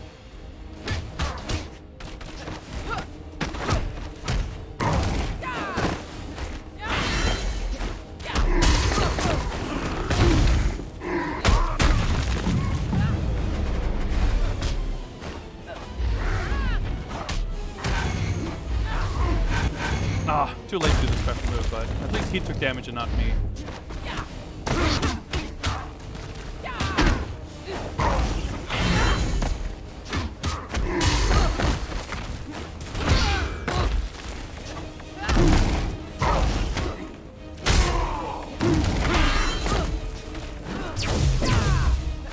Oh, that was actually the pro move. I was just smashing, but might as well. I didn't want to do this because, see? I'll just do nothing. He can't counter. Whoa, okay, never mind. I thought he couldn't counter nothing. Well, did 0 damage. That system sucks. It's like so pointless.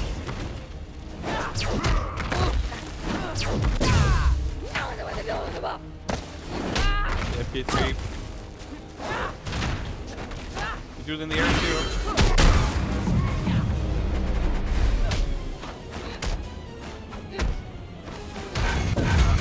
Nice. Okay.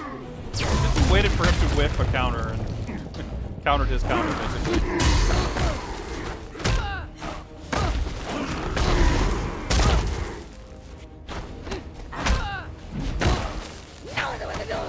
Hitboxes.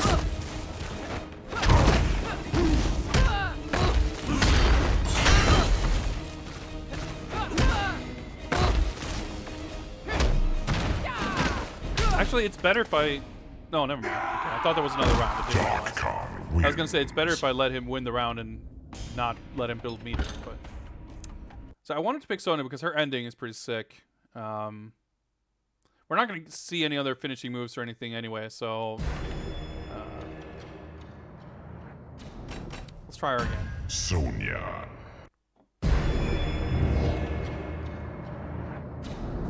But like, yeah, it's very underwhelming for like a big dramatic final boss fight. It's like pretty low key. Everything is low key in this game. It's very low energy, which doesn't like do much for this supposed like cataclysmic comic book event vibe. Very stark. You can definitely pop off that, but there's a weird delay before you can move.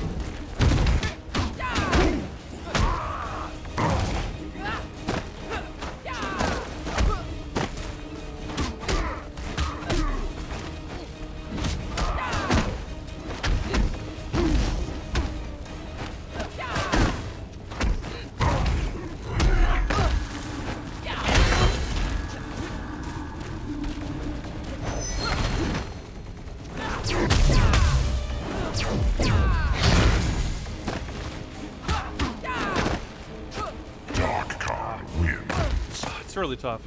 Round 2. I wonder if I want to use rage or if I want to like use breakers. I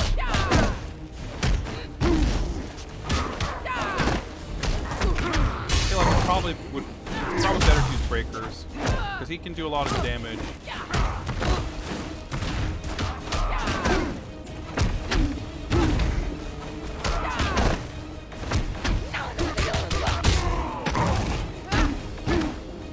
Hey, jump kick's actually a knockdown in this game.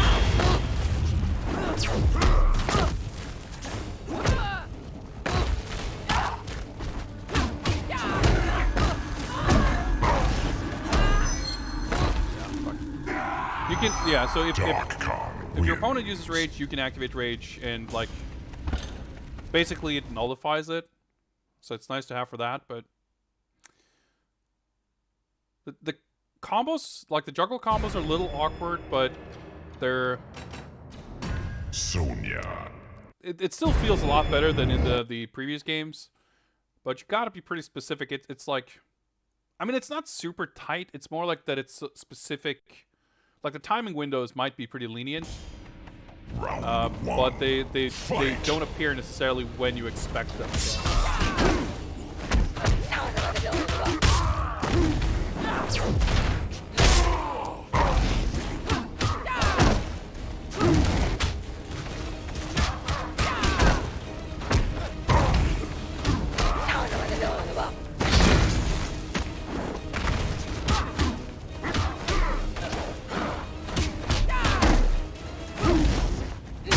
Struggle with that.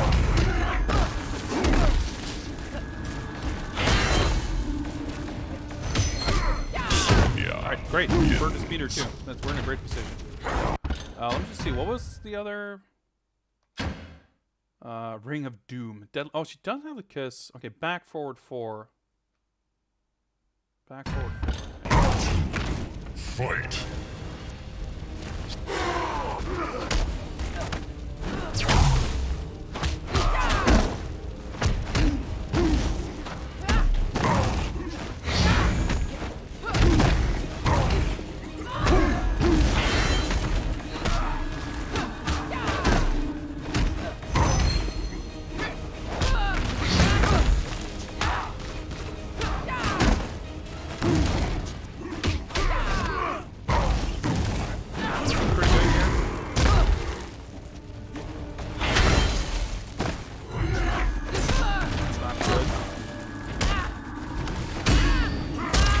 Trying to just use the breaker, but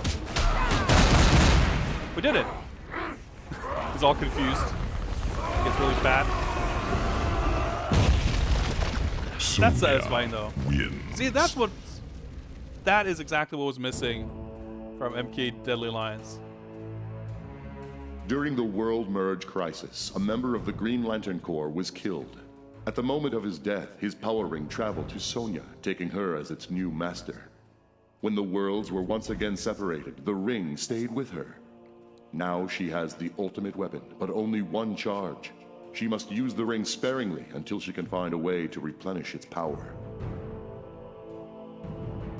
Like, this art is actually really, really nice. The endings in this game, unfortunately, it's only one image instead of 2 or more, like in most other MK games. But it's the quality of the artwork in the endings is like way higher than any of the other art. But yeah, the basic gist of the endings in this game is that they're all like crossing over. Like Sonya becomes a Green Lantern, Liu Kang becomes the new Shazam, Sub-Zero becomes Batman basically. Kano becomes like Cyborg, I think. No, he becomes like the Joker. I think it's Jax who like hacks into Kano's servers and becomes Cyborg or something. It's like it doesn't literally become that person, but it like takes on those like abilities, or like Sub-Zero wears a cape and stalks the rooftops or whatever. I want to see if we have any of those other endings unlocked.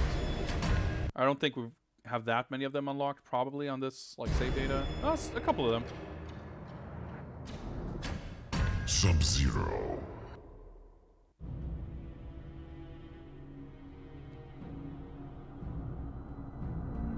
Fighting alongside the forces of light during the World Merge Crisis, Sub-Zero came to a realization. He was no longer the assassin he had been, nor was he comfortable among the self-proclaimed defenders of Earthrealm. Inspired by one of the invaders, Sub-Zero decided he would work for the good of the realm, but on his own terms. He would be a mostly solitary figure, blending in with the dark and the cold. Sub-Zero left the Lin Kuei and donned a new costume befitting this new endeavor. But the Lin Kuei do not tolerate desertion, as he will soon It's not really much discover. of a new costume. It's just like he put on a cape. But it's still cool. I love the cons. See, these endings are exactly why I would love to see MK versus DC 2. I want to see the game where this is like, you know, where Sonya has like lantern powers. Liu Kang. And this kind of shit. Like, that would be so fun to see in a game. Through intense study, Raiden was able to unlock the secrets of the Rock of Eternity and determine its function. He decided to emulate it and create a Captain Marvel of Earthrealm. Raiden infused Liu Kang with his own power as well as the abilities of his fellow gods Argus, Fujin, and others. In order to transform himself into a being of unstoppable power, Liu Kang need only shout, "Mortal Kombat." Like, how sick is this?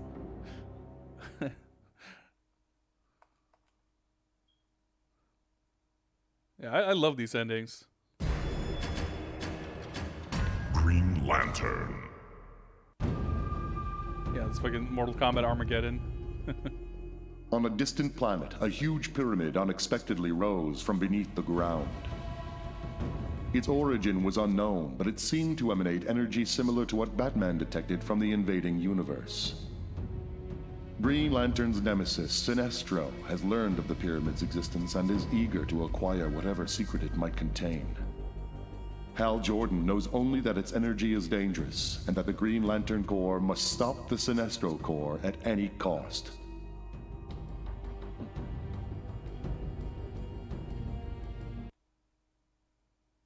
Oh, fucking load screens. Deathstroke. Deathstroke. Fucking multicolored Deathstroke. Deathstroke ninjas. emerged from the inter-universal conflict both wiser and more cautious. Assassins from another universe would be unwanted competition. To maintain superiority, Deathstroke created a band of powerful assassins outfitted in his image. Created? He now serves as Grand Master of this fearsome Deathstrike clan. It just created them. I see. Okay, cool. Alright, so they became the cyber Lin Kuei, I guess. Well, I don't know. Maybe not cyber. This one dude had robot arms anyway. They're not all like super well written or exciting in like what they deliver, but they are like the concepts on display I'm super into. Returning to Themyscira, Wonder Woman learned that strange Deadly relics have been Alliance found shields. scattered across the island. A sword, a shield, and a golden amulet, all pulsing with energy. Compelled to equip herself with the items, she was infused with powers beyond those bestowed upon her by the Greek gods. She and her Amazons are now unstoppable as they fight for the preservation of Earth. I'm not sure, like, is that meant to be like Quan Chi's medallion or something? I don't really get it, but it's a cool image, for sure. So, like, I love the ideas and the concepts that are, like, presented by these endings, even if they're pretty short, and they're not really, like, they don't have much to do with the story, necessarily. It's just like, hey, this one guy inspired me to wear a costume. The end. But of course, this game, unlike every previous Mortal Kombat game, had the actual story mode, which, like, focused on telling the story, I guess. But yeah, like, that's kind of it. That's MK versus DC. I'm honestly getting a little tired. I don't really think I have a lot more of this in me tonight, so I think, you know, we didn't play a ton of games, but we spent more time with them, and man, MK Deadly Alliance, what a trip down memory lane that was. But I guess we got a nice little theme going here with the back-to-back KOFs and Mortal Kombats. But I think we're going to leave it there for tonight. As I said, I've actually not picked up a bunch of fighting games since the last stream. So given that we are technically outpacing the addition of new games with our playing of the existing ones. In fact, let me just put down the notes here, and we'll see that we have now played 45 out of 227 games on this list, or 19.82%. So we're making good progress. We're certainly not on pace to complete this in 2020, as I once speculated. I mean, unless we do a lot more of this this summer, which is not impossible, I suppose. But in any case, slightly fewer games tonight, but slightly longer plays, I think, of those games. But I also need to make sure not to stay up all night streaming because I've got some stuff to take care of tomorrow. And one of the things I have not prepared, which I probably should have, but I'll need to spend some time during the day tomorrow, is setting up this nonsense so I can use my Move controllers. And by setting up, I mean fucking charging them all day, because these things can't hold a charge worth of shit. So we can play Arkham VR. Hopefully, we'll do that tomorrow, and presumably that might be in the evening sometime. We might do it on Sunday. I'm not 100% sure, but I do want to get through Arkham VR this weekend. And once we do, then we are almost done with all Batman games, which is pretty exciting. I speculated that that would be maybe done within the month of March, which we're not gonna really, well, unless we do Telltale on Monday and Tuesday, which I doubt. We won't quite finish the Batman games in March, but we're not gonna be far off. By the end of March, I presume we'll only have the Telltale games left. I do want to do a kind of Lost Tapes episode of streaming the games that had the VODs deleted early on. Some Game Boy, NES, Mega Drive games, I think, PC Engine. Some of those early 90s Batman games, revisit those. And of course, the grand finale where we're going to rank every single Batman game. And maybe do some other things, look at some statistics, and I'm not really sure because I haven't really planned it out yet. But I feel like I can say with a fair degree of confidence that within the month of April, the Caped Crusade, our journey through the history of Batman video games, will be completed. And that's going to be quite the milestone, and I'm very excited about that. And that will, of course, open up time for more streams of other kinds. And I have some ideas, I have some loose plans, but I'm also a little hesitant to commit to too much, because before you know it, you're stuck in another multi-year project. But anyway, keep an eye out on my Twitter or Discord, or both, of course. Post a link in chat. Boom, there we go. I try as best as I can to announce upcoming streams and plans on Twitter and Discord, so keep an eye out there if you want to know when next stream is happening. Preliminarily, I would say tomorrow evening, European time, but it could end up being moved to Sunday, depending on how things go tomorrow. Anyway, in case we don't see each other on, well, that's going to be an interesting challenge too, by the way, because you might see me, but I'm not going to see you. Dealing with chat and some other things, like streaming VR, it's going to be an interesting challenge. Anyway, in case you guys don't see me, I guess, then have a good weekend, and we'll see each other in the near future, I hope. Take care, everyone. Have a continued delightful Friday night. Stick around while I find someone to host, and thank you all for watching. See you guys, and bye.